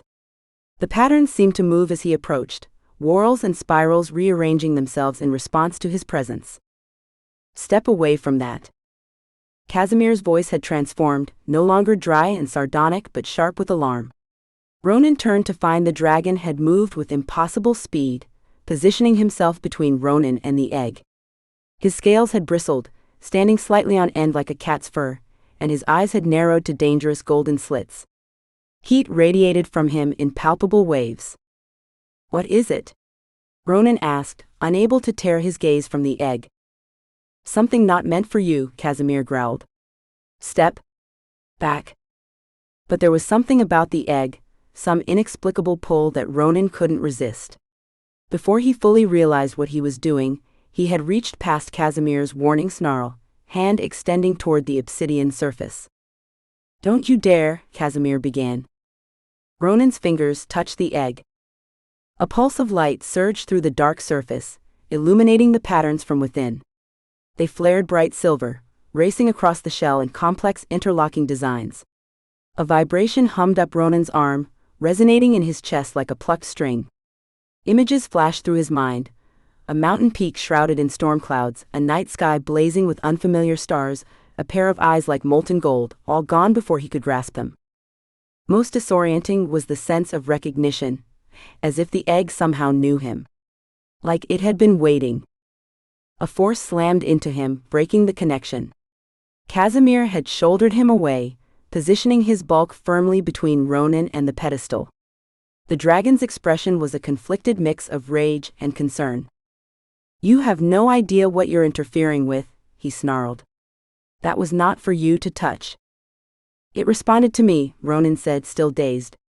"I saw." "It shouldn't have responded to a human." Casimir's tail lashed, knocking over a pile of artifacts. "Not to you. Not to anyone. It's supposed to remain dormant until—" He stopped abruptly. Ronan steadied himself against a bookshelf. "Until what? What is that thing?" "Nothing that concerns you." "It clearly does concern me if it reacted to my touch." "A coincidence. A malfunction." Casimir's voice was strained. "It's ancient magic, unstable." "You're lying." Ronan stood straighter, his diplomatic training forgotten in the face of Casimir's obvious evasion. "It recognized me somehow. I felt it." "What is it? Some kind of weapon?" "Weapon?" Casimir let out a harsh bark of laughter. "You humans. Always thinking in terms of weapons and power." "Then explain it to me." Ronan's voice echoed off the chamber walls. "You can't just keep secrets and expect." "I can do exactly that. This is my cave, and why responsibility?" Casimir's roar shook dust from the ceiling. "You are here on my tolerance, Prince of Eldoras." "What's happening?" A new voice joined the fray, and they both turned to see Imogen standing in the entrance to the chamber, wide-eyed. "I could hear you shouting from the main cave." She took in the scene: Casimir's defensive posture, Ronan's flushed face, the still glowing egg on its pedestal, and her expression shifted from concern to confusion. "What is that?" she asked, stepping closer. Casimir's tail whipped around, blocking her path. "Stay back." "Cas," she said, her voice unusually serious, "what are you hiding?" The dragon seemed to deflate slightly, caught between them. "It's complicated." "It's an egg," Ronan said. "One that apparently shouldn't respond to humans, but it certainly responded to me." Imogen's eyes widened. "An egg? As in, there's a baby dragon in there?" "No," Casimir said quickly. "Not exactly. It's something else." "Well, that's informative." Imogen crossed her arms. "How long has this been here?" Casimir shifted uncomfortably. "A while." "A while as in weeks? Months?" Her voice hardened. "Years, Cas. Has it been here the entire time I've lived with you?" The dragon's silence was answer enough. You never told me. Her voice was quiet, hurt. All this time, and you never mentioned it. It wasn't relevant, Casimir muttered. Wasn't relevant? Imogen's voice rose. You've been guarding some mysterious magical egg in a secret chamber, and you didn't think that was worth mentioning to the person who lives with you? It's not? I reorganized your entire hoard. I cataloged your weird crystal collection. I named all your wyverns. And you couldn't tell me about this? She gestured wildly at the egg. Something shifted in Casimir's expression, a crack in his usual sardonic mask. It wasn't about trust, Imogen. It feels like it was. The dragon sighed, a gust of warm air that stirred the dust around them. I was entrusted with it centuries ago, by the last of an ancient dragon lineage. I am its guardian, until the time is right. The time for what? Ronan and Imogen asked simultaneously. Casimir's eyes moved between them. That I don't know. I was told I would recognize when the moment came. That's suspiciously vague, Imogen said. Dragons often are. Casimir settled back on his haunches. All I know is that it contains something important. Something that must be protected until it's needed. Ronan studied the dragon's face. You're not telling us everything. Of course I'm not. Most of it wouldn't make sense to you, and the rest isn't my secret to share. Casimir's gaze fixed on Ronan. But I will say this, it shouldn't have responded to you. To any human.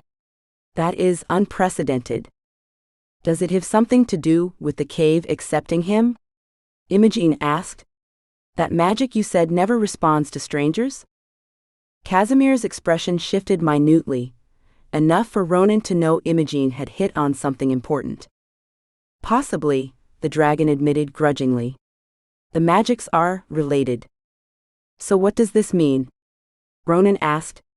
For me, specifically? It means, Casimir said with evident reluctance, that you are somehow connected to this. Though I have no idea how or why, which is disturbing.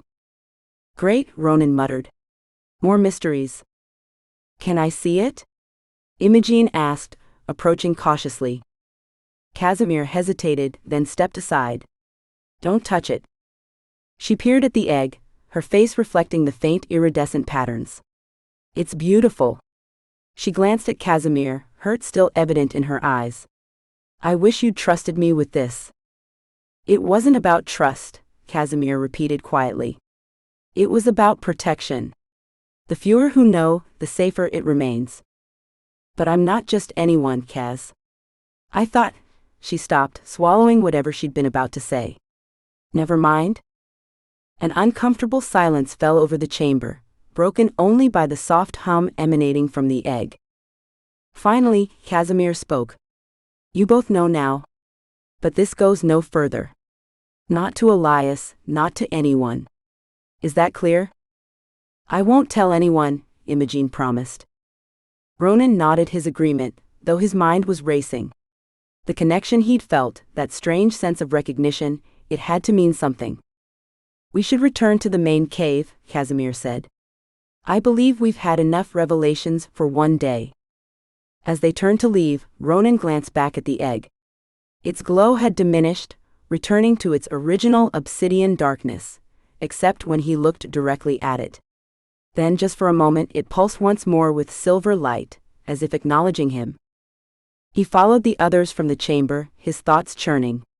Whatever connection he felt to the egg seemed tied to the cave's earlier acceptance of him, to Casimir's reluctant tolerance, to some larger pattern he couldn't yet discern. It wasn't coincidence, of that much he was certain.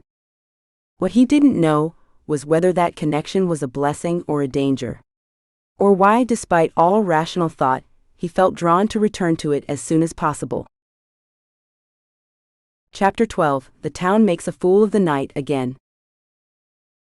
Imogen slammed another scroll into its new home on the makeshift shelf, her fingers lingering just long enough to make sure it wouldn't tumble back down.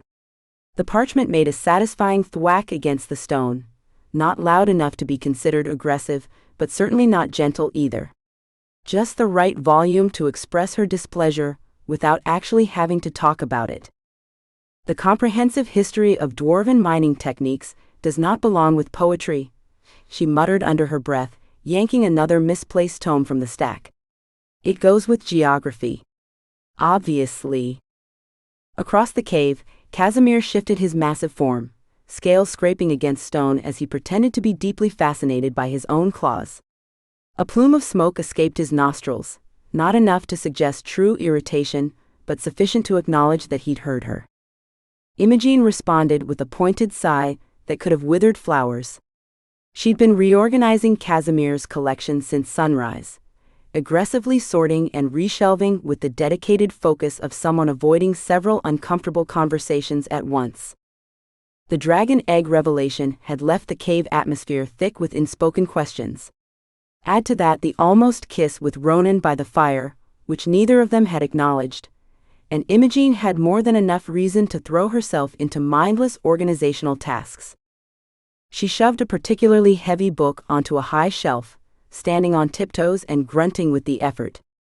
Magical artifacts should be cataloged by power source, not by discovery date, she announced to no one in particular, casting a sideways glance at Casimir. The dragon's massive golden eyes swiveled toward her briefly, before deliberately looking away. I heard that, Imogen said. I didn't say anything, Casimir rumbled. Your silence is very loud. From his corner, Ronan cleared his throat awkwardly, clearly wishing he could melt into the stone walls. He'd been polishing his sword for the last hour. The poor thing could probably serve as a mirror by now. Imogen pointedly didn't look in his direction. Ever since their faces had hovered inches apart in the firelight, she'd found it nearly impossible to meet his eyes without her cheeks warming. Instead, she grabbed another armful of scrolls, accidentally knocking over a small stack with her elbow. We need supplies, Casimir announced abruptly, his voice filling the cave with such deliberate casualness that it was immediately suspicious. Imogen paused mid-reach. You went 2 months without supplies last winter. Yes, well. Casimir stretched his wings slightly, nearly knocking over a carefully arranged set of artifacts. We're out of tea. We have 3 full canisters, Imogen countered. The wrong kind. Since when do you care about tea varieties? Casimir's eyes narrowed. We're out of proper tea. Both of you will accompany me to town. Immediately. Ronan finally looked up from his sword, glancing between dragon and princess. Both of us? Is there an echo in here? Casimir growled. Yes. Both of you. Together. With me. To town? Imogen met Ronan's eyes accidentally, then quickly looked away, her hands suddenly very busy with a scroll that absolutely required her immediate attention. Fine. I could use some fresh air. As could I, Ronan agreed hastily, sheathing his gleaming sword. The preparations for their journey were a masterclass in awkward maneuvering. Imogen gathered her satchel, carefully positioning herself on the opposite side of the cave from Ronan. He, in turn, developed a sudden interest in examining the cave ceiling whenever she came within 10 feet of him. If you two are quite finished avoiding each other, Casimir sighed, smoke curling from his nostrils, we might actually leave before next winter. I'm not avoiding anyone, Imogen said at the exact moment Ronan proclaimed, I don't know what you're talking about. Humans, Casimir muttered, rolling his massive eyes. So exhausting. The journey down the mountain path revealed a side of Casimir that few ever witnessed. The dragon moved with surprising grace, adjusting his bulk to navigate the narrower human paths. Occasionally, his massive tail would curl around a tree trunk for balance, leaving shallow grooves in the bark. Imogen noticed how villages came into view as they descended, small clusters of homes that had existed in Casimir's shadow for generations. Children peeked from behind stone walls and garden gates, their eyes wide with a delicious mixture of terror and fascination. The dreaded one comes, a small boy whispered loudly, ducking behind a water barrel while still craning his neck for a better view. With the princess and the prince, added a gap-toothed girl, bouncing on her toes with excitement. Adults were less obvious but equally attentive. A baker paused mid-kneading flour-covered hands suspended over dough as they passed. A blacksmith's hammer hovered in midair, his mouth slightly agape at the unusual trio. "You're making a spectacle," Casimir grumbled. "We're making a spectacle?" Imogen laughed. "You're a 40-foot dragon strolling through a village." 38 at most, he corrected with wounded dignity. They reached a particularly steep section of path where recent rains had carved a small ravine. Casimir sighed dramatically, then extended one massive foreleg. "Climb on," he instructed. "I refuse to watch you two stumble around like newborn deer." Before either could protest, he scooped them both up with surprising gentleness, depositing them on the other side with an exasperated huff. "I could have jumped that," Ronan muttered. "And I would have enjoyed watching you fail," Casimir replied. "Another time, perhaps." As they approached the Sleepy Griffin Inn, Imogen noticed how naturally they'd fallen into step, Ronan unconsciously matching his stride to hers, Casimir adjusting his pace to accommodate them both. It felt comfortable. Natural even. The thought made her stomach twist uncomfortably. The inn's courtyard erupted into chaos the moment Casimir's massive form cast its shadow across the cobblestones. Conversations halted mid-sentence. Ale mugs froze halfway to open mouths. A bard missed a note on his lute, the discord hanging in the suddenly silent air. And then from the doorway came Hazel's unmistakable laugh. "Well, well. The family arrives together at last," the innkeeper called out, wiping her hands on her apron as she strolled toward them. Not a hint of fear crossed her weathered face as she approached the dragon, only amusement dancing in her eyes as she took in the sight of Imogen and Ronan carefully maintaining their distance from each other. "We need supplies," Casimir stated flatly. "Of course you do," Hazel said, not bothering to hide her knowing smile. "And it certainly couldn't wait another day, I'm sure." A group of children had begun to gather at a safe distance, whispering excitedly and pointing. One brave soul, a girl no more than 7, edged forward clutching something in her small fist. "For your collection, great one," she said, her voice trembling slightly as she held up a smooth river stone with flecks of mica that caught the sunlight. Casimir blinked slowly, then lowered his massive head. "Acceptable," he rumbled, extending one enormous claw with surprising delicacy as the child placed the stone upon it. Taking this as permission, several other children rushed forward with their offerings, a bent copper coin, a particularly blue feather, a chipped marble that sparkled in certain lights. "I'll remain here," Casimir announced, settling his bulk more comfortably in the courtyard. "These transactions require my attention." Imogen bit back a smile. For all his protesting about being fearsome, Casimir had a remarkable soft spot for children who appreciated shiny things, kindred spirits in the art of hoarding. "We'll get the supplies," she said, turning toward the inn entrance. Ronan followed close behind, and Imogen became acutely aware of his presence, the sound of his boots on the stone floor, the faint scent of pine and smoke that clung to him after so many weeks in the cave. The inn's interior buzzed with excitement at their arrival. Patrons nudged each other, conversations dropping to whispers as they entered. But Imogen's attention was immediately captured by the large chalkboard dominating the far wall.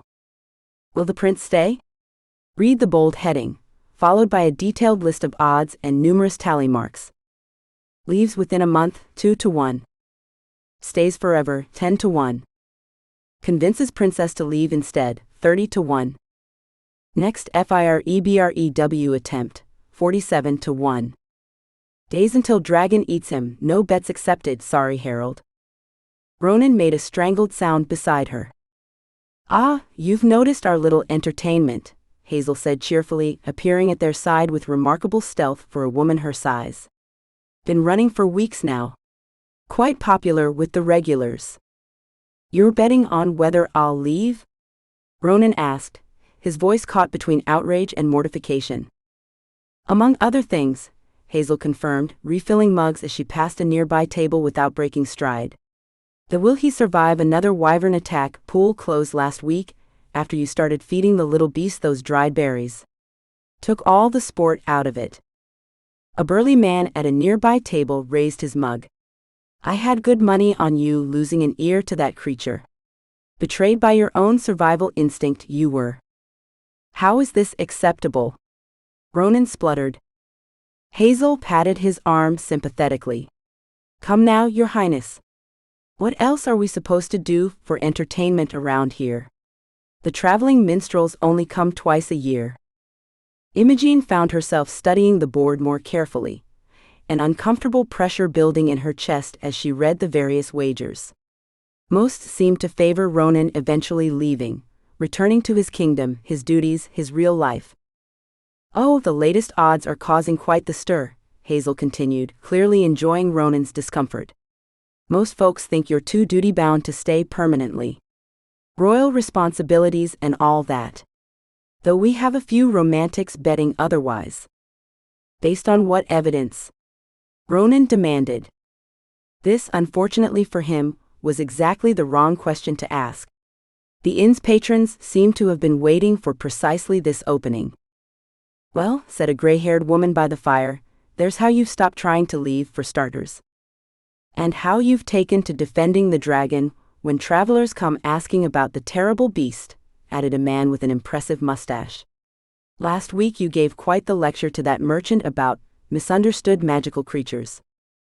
I was simply correcting misinformation, Ronan protested. You finish the princess's sentences now, called out a young barmaid. Last time you both said Casimir needs a nap at the exact same time. It was adorable. And you've started standing like her, noted an elderly farmer. Same posture, same head tilt when you're thinking. Watch, she'll do it now, and he'll mirror her without realizing. Imogene immediately became aware of her posture and forced herself not to shift her weight. Unfortunately, Ronan chose that moment to cross his arms in exactly the same way she had, proving the farmer's point and eliciting a round of knowing chuckles. The embarrassment on Ronan's face was almost painful to witness. Imogene felt a surge of protective irritation. This had gone far enough. Well, if we're placing bets, she began. Imogene, don't, Ronan whispered. Then I'd like to place one myself, she continued, stepping forward and pulling a small pouch of coins from her belt. The inn went quiet. Hazel's eyebrows shot up. And what position would the princess like to take? Hazel asked, chalk poised over the board. Imogene tossed her coin purse onto the counter with a heavy clink. 10 gold pieces on will leave, she announced, her voice carrying across the suddenly silent room. He's got royal responsibilities, important prince things. Our little cave life isn't enough to keep someone like him. She delivered the words with a casual shrug, as if the outcome mattered little to her either way. The silence stretched for one uncomfortable moment before the inn erupted in exclamations and renewed wagers. Ronan stared at her, his expression a complex mixture of offense, confusion, and something deeper she couldn't quite read. You're betting I'll leave? He demanded. I'm betting on the realistic outcome, she replied, ignoring the strange ache in her chest. You have a kingdom waiting for you, duties and expectations. Our arrangement was never permanent. You don't, he started, then stopped, seemingly at a loss for words. I am not that predictable, he finally managed, his voice carrying a hint of hurt beneath the indignation. Their eyes met across the crowded inn, and for one breathtaking moment, Imogene felt the same tension that had drawn them together by the fireside. Something unspoken but powerful hummed between them, charged with all the words neither was brave enough to say. Around them, patrons exchanged knowing glances and nudged each other meaningfully. Ronan mumbled something about checking on Casimir and retreated toward the door, his shoulders tense. The moment he was gone, Hazel appeared at Imogene's side, her expression far too perceptive for comfort. Come help me with these barrels, she said, gesturing toward the back room. It wasn't a request. Once they were alone among the stacked supplies, Hazel crossed her arms and fixed Imogene with a stare that could have peeled paint. What in the 7 hells was that about? She demanded. I'm simply participating in local customs, Imogene replied, suddenly very interested in examining a nearby barrel of pickled vegetables. Horse dung. You're betting against your own heart, dear, and that's always poor gambling. Imogene's head snapped up. I don't know what you mean. Of course you don't, Hazel sighed. Just like you don't notice how that boy looks at you when you're not watching. Just like you don't realize you've been happier these past weeks than in the 2 years you visited my inn. He's going to leave eventually, Imogene said quietly. Everyone does. Ah, Hazel nodded, her expression softening. So you're predicting it first? Can't be disappointed if you expect it, is that it? Imogene didn't answer, which was answer enough.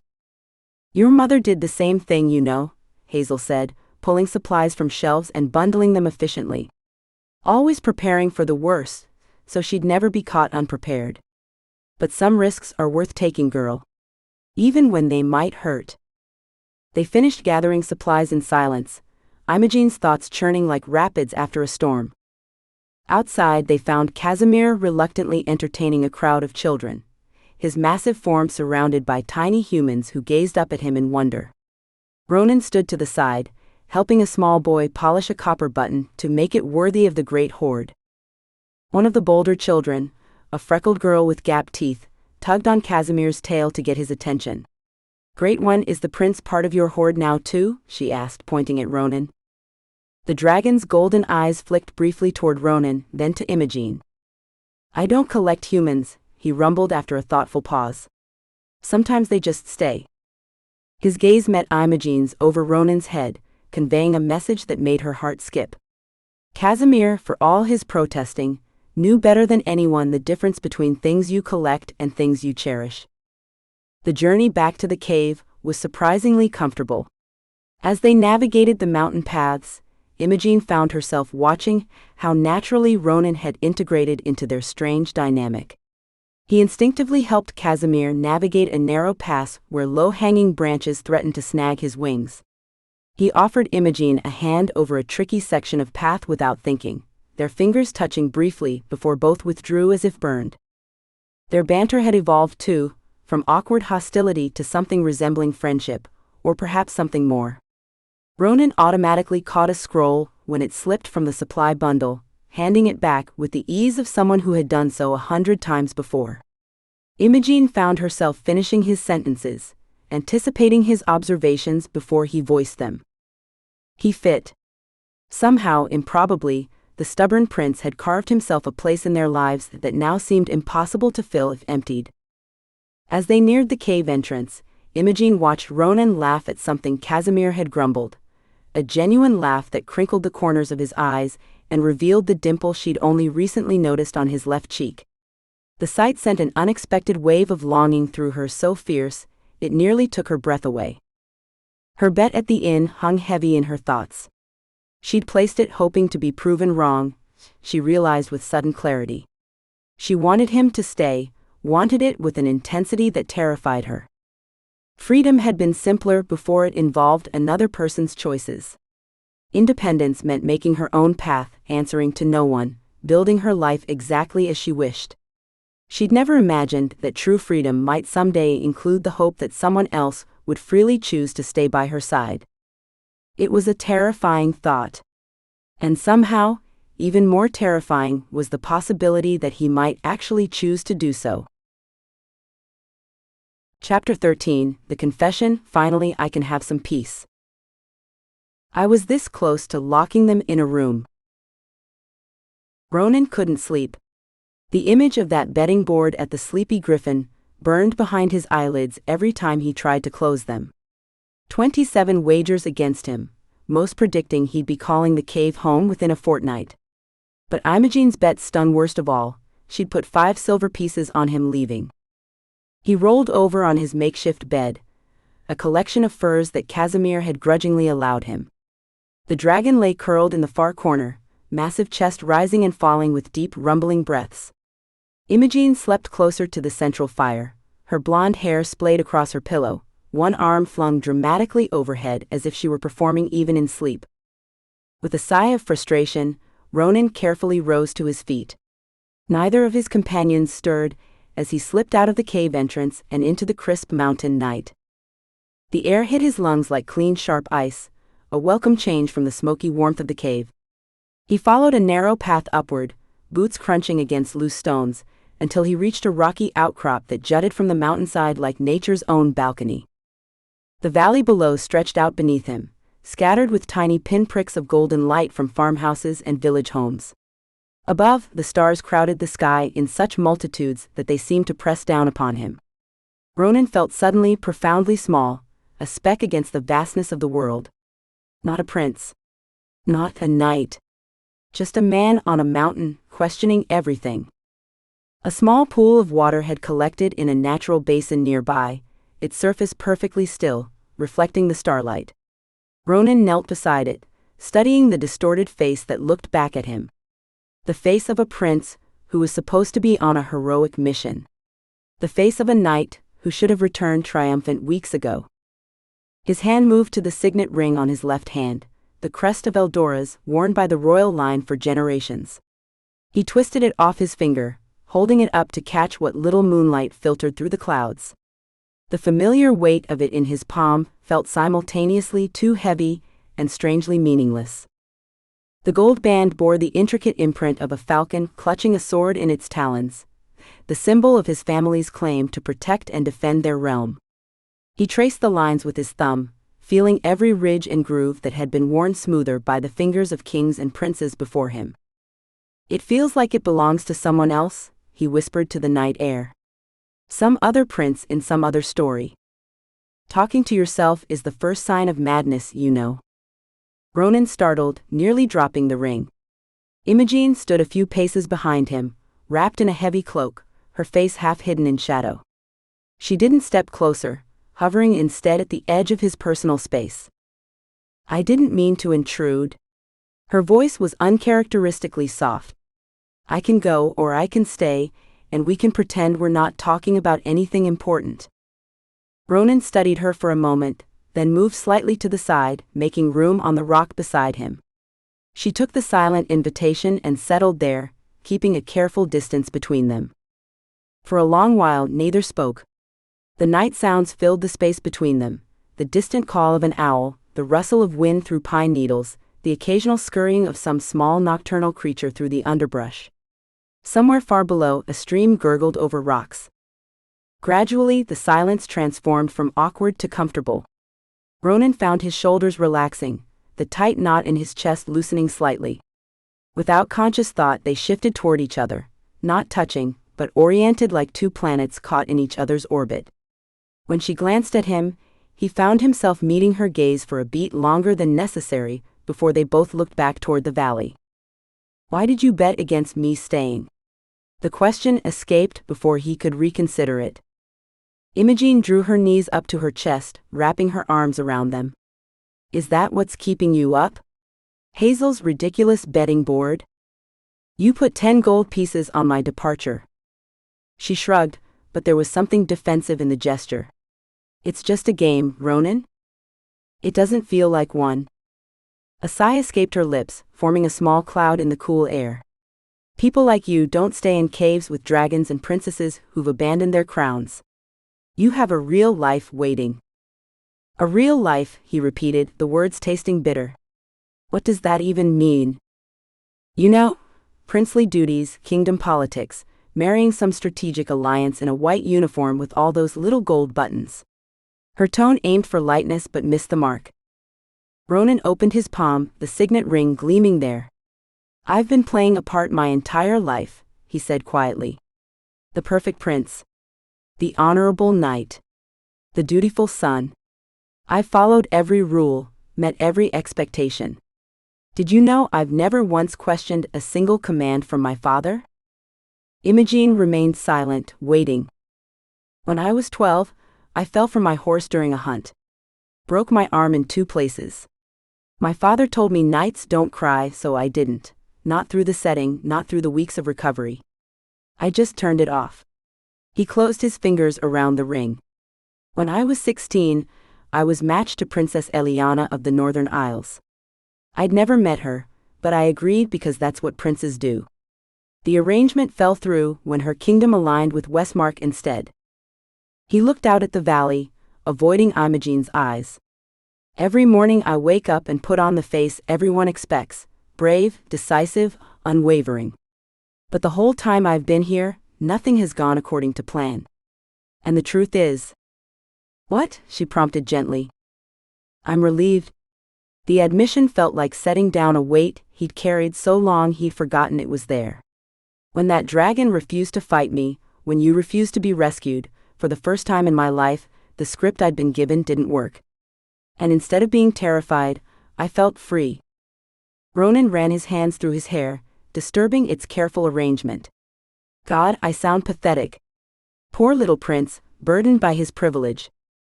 "I don't think that's pathetic at all," Imogen said. "But I do think you're focusing on what you're running from, not what you're running toward." She turned to face him more directly. "If you're not the hero in this story, who are you trying to be?" The question hit him with unexpected force. "I don't know," he admitted, his voice steadying as he spoke the truth aloud. "That's what terrifies me and excites me all at once. For the first time, I don't know who I am without the role. And I have no idea if the real me is someone worth being." As he spoke, a tension he hadn't realized he was carrying released from his shoulders. He took a deep breath that seemed to fill his lungs more completely than any breath before. "When I left the palace," Imogen said after a moment, "I had no plan. I was following a baby wyvern because it had stolen my favorite hair ribbon." She smiled at the memory. Completely improper for a princess, chasing a dangerous creature into the woods over something so trivial. But in that moment, I wasn't Princess Imogen. I was just a girl who wanted her ribbon back. She tucked a strand of hair behind her ear. "The first 3 days with Casimir were terrifying. He kept threatening to eat me if I touched his books. Now he lets me reorganize his entire hoard." "How did you know you could stay?" Ronan asked. "I didn't. I just knew I couldn't go back to being only what other people needed me to be." She traced patterns in the dirt with her finger. "The funny thing about living with a dragon is that they see right through pretense. Casimir doesn't care about royal bloodlines or proper etiquette. He only cares if you're genuine. It forced me to figure out who I actually was." "And who is that?" "Someone who loves old books and baby wyverns. Someone who can make tea exactly the way a grumpy dragon likes it. Someone who climbs too many dangerous things and falls down occasionally." Her eyes met his, unexpectedly serious. "Someone who makes her own choices even when they're the wrong ones." Ronan studied her face, seeing beyond the chaotic energy and playful demeanor she usually projected. "What do you see when you look at me?" he asked quietly. "Not the prince or the knight. Just me." Imogen didn't answer immediately, and when she did, her voice was thoughtful. "I see someone who tried to fight off Winnie with a soup ladle to protect that family of field mice she was hunting, even though you were terrified of her." A smile tugged at her lips. "I see someone who secretly helps Casimir organize his scrolls when he's sleeping, because you noticed he was having trouble with his claws. I see how your face changes when you think no one's watching, how you look at everything with wonder instead of suspicion." She shifted slightly closer. "I see someone who could walk away from everything he's ever known, because he's brave enough to admit none of it was making him happy. That's not weakness, Ronan. That's the kind of courage they don't write songs about." The first hint of dawn lightened the eastern sky, casting a pale golden glow across the landscape. Dew had begun to form on the rocks around them, dampening their clothes where they sat, but neither moved to leave. "Do you remember that ridiculous fire brew mead?" Ronan asked, his laugh more genuine than it had been in weeks. "I thought my insides were literally on fire." Your face turned the most fascinating shade of purple, Imogen giggled. "I thought Hazel was going to die laughing." In my defense, she didn't warn me it was actually made with dragon fire. She absolutely did. You were too busy trying to impress everyone to listen. Their laughter mingled in the cool morning air. Ronan noticed they were sitting much closer now, their shoulders almost touching. When Imogen smiled, the first rays of sun caught in her hair, transforming the blonde strands into a halo of gold. Her eyes, when they met his, held none of the teasing mockery he'd grown accustomed to, just warmth and something deeper he wasn't ready to name. The growing light reminded them of the time. Without discussing it, they rose together, brushing dirt from their clothes and making their way back down the path toward the cave. They walked in comfortable silence, occasionally steadying each other on the uneven ground, each touch lingering a moment longer than strictly necessary. As they approached the cave entrance, they found Casimir awake and watching, his massive form silhouetted against the deeper darkness inside. His golden eyes gleamed with reflected sunlight. "Find what you were looking for out there?" the dragon asked, his deep voice rumbling with what might have been amusement. Ronan felt heat rise to his face. "Just getting some air." Casimir made a sound that might have been a snort or a laugh, it was difficult to tell with dragons, and retreated back into the shadows of the cave. Imogen gave Ronan an unreadable glance before following, moving toward her usual morning tasks. Left alone for a moment, Ronan paused at a small pool of water near the entrance. His reflection wavered in the rippling surface, same dark hair, same strong jawline, same blue eyes. But something had changed in those eyes. The wariness, the constant calculation that had accompanied him his entire life, had been replaced by something clearer, calmer.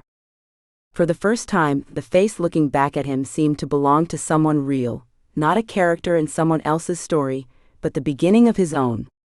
He slipped the signet ring back onto his finger, but now its weight felt different. Not a burden of expectation, but a reminder of a choice he was finally free to make. From deep in the cave, he felt Casimir's gaze upon him, quiet and knowing. The dragon had been watching them both all along, seeing more than either wanted to admit. Chapter 14, The Unwanted Rescue Mission. I considered letting the knights take him. Briefly. Imogen awoke slowly, the familiar warmth of the fire-heated stones against her back a gentle reminder of where she was. Morning in the cave had a specific rhythm.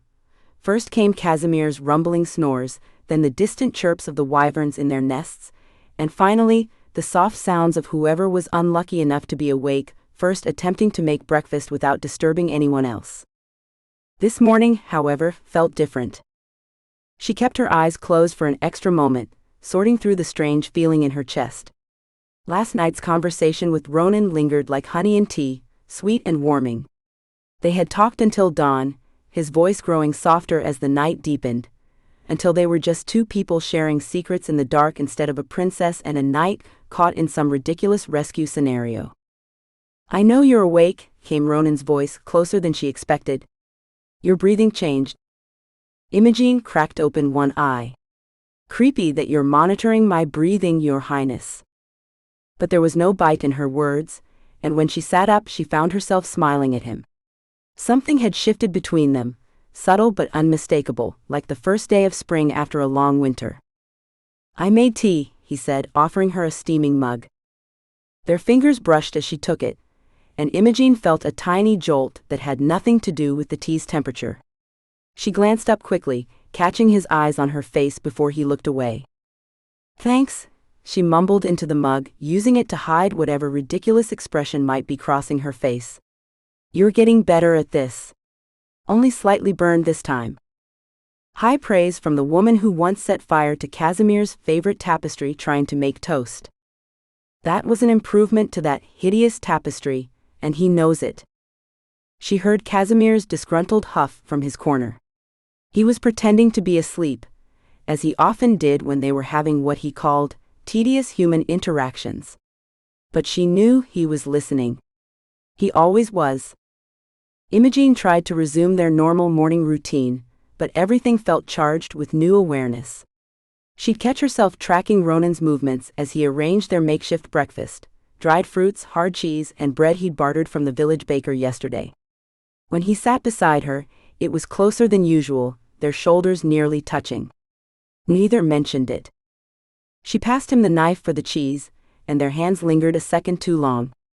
A week ago, she would have snatched her hand away or made a joke.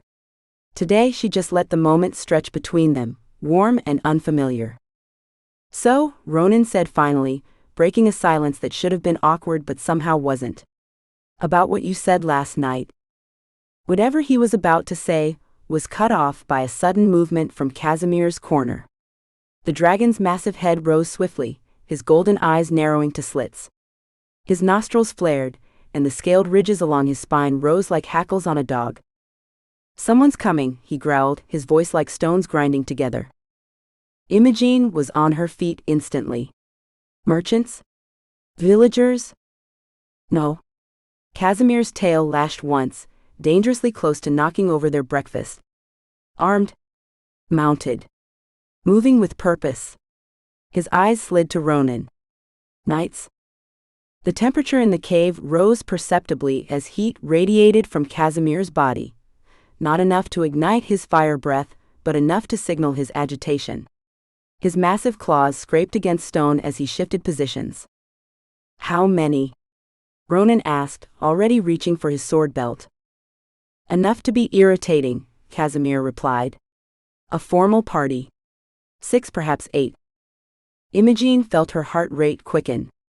She moved automatically to the small alcove where Winnie nested with the other wyverns, checking that they were safe. Her fingers traced the rough wall beside it, one of several hidden passages she'd discovered that could serve as an escape route if needed. "They wouldn't dare attack," Ronan said, but his hand remained on his sword hilt. "Humans dare many stupid things," Casimir rumbled, his golden eyes fixed on the cave entrance. Imogen found herself in a familiar dance, checking escape routes, mentally cataloging which items in the cave she'd grab if they needed to flee quickly. She developed these habits long before Ronan arrived, back when knights regularly tried to save her. Her eyes met Casimir's, and a silent understanding passed between them. He shifted slightly, positioning himself to block the main entrance if necessary. Ronan stood awkwardly between them, visibly torn. These were his people coming, possibly his friends. Yet he had spent weeks living in this cave, gradually becoming part of its strange ecosystem. His eyes tracked Imogen's movements, concern evident in his expression. "I won't let anything happen," he said quietly when she passed near him. The sincerity in his voice made her pause. "To whom exactly?" she asked. Before he could answer, the distant sound of hoofbeats echoed through the cave entrance. Imogen squared her shoulders and moved to stand beside Casimir. "Time to be diplomatic," she murmured. "I don't do diplomatic," the dragon grumbled. "Just try not to eat anyone important." The knights arrived with the theatrical formality Imogen had always found exhausting. Sunlight glinted off polished armor as they formed a perfect line outside the cave entrance. Their horses stood unnaturally still, trained for battle and ceremony alike. Every movement was synchronized, every piece of armor precisely placed. A tall figure dismounted and stepped forward. Even with his helmet on, Imogen recognized military authority in his bearing. She felt rather than saw Ronan stiffen beside her. "Announcing Commander Giles of the Royal Guard of Eldoras," called one of the knights, "here by royal proclamation to address Prince Ronan of Eldoras and to secure the safe return of Princess Imogen of Greythorn." The commander removed his helmet, revealing a weathered face with a neatly trimmed gray beard. His eyes went immediately to Ronan, a mixture of relief and something harder to identify in his expression. "My prince," he said, bowing slightly. "We come with urgent business." "Commander," Ronan replied, his voice suddenly formal in a way Imogen hadn't heard since his first days in the cave. "What brings Eldora's knights so far from home?" The commander's eyes shifted to Imogen, and then with visible apprehension to Casimir, whose massive form filled the cave entrance behind them. "We come at the behest of 2 kingdoms, Commander Giles said. First, to rescue the Princess of Greythorn, who has been reported missing these many months. Her royal parents have requested our assistance in securing her safe return." Imogen felt a familiar irritation rise in her chest. "I appreciate your concern, Commander, but I wasn't kidnapped. I left." There's a significant difference that seems to be repeatedly overlooked. The commander blinked, clearly not expecting direct resistance. "Your Highness, with all due respect, a princess has duties to her kingdom that cannot be abandoned for," his eyes darted to the cave, "alternative living arrangements." "My living arrangements are precisely that," Mine, Imogen replied, her diplomatic smile growing thin. I've sent regular correspondence to my parents, confirming my safety and well-being. Their concern for my welfare seems suspiciously timed to coincide with the Dumarque Kingdom's offer of alliance through marriage. A muscle twitched in the commander's jaw. I cannot speak to such matters, Your Highness. I am simply tasked with your safe return. Then you may return without me, and consider your task incomplete, she said pleasantly. I am perfectly safe, as you can see. Casimir is a most attentive host. At the mention of his name, Casimir exhaled a small puff of smoke, causing several knights to reach nervously for their swords. The commander's expression hardened. Your Highness, with respect, you cannot expect to live indefinitely in a dragon's cave. It is unseemly, dangerous, and— It is my home, Imogen interrupted, her pleasant tone giving way to steel. I have built a life here. I have learned more in these caves than in 20 years of princess lessons. I have catalogued an entire species of miniature wyverns previously unknown to science. I have organized and translated portions of one of the oldest libraries in the realm. She gestured to the cave around them. This isn't a childish rebellion or a temporary arrangement. This is my choice, perhaps the first real choice I've ever made. So while I thank you for your concern, I must firmly refuse your offer of rescue. The silence that followed was broken only by the soft clink of armor as the knights shifted uncomfortably. Imogen was intensely aware of Ronan beside her, his posture increasingly rigid, his breathing carefully controlled. I see, Commander Giles said finally. However, I'm afraid that is only half of our mission. He turned to face Ronan directly. Prince Ronan, it is with mixed tidings that I come to you. Your father, King Alaric, has fallen ill. While the royal physicians do not believe his condition to be immediately life-threatening, the kingdom requires your presence. There are matters of state that cannot proceed without a royal signature, and as crown prince, these duties now fall to you until your father recovers. Imogen felt as though the ground beneath her feet had suddenly tilted. She glanced at Ronan and saw the color drain from his face. My father is ill? He asked, his voice barely audible. Yes, my prince. Not critically, but significantly enough that he cannot fulfill his royal obligations at this time. The kingdom needs its prince to return home and assume the regency duties until the king recovers. The commander's voice softened slightly. It is your duty, my prince. Your family and your people require your service. The word duty fell between them like a stone. Imogen watched as Ronan's entire demeanor transformed before her eyes. His shoulders squared, his chin lifted, and his expression smoothed into the careful mask of royalty she remembered from their first meeting. It was like watching someone don armor. Piece by piece, the man she'd come to know disappeared beneath the prince he was raised to be. His hands clenched and unclenched at his sides, the only visible sign of the turmoil beneath his composed exterior. When he spoke, his voice was steady, formal, and utterly unlike the Ronan who had sat beside her at breakfast just minutes ago. Of course, Commander. I will prepare to depart immediately. Imogen felt something cold settle in her stomach. Logically, she'd always known this moment might come. Ronan had responsibilities, a kingdom, a life beyond their strange cave arrangement. But logic did nothing to ease the sudden hollow feeling in her chest. Ronan, she started but stopped when his eyes met hers. There was pain there and conflict, but also resolution.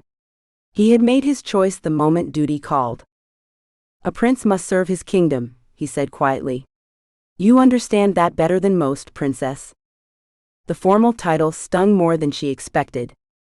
To everyone's surprise, Casimir suddenly shifted forward, his massive form causing several knights to step back instinctively. The prince has been, the dragon paused as if struggling to find the right word, tolerable. He may return when his duties permit. The knights stared in open astonishment at the dragon, engaging in what amounted to diplomatic negotiation. Commander Giles recovered first, offering a cautious bow to Casimir. Your consideration is noted with gratitude, he said carefully. Imogen shot Casimir a questioning look, but the dragon merely blinked slowly at her, his expression unreadable. What followed was a blur of efficient, painful preparation. The knights remained at a respectful distance, while Ronan gathered his few belongings. There was no opportunity for private conversation. Every word between them was exchanged under the watchful eyes of the delegation. "I'll need to inform Hazel at the Sleepy Griffin about the bet," Ronan said with forced lightness, as he fastened his travel pack. "I suppose you'll be collecting your gold pieces now." Imogene's fingers stilled on the teacup she'd been fidgeting with. "She'll be insufferable," she replied, trying to match his tone while avoiding his eyes. "I told her you'd leave eventually." She attempted a laugh that sounded more like something catching in her throat. "My first time gambling, and I chose to bet against you staying. Turns out my judgment was perfectly sound." She glanced up at him finally, a brittle smile fixed on her face. "At least I'll have winnings to console me." "I didn't say I wouldn't return." "Of course. When duty permits." Their stilted exchange felt like a cruel mockery of the intimate conversation they'd shared hours earlier. Everything important remained trapped behind formal pleasantries and careful distance. All too soon, Ronan stood ready to depart, dressed once more in the fine clothes he'd arrived in, rather than the simple garments he'd adopted during his stay. The transformation was complete. Prince Ronan of Eldoras stood before her, not the man who had slowly become part of her daily life. "Princess Imogene," he said formally, bowing over her hand in front of the assembled knights. "I thank you for your hospitality." "Prince Ronan," she replied with equal formality. "I wish you safe travels." He turned to Casimir and inclined his head respectfully. "Thank you for not eating me." "Don't tempt me to change my mind," Casimir rumbled, but there was no real threat in his voice. Commander Giles signaled, and a knight brought forward Ronan's horse. The moment of departure had arrived, brutal in its efficiency. Ronan mounted with practiced grace, his movements those of a prince raised in the saddle. As he gathered the reins, Imogene acted on sudden impulse. She stepped forward and reached for his hand. The knights tensed, but she ignored them, pressing something small and cool into Ronan's palm. "Don't forget," she said softly. Ronan looked down at the smooth river stone she'd passed him, the first item they'd collected together during their hoard-building competition, the day they'd first started to see each other differently. His fingers closed around it tightly, and when he looked at her, everything they couldn't say passed between them in a single intense gaze. "I couldn't," he answered, his voice barely audible. Then he straightened, nodded to Commander Giles, and the delegation departed with the same military precision with which they had arrived. Imogene stood at the cave entrance, watching as the line of knights descended the mountain path, Ronan's figure becoming smaller with each passing moment. She maintained her composure until they disappeared around a bend in the path. Only then did she let her shoulders slump, a breath escaping her that she hadn't realized she'd been holding. "Well," she said with forced brightness, turning back to the cave. "That was tedious." Casimir regarded her with those ancient golden eyes that saw far too much. "Indeed." She busied herself clearing away the remains of breakfast, her movements jerky and too fast. "We'll have more room now, at least. And no more snoring. And I can finally reorganize the eastern section of the hoard without him asking ridiculous questions about every single artifact." Her voice cracked on the last word, and she set down the mug she'd been holding with too much force, sloshing cold tea across her fingers. "Stupid," she muttered, whether at herself or the situation, she wasn't entirely sure. "Humans," Casimir said, his deep voice rumbling through the cave, "always complicate things." "He'll probably be happier back at his castle anyway," she continued, ignoring Casimir's comment. "All that princely duty and heroic nonsense. That's what he wanted all along, isn't it? To rescue a princess, be the hero, return triumphant." She was pacing now, her words coming faster. "Except I didn't need rescuing, and he wasn't a hero, and now he's just gone. Just like that. Back to his real life because, of course, this wasn't his real life. This was just some ridiculous detour in his heroic journey, and I was just..."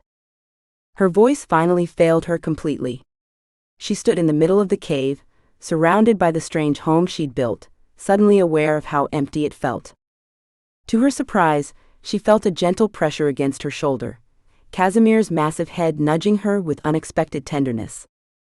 "Humans always complicate things," he repeated softly. "But some complications become necessary." Imogene rested her hand on the warm scales of his snout, taking comfort in the familiar texture. Without another word, she walked back to the cave entrance and stared out at the winding path down the mountain. The nights were long gone, not even a dust cloud marking their passage. The cave behind her was the same as it had always been, her home, her sanctuary, her choice. But now it echoed with the absence of a voice she'd grown used to hearing, footsteps she'd learned to recognize, the presence of someone who had somehow become essential without her noticing. The river still flowed below, the sun still warmed the rocks, the wyverns still chirped in their nests. Everything was exactly as it should be. Except for the hollow feeling in her chest that hadn't been there before. A Ronin-shaped emptiness she didn't know how to fill. Chapter 15, The Night Returns. I suppose that's fine. This does not mean I like him. Ronin tugged at his collar for the third time in as many minutes. The royal garments that had once felt like a second skin now chafed against him like sandpaper. The gold-threaded doublet was stiffer than he remembered, the ceremonial sword at his hip heavier. Everything about Eldora's castle felt wrong, too polished, too perfect, too painfully formal. The stone corridors echoed with his footsteps as he made his way to his father's chambers.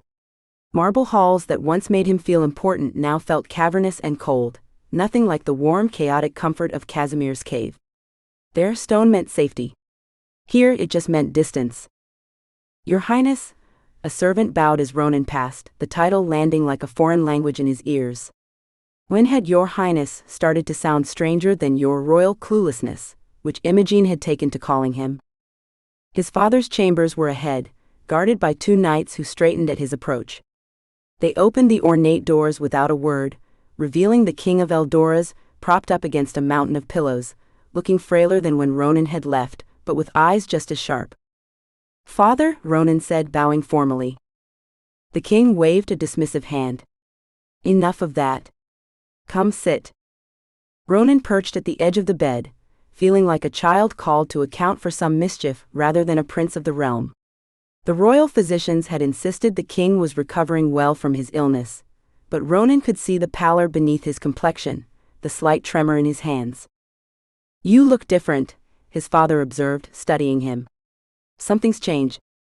"Nothing's changed," Ronin insisted automatically, then caught himself in the lie.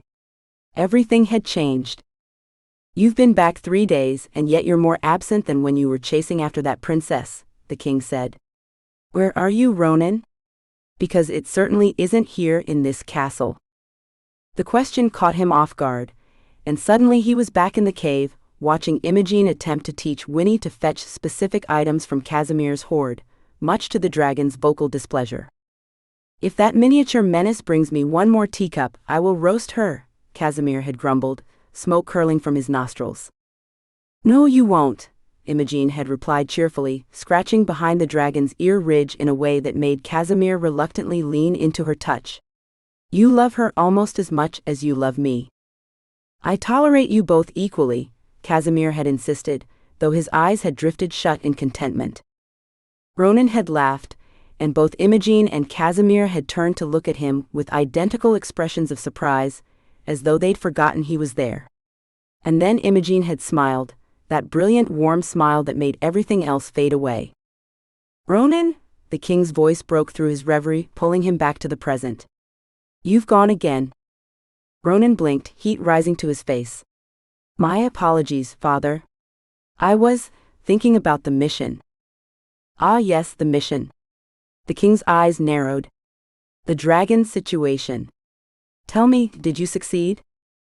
Ronin shifted uncomfortably. "Princess Imogene is safe. She's well cared for." "That doesn't answer my question," the king said. "She doesn't wish to return, father.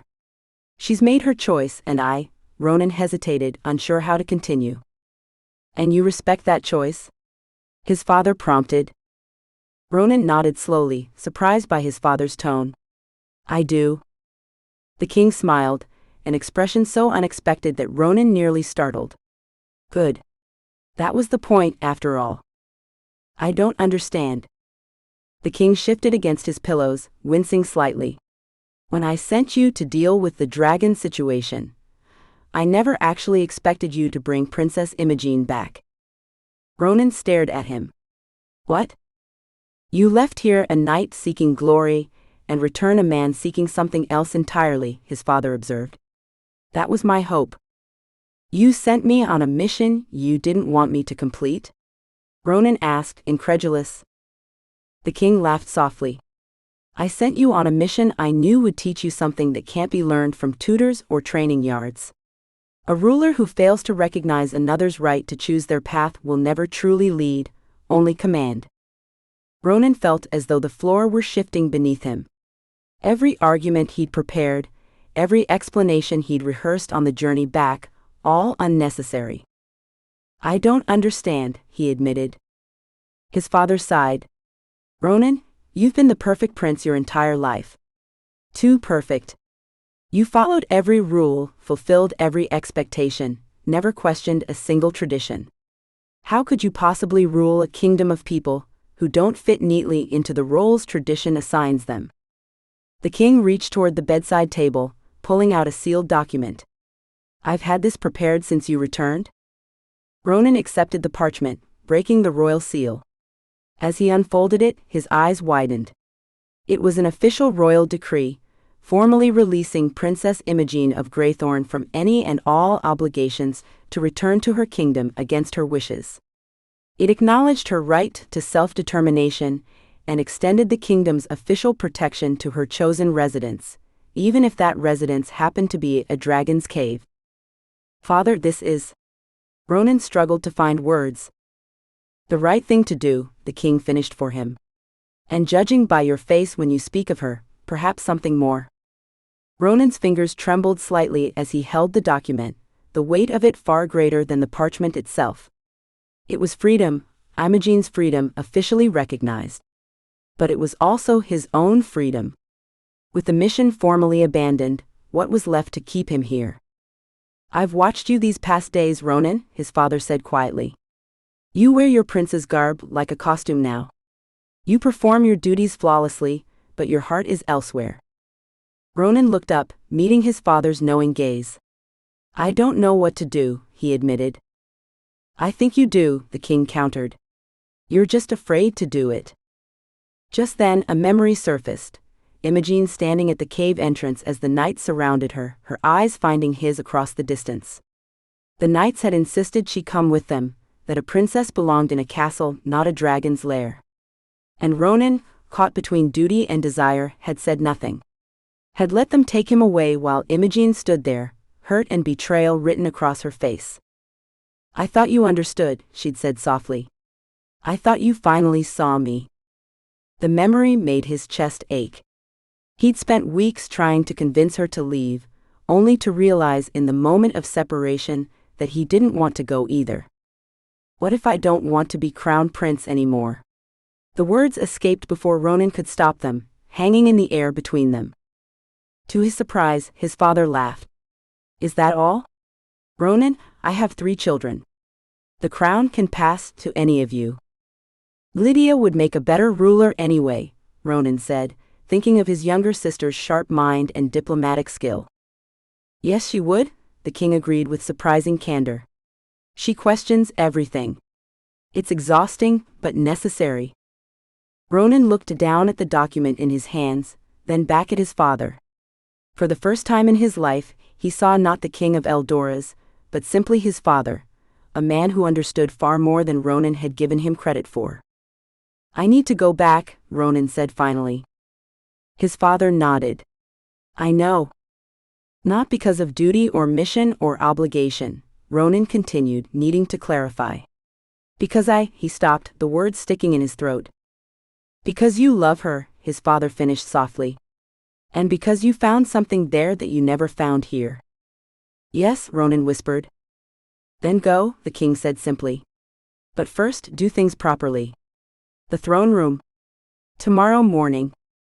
The throne room of Eldora's was filled to capacity the next morning, courtiers and nobility lining the walls, whispering behind their hands as Ronan approached the dais where his father sat. The king looked stronger today, dressed in full regalia, the crown of Eldora's gleaming on his brow. Ronan knelt before the throne, the ceremonial sword at his hip for the last time. "Rise, Prince Ronan," the king commanded, his voice carrying throughout the chamber. "You have requested this audience. Speak your piece." Ronan stood, looking out at the sea of faces, some curious, some concerned, none that truly knew him. His gaze found his sister Lydia, standing to the right of the throne, her expression carefully neutral save for the slight quirk of her eyebrow. "Your Majesty," Ronan began, the formal address feeling strange on his tongue. "Lords and ladies of Eldora's, I come before you to formally abdicate my position as crown prince and heir to the throne." The whispers became a wave of shocked murmurs. Ronan continued, before anyone could interrupt. "I can best serve this kingdom by being true to myself rather than false to the throne," he said clearly. "I hereby renounce my claim and recommend Princess Lydia as my father's rightful heir." Lydia's carefully neutral expression broke into a small, knowing smile. She'd always seen through him, even when he couldn't see himself. The king rose from his throne, silencing the room. "Prince Ronan has made his decision after careful consideration. I accept his abdication and name Princess Lydia as crown princess and heir to Eldora's." Another wave of murmurs swept the room, but Ronan barely heard them. A weight he hadn't realized he'd been carrying lifted from his shoulders. He removed the ceremonial sword, placing it before the throne. "Thank you, father," he said quietly. The king nodded once, a private acknowledgement between them. "Go find your happiness, son." The journey back to the mountain felt entirely different from his first ascent.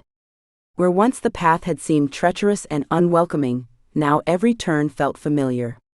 Ronan recognized landmarks that had meant nothing to him before: the twisted oak that marked the halfway point, the stream where he'd filled his waterskin, the boulder shaped vaguely like a sleeping cat that Imogen had pointed out on one of their rare excursions from the cave.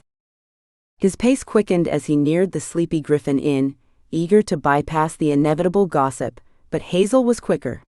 She spotted him from the doorway and hurried out, wiping her hands on her apron. "Well, look who's back," she called, her knowing smile making Ronan both irritated and strangely fond. "I'd given up on collecting my winnings." Ronan paused despite himself. "What winnings?" "Just so you know, she never collected on that bet. Said she wasn't sure the wager was settled," Hazel said, her eyes twinkling. "Seems she had faith in you, after all." The revelation struck Ronan like a physical blow. Imogen had bet he would stay, then refused to collect when he left. She'd held on to hope, even after he'd failed her. "Thank you, Hazel," he said sincerely. "Go on then," she shooed him with her hands. "That poor dragon's been twice as grumpy since you left. Came in here breathing smoke over everything, pretending he wasn't moping." Ronan couldn't help smiling at the image of Casimir sullenly terrorizing the Sleepy Griffin. He continued up the path with renewed determination, moving faster now, almost running as the cave entrance came into view. He paused at the threshold, suddenly uncertain. The cave entrance looked different somehow. Not the forbidding dragon's lair he'd first approached with sword drawn and heart pounding, but simply, home. The mouth of the cave held evidence of Imogen's presence. A small pot of wildflowers near the entrance, wind chimes made of polished stones and bits of metal hanging to one side. Ronan rehearsed explanations in his mind, discarding each as insufficient. How could he explain what he barely understood himself? How everything had changed, how he had changed? In the end, he simply stepped forward. No armor, no sword, no mission. Just himself, finally. The familiar warmth of the cave enveloped him as he entered, the scent of smoke and tea and old books filling his lungs. He rounded the corner into the main chamber and stopped, his heart in his throat. Imogen sat cross-legged on the floor, surrounded by scrolls she was carefully organizing. Her hair was tied up in a messy knot, a smudge of dust on her cheek, and she was arguing with an unseen Casimir around the corner about the proper way to categorize ancient texts. They should be organized by subject matter, not age. Who cares if it's 400 years old if you can't find it when you need? She looked up, her words cutting off abruptly as her eyes found his. For a moment neither of them moved, the air between them charged with 1,000 unspoken things.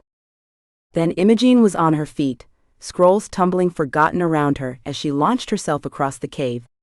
Ronan barely had time to open his arms before she collided with him, nearly knocking him off balance. Her arms wrapped around his neck, his circled her waist, and they clung to each other with a desperate relief that needed no words. She smelled like old parchment and wildflowers, and Ronan buried his face in her hair, breathing her in. He could feel her heart pounding against his chest, or maybe it was his own, he couldn't tell where he ended and she began. "You came back," she whispered against his shoulder. "Of course I came back," he said, his voice rough with emotion. Imogen pulled back slightly, her hands still on his shoulders, her eyes searching his face. She seemed suddenly self-conscious, a flush spreading across her cheeks. "I mean, of course, you'd come back eventually. To try again. To?" Ronan closed the distance between them, one hand cupping her face. "I'm not here to rescue you," he said softly. "I'm not here for a mission or a quest or anything else." Her eyes widened. "Then why?" "I tried to rescue you but you saved me instead," he said, the words tumbling out unplanned but perfectly clear. "I love you, not the princess, not the captive, just you, exactly as you are." Imogen's breath caught, panic flickering briefly across her face before melting into something warmer, brighter. Before Ronan could say another word, she surged forward, pressing her lips to his in a kiss that stole the rest of his confession. Her lips were soft but insistent, her hand sliding into his hair as she pulled him closer. Ronan's arms tightened around her waist, lifting her slightly off the ground as he deepened the kiss. It felt like coming home, like finally finding something he hadn't known he was missing until this very moment. When they finally broke apart, breathless and smiling, a loud dramatic sigh echoed through the cave. "Finally," Casimir's dry voice commented from around the corner. The tension was becoming unbearable. The dragon's massive head appeared, golden eyes regarding them with a mixture of exasperation and what might have been reluctant approval. "I suppose this means you're staying for good," he grumbled, though Ronan could have sworn the dragon looked pleased. "If you'll have me," Ronan said, still holding Imogen close. "As if I have a choice," Casimir sighed, settling his enormous bulk more comfortably. "The princess would be impossible to live with, if I said no." "More impossible," he amended. A flutter of wings announced Winnie's arrival, the tiny wyvern circling overhead with what sounded suspiciously like irritated chirps. She made one final circuit before dropping something directly onto Ronan's head, a small shiny button that bounced off and landed on the cave floor. Imogen laughed, picking it up. "It's a peace offering," she explained, placing the button in Ronan's palm. "She's accepting you into the family." Somewhat reluctantly, but still. "Family," Ronan repeated, looking around at them all, the grumpy dragon, the chaos-causing princess, the begrudging wyvern. His family. The one he'd never known he needed. He reached into his pocket, pulling out the royal decree. "This is for you," he said, handing it to Imogen. "From my father. Official recognition of your freedom to choose your own path." Imogen's eyes widened as she scanned the document. "This is unexpected." "It doesn't matter anymore," Ronan said. "You don't need it. But I thought it should go in the hoard anyway." "Why?" Casimir asked, one eyebrow ridge raised. Ronan smiled, meeting the dragon's golden gaze. "Because freedom, like love, is the most precious treasure of all." Casimir blinked slowly, then huffed a small cloud of smoke. "That was almost profound," he acknowledged grudgingly. "Perhaps you're not entirely hopeless." Imogen laughed, tucking herself against Ronan's side. Coming from him, that's practically a declaration of adoration. As they placed the document in Casimir's meticulously organized hoard, Imogen insisted on creating a new category just for it. Ronan felt a sense of rightness settle over him. He'd left as a prince seeking glory, and returned as simply himself, seeking nothing but this, the strangest, most perfect home he could have imagined. Chapter 16, The Hoard Gains Another Idiot. Fine. He can stay. But I'm not happy about it. Morning light crept through the cave entrance, painting the ancient walls with golden stripes. Imogene had been awake for nearly an hour, perched on her favorite rock outcropping with her knees pulled to her chest. She savored the rare quiet moment, letting her thoughts wander freely through the events of yesterday. The familiar rumble of Casimir's breathing echoed from the depths of the cave, a sound she'd grown so accustomed to that she found it impossible to sleep without it. The distant chirping of wyverns floated down from the upper caverns, their morning songs a chaotic symphony that somehow never failed to soothe her. But the newest sound, Ronan's steady, deep breathing from his newly designated sleeping nook, that was the one she kept straining her ears to catch. Ronan. Here. Voluntarily. She pressed her fingers to her lips, still feeling the phantom sensation of their kiss. Had that really happened? Had the stubbornly proper Prince Ronan of Eldoras actually chosen to stay in a dragon's cave with her, instead of returning to his kingdom? You're thinking so loudly I can practically hear it, came a grumble from Casimir's corner. One massive golden eye cracked open, regarding her with familiar exasperation. Imogene grinned. Good morning to you too, Kaz. Is it? Is it really good? The sun is barely up, and you're already vibrating with thoughts. He shifted his massive form, scales catching the morning light. It's exhausting just looking at you. I'm not vibrating, she protested, then caught herself bouncing her foot. Well, not much anyway. A rustling came from Ronan's corner, followed by a sleepy groan that made Imogene's heart do a ridiculous little flip. Are you two always this loud in the morning? He mumbled, sitting up and running a hand through his rumpled dark hair. Yes, Casimir answered flatly. No, Imogene countered at the same time. Ronan's eyes found hers across the cave, and for a moment neither of them seemed to know what to say. Yesterday's confessions hung in the air between them, new and fragile and wonderful. Tea, she finally offered, hopping down from her perch. Please, Ronan said, a smile tugging at his lips. And just like that, they fell into the morning routine, as if they'd been doing it for years instead of hours. By the time the sun had fully risen, their little cave had transformed into a scene of domestic tranquility that would have shocked Imogene's royal parents into silence. Casimir had grudgingly warmed the kettle with a carefully controlled breath, grumbling about being used as a common cooking fire. Ronan moved around the cave with surprising ease, navigating the space as if he'd always belonged there. Imogene watched in amused wonder as Ronan reached for the honey pot and handed it to her without being asked, just as she was thinking she wanted some. How did you know? She asked, accepting it with raised eyebrows. Ronan shrugged. You always take honey on gloomy mornings. You say it brings the sunshine inside. I didn't realize you were listening to my ramblings. I listen to everything you say, he replied simply. The sincerity in his voice made her cheeks warm, and she busied herself with her tea to hide it. A familiar chirp announced Winnie's arrival. The tiny wyvern swooped down from her perch, but instead of launching her usual attack on Ronan's boots, she landed gracefully on his shoulder and nuzzled against his neck. Imogene's jaw dropped. She likes you now? After weeks of dedicated hatred? We came to an understanding, Ronan said with dignity, reaching up to scratch beneath Winnie's golden crest. An understanding? Did you bribe her? Imogene narrowed her eyes skeptically. A knight never reveals his tactics. But the twinkle in his eye told her everything. You absolutely bribed her. With what? Casimir snorted, a plume of smoke rising from his nostrils. The jeweled dagger from the eastern corner of my hoard has mysteriously disappeared. His golden eyes fixed accusingly on Ronan. She has excellent taste, Ronan said, not even bothering to deny it.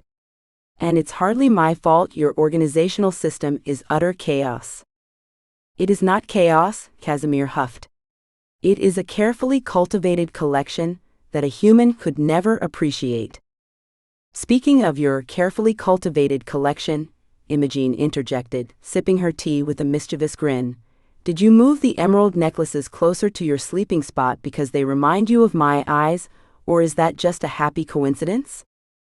Casimir's massive form stiffened. Absolute nonsense. They're there because the light hits them properly from that angle. Of course it does, Ronan agreed solemnly, catching Imogene's eye with a conspiratorial smile that made her heart flip again. Nothing to do with sentiment at all. I am a fearsome dragon, Casimir reminded them with a dignified sniff. I do not experience sentiment. Says the dragon who made Ronan his own teacup, Imogene pointed out, gesturing to the oversized mug Ronan was using, one that had mysteriously appeared in the cave overnight. That's just practical, Casimir insisted. Now he won't contaminate yours with his princely germs. Ronan laughed, a sound that echoed through the cave and made Imogene realize how much she loved hearing it. I appreciate your concern for my princely germs.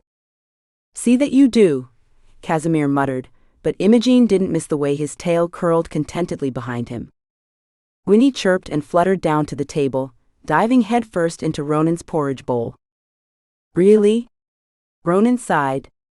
We're back to this level of disrespect? That's how you know she really likes you, Imogene explained. She only steals food from her favorite people. Lucky me, he said dryly, but he made no move to shoo the tiny wyvern away. Imogene studied them both, this strange little family they'd somehow formed. A reluctant dragon, a stubborn prince, a chaotic wyvern, and her, a princess who'd never wanted a crown. It was perfect in ways she couldn't have imagined when she'd first wandered into Casimir's cave. We should go into town today, she announced suddenly. Casimir immediately groaned. Why would we inflict that upon ourselves? Because, Imogene said, leaning forward with a wicked grin, I believe we need to settle Hazel's betting pool now that our brave knight has officially abandoned his quest. Ronan nearly choked on his tea. Absolutely not. Oh, absolutely yes, she countered. The entire town has been wagering on us for months. It's only fair they get to witness the outcome. You want to parade me around as what, the failed rescuer who got captured himself? Precisely. Imogene clapped her hands together. The mighty Prince Ronan, undone not by dragon fire or princess wiles, but by village gossip. I was not undone by gossip, he protested, though his lips twitched with amusement. You were undone by something, Casimir observed dryly. Though I suspect it had less to do with gossip, and more to do with a certain princess who refuses to be rescued. Ronan's eyes found Imogene's again, softening in a way that made her breath catch. Perhaps, he conceded quietly. See? Imogene said triumphantly. We have to go. For closure. For the village. For poor Hazel who's been keeping track of all those wagers. Humans and their ridiculous customs, Casimir sighed. Why you insist on making public spectacles of perfectly private matters is beyond me. Says the dragon who once proclaimed himself Casimir the Dreaded, Scourge of the Skies, to an entire kingdom, Imogene reminded him. That was different, he sniffed. That was for intimidation purposes. And this is for entertainment purposes, she countered. Equally valid. Ronan looked between them, resigned amusement on his face. I'm not going to win this argument, am I? No, Imogene and Casimir said in unison. Fine, Ronan sighed, but the smile playing around his mouth told her he wasn't truly opposed. But I reserve the right to maintain some dignity. Imogene patted his hand solemnly. Of course. I'll only tell them the most dignified parts of how you screamed when Winnie dive-bombed your head that first week. It was a battle cry, Ronan insisted with wounded dignity. It was a shriek, Casimir corrected. A very high-pitched, undignified shriek. As they bickered, Imogene felt a wave of contentment wash over her. This was home, not the castle she'd fled, not even the cave itself, but these moments with these people. This was what freedom really meant. The walk to town was lovely in the late morning sunshine. They'd left the cave with minimal grumbling from Casimir, though he insisted on making a dramatic production of how inconvenient the whole excursion was. Now they ambled along the forest path, Casimir moving surprisingly delicately for a creature of his size, Imogen skipping ahead occasionally to examine interesting flowers, and Ronan walking with the relaxed gait of someone who no longer felt the need to be on high alert. Imogen found herself hyper-aware of Ronan's presence. Their hands would brush as they walked side by side, sending little sparks up her arm. Occasionally, he'd place his hand at the small of her back to guide her over a fallen log or around a muddy patch, completely unnecessary gestures that she found herself looking forward to. "You do realize," she mentioned after the third time he'd helped her over an obstacle she could have easily managed, "that I've been traversing this path for 2 years without assistance." "I do," he admitted with a sheepish smile. "But old habits die hard." Is it habit or just an excuse to touch me?" she teased, enjoying the flush that spread across his cheeks. "Both," he offered honestly. Casimir made a gagging sound behind them. "If you two are going to continue this nauseating display, I might reconsider my no-eating humans policy." "You wouldn't eat us," Imogen said confidently. "You'd miss us too much." "I would miss peace and quiet, which I haven't experienced since you invaded my cave," Casimir grumbled. "Humans and their unnecessary contact. Always touching, always in each other's space. It's exhausting to watch." "Dragons don't touch?" Ronan asked, genuinely curious. "Only for 2 reasons, fighting or mating," Casimir stated flatly. Imogen bit her lip to keep from laughing at Ronan's expression. "Which explains why you were so confused when I hugged your snout that first month." "I still maintain that was an attack, and I showed remarkable restraint by not incinerating you," Casimir sniffed. "It was a thank you for saving me from falling off the ledge," Imogen reminded him. "Which wouldn't have happened if you hadn't been climbing where you shouldn't. Which I wouldn't have been doing if you just told me where you kept your poetry scrolls." Ronan nearly tripped. "Poetry scrolls?" Casimir's golden eyes narrowed dangerously. "We agreed never to speak of those." Imogen grinned at Ronan. "Oh yes. Our fearsome dragon has quite the collection of romantic verses. Some of them are even original compositions." "I will leave you both here and return to my cave," Casimir threatened without heat. "No you won't," Imogen said cheerfully, reaching up to pat his foreleg affectionately. "You're having fun." "I am experiencing many things.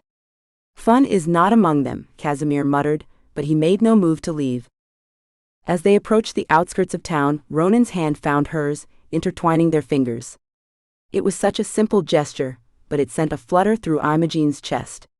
She squeezed his hand, and was rewarded with a smile that made her wonder how she'd ever thought him too serious. "Ready?" she asked. "To be mercilessly mocked by an entire village?"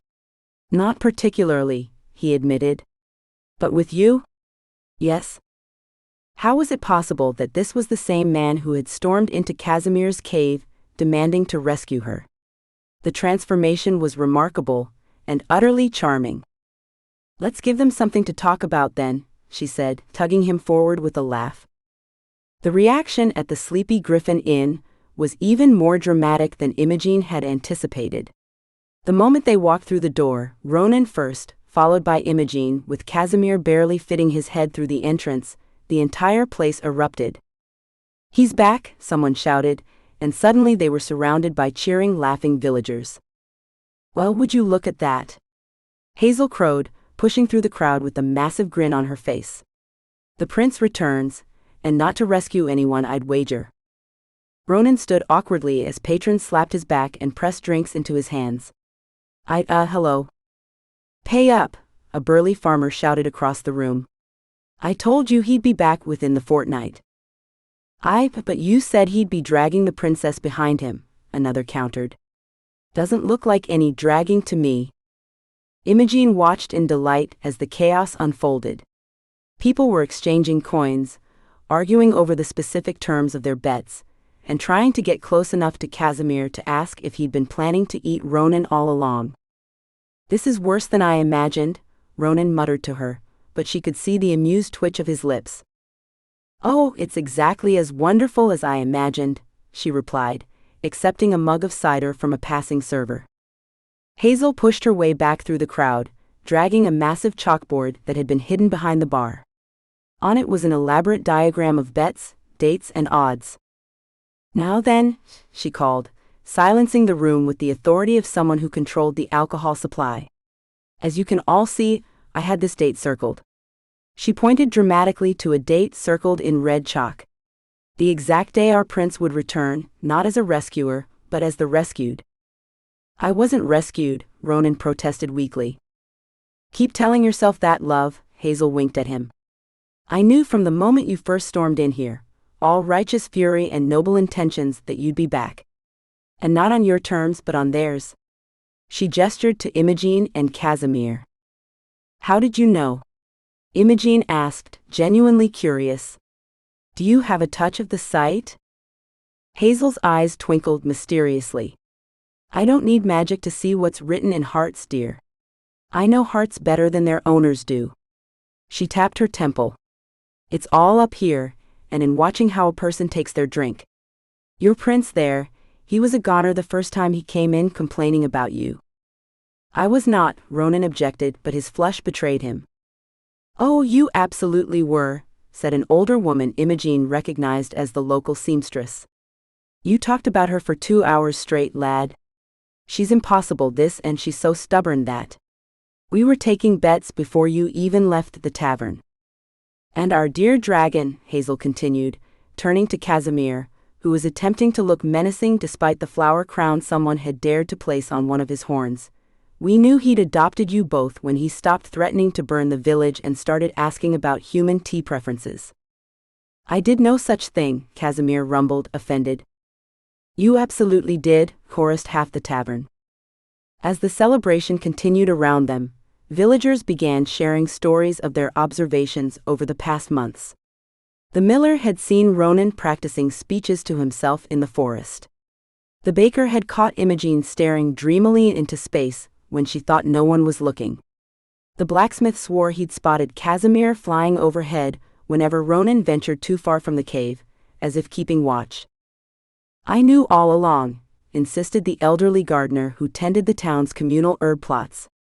"Saw it the day he first marched through town, all puffed up with purpose. Too determined, I thought. Not going to end well for him. I gave him 3 days before crawling back with his tail between his legs," admitted a young hunter. "Lost a week's wages on that bet." "I had faith in the lad," the tavern's cook declared. "Any man who could eat my 5-alarm stew without flinching has the fortitude to win over a dragon." "I didn't win him over," Ronan corrected. "We reached a mutual understanding." "That's not how I heard it," teased a barmaid. "Word is you bribed her little dragon pet to stop attacking you." "Tactical alliance," Ronan insisted with dignity, while Winnie, who had been hiding in Imogen's satchel, poked her head out and chirped smugly. Imogen leaned close to Ronan and whispered, "Want to escape for a minute?" The relief in his eyes was answer enough. She tugged his hand, leading him toward the inn's back door while Casimir reluctantly held court, fielding increasingly personal questions from the fascinated villagers. The inn's garden was peaceful compared to the boisterous celebration inside. Lanterns hung from the apple trees, not yet lit in the afternoon sunshine but promising warm light when evening fell. Imogen led Ronan to a small bench nestled between flowering shrubs. "Too much?" she asked, settling beside him. "A bit," he admitted. "I'm not used to being the subject of so much enthusiasm." "Really? I'd have thought the heroic Prince of Eldoras would be accustomed to adoring crowds." "That's different. That's ceremony, ritual. It's impersonal." He ran a hand through his hair, a gesture she'd come to recognize as a sign he was gathering his thoughts. "This is people who've watched me make a fool of myself for months, actively betting on my love life." "Is that what this is?" she asked softly. "A love life?" His eyes met hers, serious and warm. "Isn't it?" She touched his face, still marveling that she could. "Yes. I suppose it is." They sat in comfortable silence for a moment, listening to the muffled sounds of celebration inside. "Did you ever think it would turn out like this?" she finally asked. When you first came charging into Casimir's cave, sword drawn, demanding he release me?" Ronan laughed, shaking his head.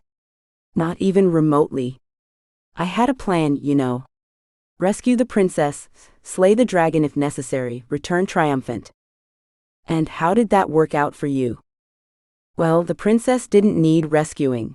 The dragon refused to fight me, and instead of returning triumphant, I apparently became the subject of the most elaborate betting pool in the kingdom's history." His smile was rueful but genuine. "I believe I promised to rescue you." "And I believe I told you I didn't need rescuing," she responded with a smile. "You were right," he admitted. "If anything, you rescued me." "From what?" "From a life of doing what was expected instead of what I wanted. From never questioning anything." He took her hand, tracing patterns on her palm. "From not knowing what it felt like to choose my own path."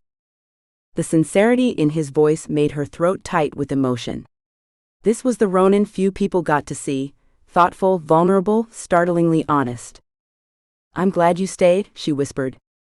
"Even though I'm stuffy and traditional, and take everything too seriously," he teased. "Especially because of that." She leaned in, pressing a soft kiss to his lips. "Someone has to balance out my chaos." When they pulled apart, his expression was dazed and happy. "We should probably go back inside before they send a search party." "Or before Casimir sets something on fire out of spite," she agreed. Hand in hand, they returned to the celebration, feeling lighter somehow, as if something had settled perfectly into place. The scene that greeted them inside was one Imogen would treasure forever. Casimir was sprawled across nearly half the tavern, his massive form somehow accommodated by rearranged tables and chairs. A circle of wide-eyed villagers sat around him, hanging on his every reluctant word as he explained dragon customs. "No, we do not sleep on piles of gold," he was saying as they entered. "It's incredibly impractical and uncomfortable.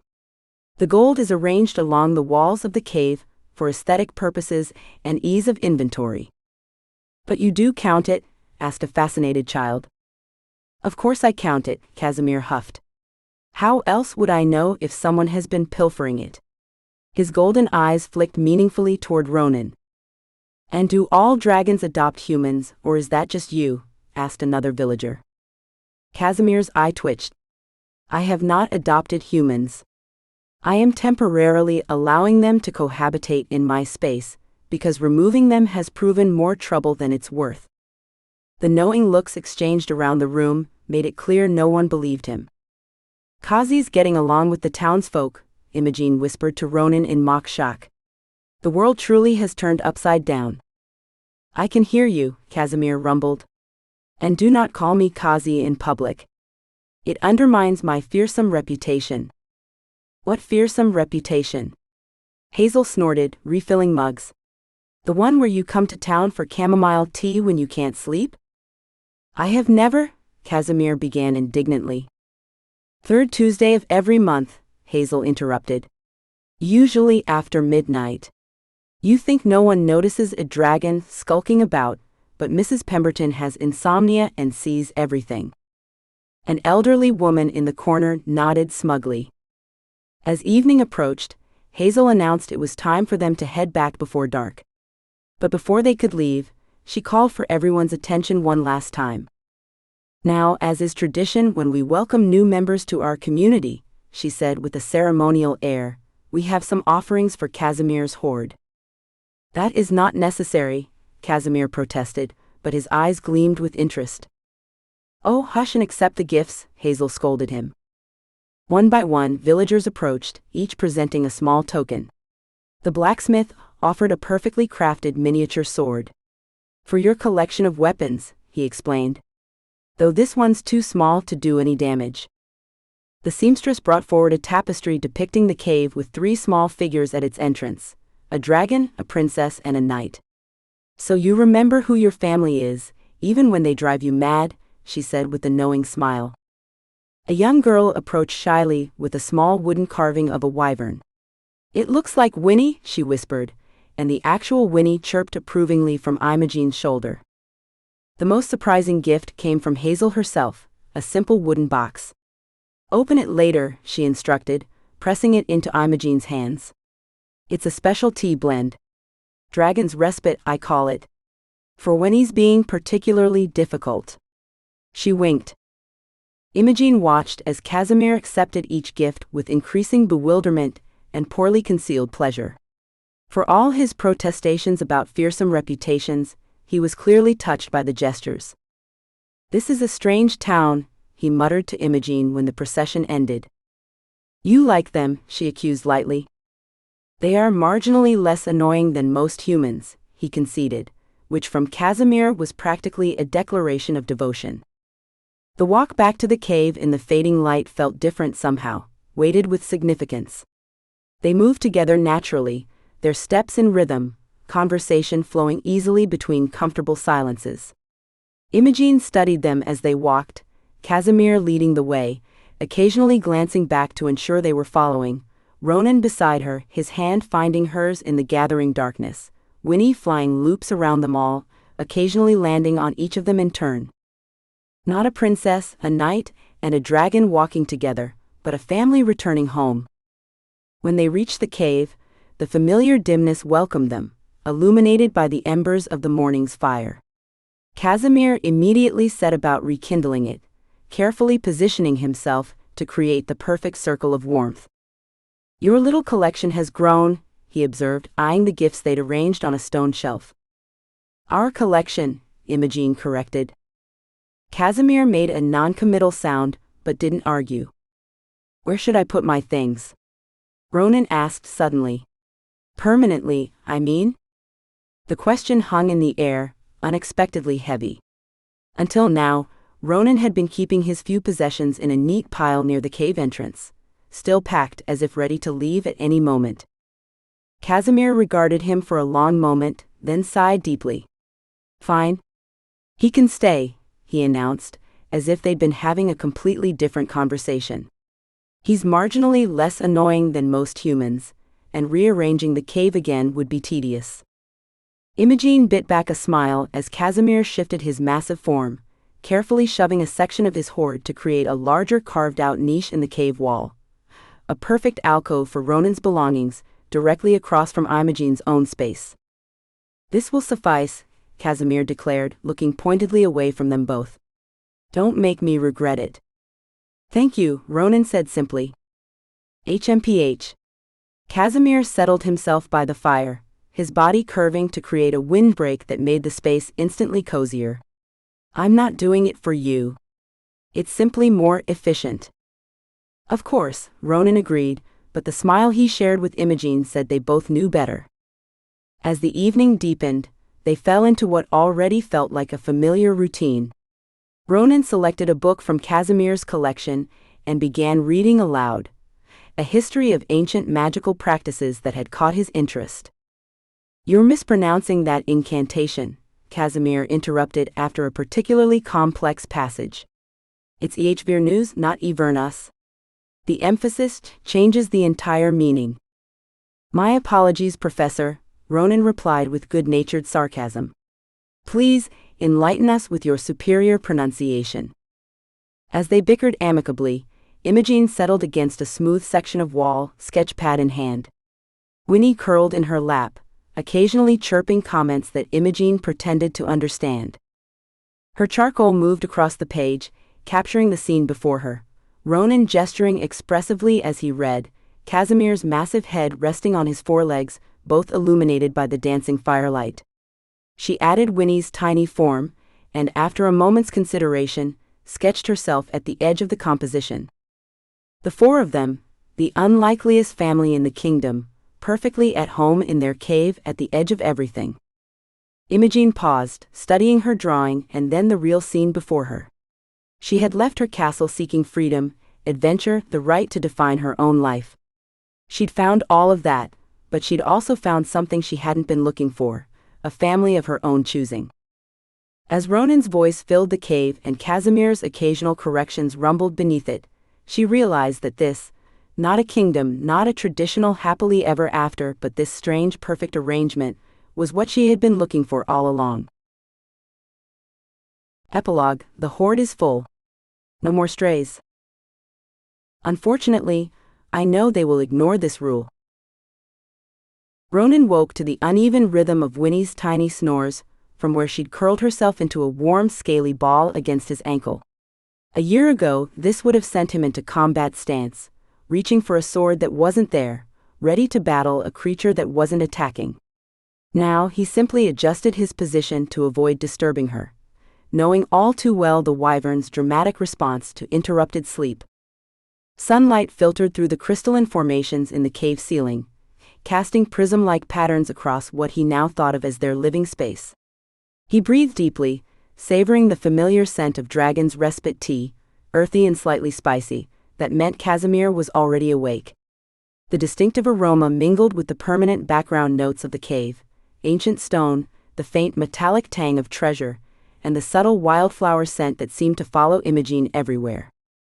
Ronan shifted, feeling the comfortable weight of the blanket Imogen had insisted on dragging into the cave months ago.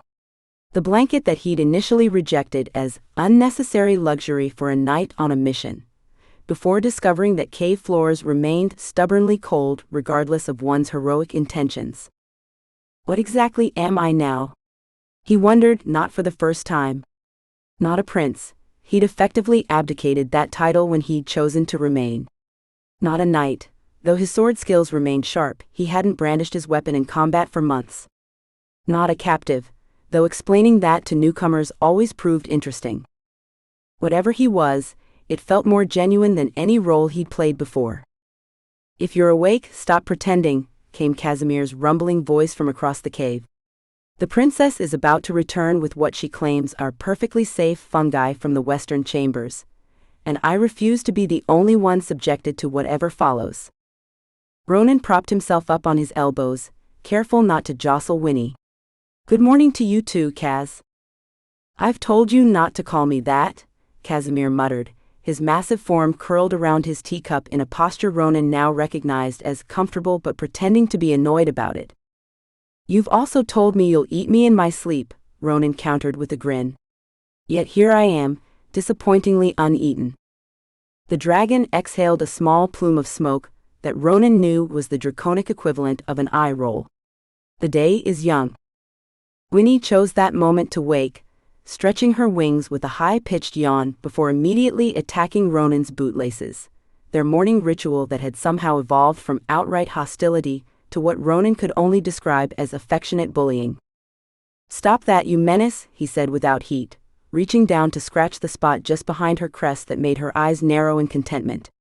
She allowed this for precisely 3 seconds before remembering she was supposed to hate him, promptly nipping his finger and scurrying off to Casimir's hoard. "She's organizing my gemstones by color again," Casimir noted with a mix of irritation and pride.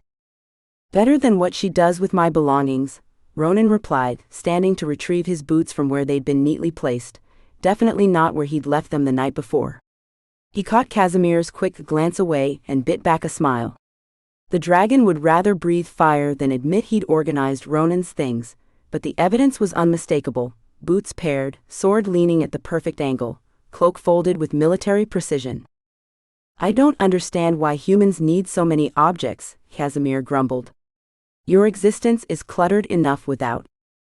"Good morning, my favorite cave dwellers." Imogen's voice echoed through the chamber as she bounded in, hair wild and hands filthy, eyes bright with discovery. "You will not believe what I found in the western tunnel. Mushrooms that glow in patterns when you speak to them. Actual conversation-responsive fungi." She dropped her collection of specimens onto what had become their makeshift dining table, once a shield belonging to an unfortunate knight, now repurposed with 4 stumps as legs. Ronan moved automatically to the cooking area, pulling ingredients for breakfast from their stores. "And how do we know these won't poison us all?" Ronan asked, cracking eggs into a pan with practiced ease. "Because I already tried one, obviously," Imogen replied, as if that was the most logical approach to unknown fungi. Casimir's head swung toward her, nostrils flaring. "You did what?" "Just a tiny bite. And I feel perfectly fine. Well, my tongue is a bit tingly, but in a good way." She grinned, dropping onto the cushion beside Casimir. More importantly, they changed colors when I sang to them. Just think of the decorative possibilities. Ronan exchanged a look with Casimir, the "can you believe her?" glance that had become their shared language of exasperated affection. No one is decorating my cave with potentially hallucinogenic mushrooms, Casimir stated firmly. Our cave, Imogen corrected, patting his scales. And you said the same thing about the tapestries, yet here they are, making everything much cozier. The tapestries don't glow or respond to noise, Casimir pointed out. Which is precisely their shortcoming, Imogen countered, stealing a piece of bread from the platter Ronan was assembling. Ronan slid breakfast onto plates, a simple meal of eggs, bread and dried fruit, but one he'd perfected during his time here. He passed Imogen her portion and set a larger plate near Casimir, who pretended not to care about human food while somehow always cleaning his plate. Speaking of decorations and belongings, Imogen said between bites, I've been thinking. It's time for Ronan to establish his own hoard. Ronan nearly choked on his bread. My what? Your hoard? You've been living here for, 5 months now? 6? And you still don't have a proper hoard. It's practically dragon etiquette. Casimir sighed deeply. It is not? It absolutely is, Imogen insisted. Everyone knows that proper cave residents must maintain a hoard. It's fundamental to the dragon-adjacent lifestyle. Dragon-adjacent? Ronan repeated, fighting a smile. Well, you're not a dragon, obviously, Imogen waved her fork at him. But you live with one, so certain standards must be upheld. Casimir's smoke plume was more pronounced this time. There is no such thing as dragon-adjacent lifestyle. She's making this up, as she does with most things. I'm adapting ancient traditions for modern interspecies living arrangements, Imogen corrected primly. And Ronan needs a hoard.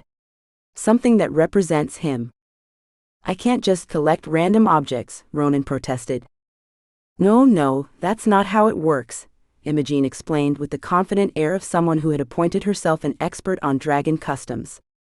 A hoard should reflect who you are. What you value. What's worth protecting.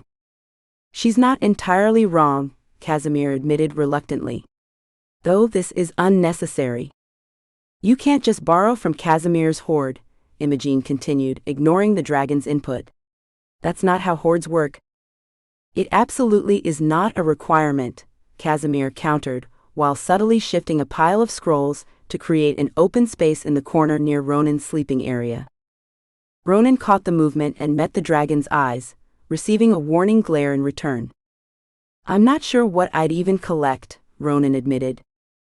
That's the beauty of it. Imogen clapped her hands together, sending a bit of egg flying. The hoard finds you as much as you find it. Like how Casimir hoards knowledge and ancient artifacts, and I hoard interesting botanicals and shiny objects. You do not have a hoard, Casimir corrected. You have a disorganized pile of weeds and rocks. My organizational system is beyond your comprehension, Imogen replied loftily. But Ronan needs to start somewhere, which is why, she jumped up and darted to her own corner, rummaging through one of her many baskets before returning with something clutched in her hands. I have the perfect first item. She presented it with a flourish, an envelope bearing the royal seal of Eldora's. Ronan's mother's seal. Where did you get that? He asked, his voice suddenly tight. It arrived at the Sleepy Griffin 3 days ago. Hazel gave it to me. Imogen's expression softened.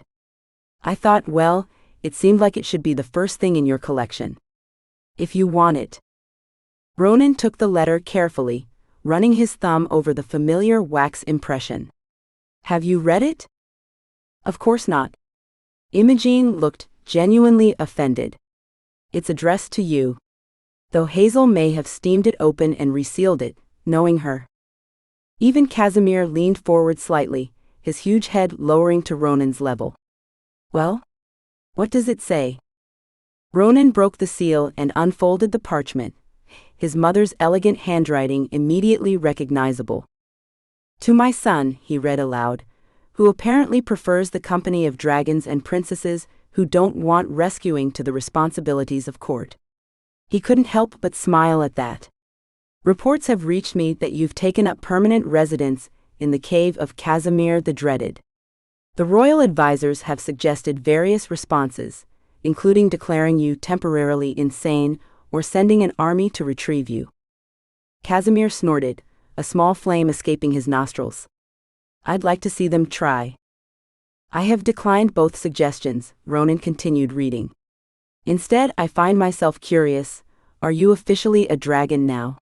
Do we need to adjust the family crest? Your father simply wants to know if you're happy, though he'd rather die than phrase it so directly. By now, Imogen was giggling uncontrollably, and even Casimir's mouth had curved slightly at the corners. The kingdom continues to function in your absence, though your cousin Elric has suggested that if you're no longer in line for the throne, perhaps he should be considered. I told him that my son has merely found an alternative career path as a dragon's companion, and that the throne remains his should he choose to return. Ronan paused, his throat suddenly tight with unexpected emotion. You don't have to read the rest if you don't want to, Imogen said softly. No, it's good. He cleared his throat and continued. I find myself proud, strangely enough, that you've chosen your own path.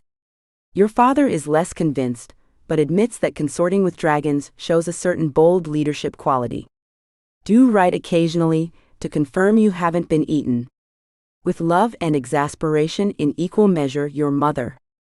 For a moment there was silence in the cave, broken only by the distant drip of water against stone. Then Imogen beamed. See? Perfect first hoard item. Something meaningful, something valuable. Something ridiculous, Casimir added, but his tone lacked its usual edge. Ronan carefully refolded the letter, a laugh escaping him despite the lump in his throat. What might once have been a painful reminder of his former life now felt like a bridge between worlds, acknowledgement that he could belong in both. I suppose if I'm starting a hoard, this is as good a foundation as any, he conceded. Excellent. Imogen clapped her hands together. Now we'll need a proper space for it. Perhaps that alcove over. I've already cleared a suitable location, Casimir interrupted, then immediately looked as though he regretted speaking. Imogen's grin turned triumphant. Oh, have you now? For this completely unnecessary tradition that doesn't matter at all? Merely practical space management, the dragon huffed. Ronan placed the letter in the spot Casimir had prepared, noticing how perfectly it fit, as if the dragon had measured the exact dimensions needed. Thank you, he said quietly. Don't make it significant, Casimir growled, but there was no heat in it. Ronan woke in the darkness, unsure what had disturbed him. The cave was silent except for Casimir's rumbling breaths from the far corner. Then he became aware of movement, a figure standing in the center of the chamber, motionless save for a slight swaying. Imogen, he whispered, sitting up.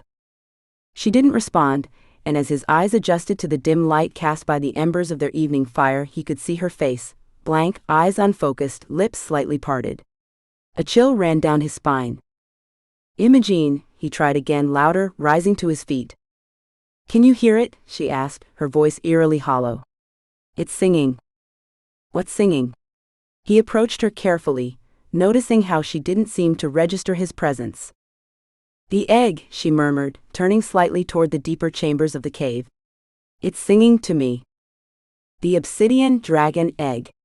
Ronan felt his heartbeat quicken. The egg that had reacted so strangely to his touch months ago, pulsing with silver light before going dormant again. Imogen, the egg is deep in the cave. You can't possibly hear. It's beautiful, she continued, as if he hadn't spoken. Like crystal bells and whispers. Don't you hear it? The sound of massive movement interrupted them as Casimir suddenly rose, fully alert, golden eyes gleaming in the darkness. What's happening? The dragon demanded, moving toward them with surprising speed for his size. She says she can hear the egg singing, Ronan explained, reaching for Imogen's arm only to have her step away, still swaying slightly. Casimir went completely still, his entire body tensing. That's not possible. It's only ever responded to Ronan. Imogene began walking toward the tunnel that led deeper into the cave system. Ronan felt a subtle vibration through the stone floor, almost imperceptible but definitely there. The air around them seemed to cool, raising goosebumps on his arms. "Stop her," Casimir ordered, his voice sharp with an emotion Ronan rarely heard from him, fear. "She must not reach the egg." Ronan moved quickly, catching Imogene by the shoulders. "Imogene, wake up. You need to stay here." Her eyes finally focused on him, but there was something different in them, a luminous quality, as if reflecting light that wasn't there. "It's calling both of us," she said, placing her hand over his. "Don't you feel it?" And suddenly he did. A faint melody at the edge of his awareness, not quite sound but something deeper, resonating in his bones rather than his ears. The same sensation he'd felt when he first touched the egg, but more insistent now, pulling at something inside him. "Casimir," Ronan said, not taking his eyes off Imogene, "what's happening?" "Nothing good," the dragon muttered, moving past them toward the tunnel. "I'm moving the egg deeper. Keep her here." But the moment Casimir disappeared into the tunnel, Imogene broke free from Ronan's hold, following the dragon with determined steps. Ronan hurried after her, torn between restraining her and his own growing curiosity about the egg's sudden activity. By morning, the mystery had only deepened. Casimir had indeed moved the egg, buried it deep in a previously unexplored section of the cave system, hidden behind a fall of rocks that required his strength to move. Yet somehow, while Ronan and Casimir had finally managed to coax Imogene back to sleep, she had disappeared again before dawn. They found her sitting cross-legged before the obsidian egg in its new hiding place, humming softly in tune with a melody only she seemed to fully hear. "This isn't natural," Casimir growled, his tail lashing with agitation. "The egg has never behaved this way. Not in all the centuries I've guarded it." "You still haven't explained why you've been guarding it," Ronan reminded him, watching Imogene with concern. She seemed more present now, her eyes clear, but her attention remained fixed on the egg. "Because it was entrusted to me," Casimir replied vaguely, as he had every time the subject arose. "By whom?" Ronan pressed. "That's not important right now." The dragon circled the egg and Imogene, his expression shifting between concern and scholarly interest. "What's important is understanding why it's suddenly calling to her, after all this time. And how she found it when no one could possibly have known where I hid it." "I just followed the song," Imogene said, finally acknowledging their presence. "It got louder when I came closer. Like a game of hot and cold." "There is no song," Casimir insisted, though his tone lacked conviction. "There is," Ronan said quietly. "I can almost hear it too. Not clearly, but it's there." Casimir's golden eyes fixed on him. "You too? This is unprecedented. The egg has only ever shown response to direct physical contact, and even then only with you. Now it's communicating? From a distance? Maybe it's waking up?" Imogene suggested, reaching toward the egg. "Don't touch it," Casimir barked, but too late. Her fingers connected with the obsidian surface, and immediately silver patterns flared to life, the same intricate whorls and symbols that had appeared when Ronan had touched it months before. But this time they seemed to connect, creating a circuit between the points where Ronan had made contact and where Imogene's fingers now rested. A jolt passed through Ronan, as if he'd touched the egg himself. Heat and cold simultaneously, a rush of images too fast to comprehend, and the distinct sense of something recognizing him, reaching for him. He could see that Imogene felt it too. Her eyes widened, her body went rigid, and a soft gasp escaped her lips. "What was that?" she whispered, not removing her hand. Casimir moved closer, his massive head lowering to inspect the patterns. "It's responding to both of you. Together." His voice held a mix of wonder and resignation. "After all this time." "All what time?" Ronan demanded. "Casimir, you need to tell us what this egg actually is." The dragon sighed, a sound like wind through ancient ruins. "We should discuss this elsewhere. The egg needs to be left alone too." A sharp crack interrupted him, a sound like breaking ice but musical, crystalline. All three of them froze, staring at the egg, where a thin silver line had appeared across the obsidian surface. "Is it?" Ronan began. "Impossible," Casimir breathed. "It's too soon." Another crack appeared, then another, the silver lines spreading like lightning across the egg's surface. The temperature in the chamber plummeted, their breath visible in the suddenly frigid air. "What do we do?" Imogen asked, still not removing her hand despite the cold. "Nothing can be done now," Casimir said, backing up slightly. "It's hatching." The words had barely left his mouth when the final crack appeared, and the egg split open with a sound like crystal bells. Light flooded the chamber, temporarily blinding Ronan.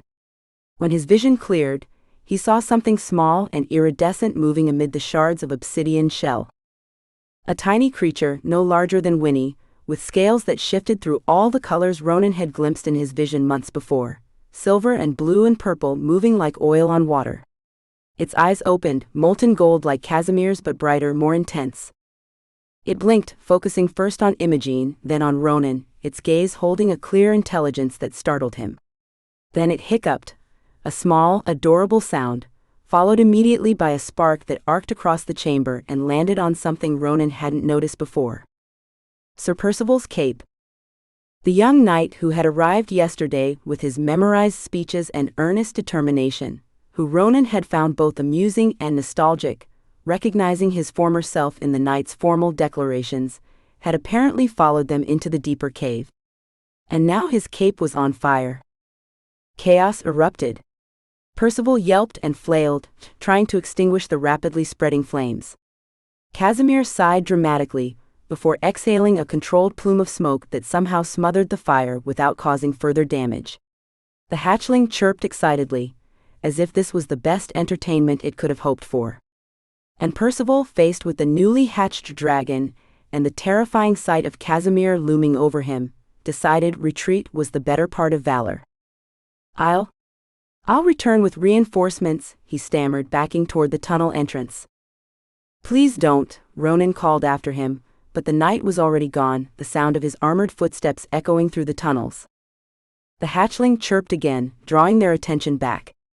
It had moved closer to Imogen, nudging her hand with its tiny iridescent head. When she stroked it gently, it hummed with contentment, then immediately turned and crawled toward Ronan, clearly expecting the same treatment. "It knows us," Imogen said wonderingly. "Both of us." Casimir sank down, suddenly looking every one of his countless years. "Of course it does," he said quietly. "That's why the egg was entrusted to me. I was to guard it until the right guardians appeared, together." "Guardians?" Ronan echoed, carefully picking up the hatchling when it attempted to climb his boot. It was surprisingly warm, its scales shifting color wherever he touched. "You mean us?" "I never expected to see it happen," Casimir admitted. "Not in my lifetime. Not when the egg had been dormant for so long." "But what is it?" Imogen pressed, moving closer to examine the creature now contentedly perched on Ronan's palm. "It's not like you." "Not exactly." As the hatchling chirped and explored its new surroundings, Casimir settled his massive form onto the stone floor, looking both resigned and bewildered. "I never expected this," he admitted, golden eyes fixed on the tiny creature now investigating Ronan's boot buckle. "The egg was entrusted to me centuries ago, with instructions to guard it until it found its proper guardians. But I always assumed those guardians would be, well, not human." "You told me it shouldn't respond to humans at all," Ronan reminded him, recalling Casimir's shock months ago when the egg had first reacted to his touch. Casimir shifted uncomfortably. "I said what I believed to be true. In all the centuries I've guarded it, no human contact ever produced a response. Not even a flicker. So when you triggered those patterns..." He trailed off, watching as the hatchling climbed Imogen's arm to perch on her shoulder. "You were protecting it," Imogen said softly. "By keeping us away from it." "I was fulfilling my duty," Casimir corrected, though without his usual bite. "I was told the egg would know its guardians when the time was right." I simply never considered that those guardians might be humans. The thought was unprecedented. But now that it's happened? Ronan asked. Casimir exhaled a long smoky sigh. Now I am faced with the uncomfortable reality that my centuries of vigilance have resulted in not one, but two humans and a hatchling taking up permanent residence in my cave. His golden eyes narrowed, though Ronan caught the hint of something almost like affection beneath the exasperation. The legends spoke of guardians worthy of the egg's power. They failed to mention how irritating those guardians might be. The hatchling chirped what sounded suspiciously like an agreement, earning a rare chuckle from the ancient dragon. There are things about this hatchling that even I don't understand, Casimir admitted more seriously. Powers that will emerge as it grows. A connection between the three of you that transcends ordinary bonds. The three of us? Imogen questioned. Casimir nodded solemnly. The egg chose both of you and me as its protectors. It seems we are, as humans might say, stuck with each other. Later that evening, they sat at their usual table in the Sleepy Griffin Inn, the events of the day still sinking in. The hatchling was safely hidden in a basket at Imogen's feet, occasionally poking its head out to observe the lively tavern with curious eyes. Hazel approached their table, grinning broadly and jingling a coin purse. "Would you look at that?" she announced to the room at large. "I just collected on how the next night would leave, singed and confused at 5-to-1 odds." The tavern erupted in laughter, and Ronan saw Percival hunched at a corner table, nursing a tankard and a wounded ego. "You're terrible," Ronan told Hazel, unable to keep the amusement from his voice. "I'm practical," she countered, dropping into the empty chair beside Casimir, who tolerated her presence with minimal growling. "And speaking of practical matters, what's this I hear about something hatching in the cave? The whole town's talking." "Exaggerated rumors," Casimir rumbled unconvincingly. Hazel's sharp eyes darted to the moving basket at Imogen's feet. Sure." Ronan exchanged a look with Imogen, who smiled that bright, fearless smile that had first captivated him. He reached across the table, taking her hand in his. "So," he said, partly to Hazel but mostly to Imogen and Casimir, "does this mean I'm officially part of the hoard?" He meant it as a joke, but found himself genuinely curious about the answer. Casimir exhaled a long-suffering plume of smoke. "If I'd known what I was inviting by letting you two stay, I would have eaten you both when I had the chance." "Well, too late for that, Kazi," Imogen replied cheerfully, dropping a coin into Ronan's newly claimed hoard pouch with her free hand. "We're yours now." The hatchling chirped in agreement from beneath the table, its golden eyes blinking contentedly as it stretched impossibly between them, one wing touching Ronan, the other brushing Imogen's ankle, its scales shimmering with all the colors of possibility, their most unexpected treasure in a life neither of them could have imagined. And Ronan, once a prince, once a knight, now something entirely new, found he wouldn't have it any other way. Thank you for listening. Please visit me at winvalentine.com to stay up to date. Please subscribe, leave a comment, and review on Amazon.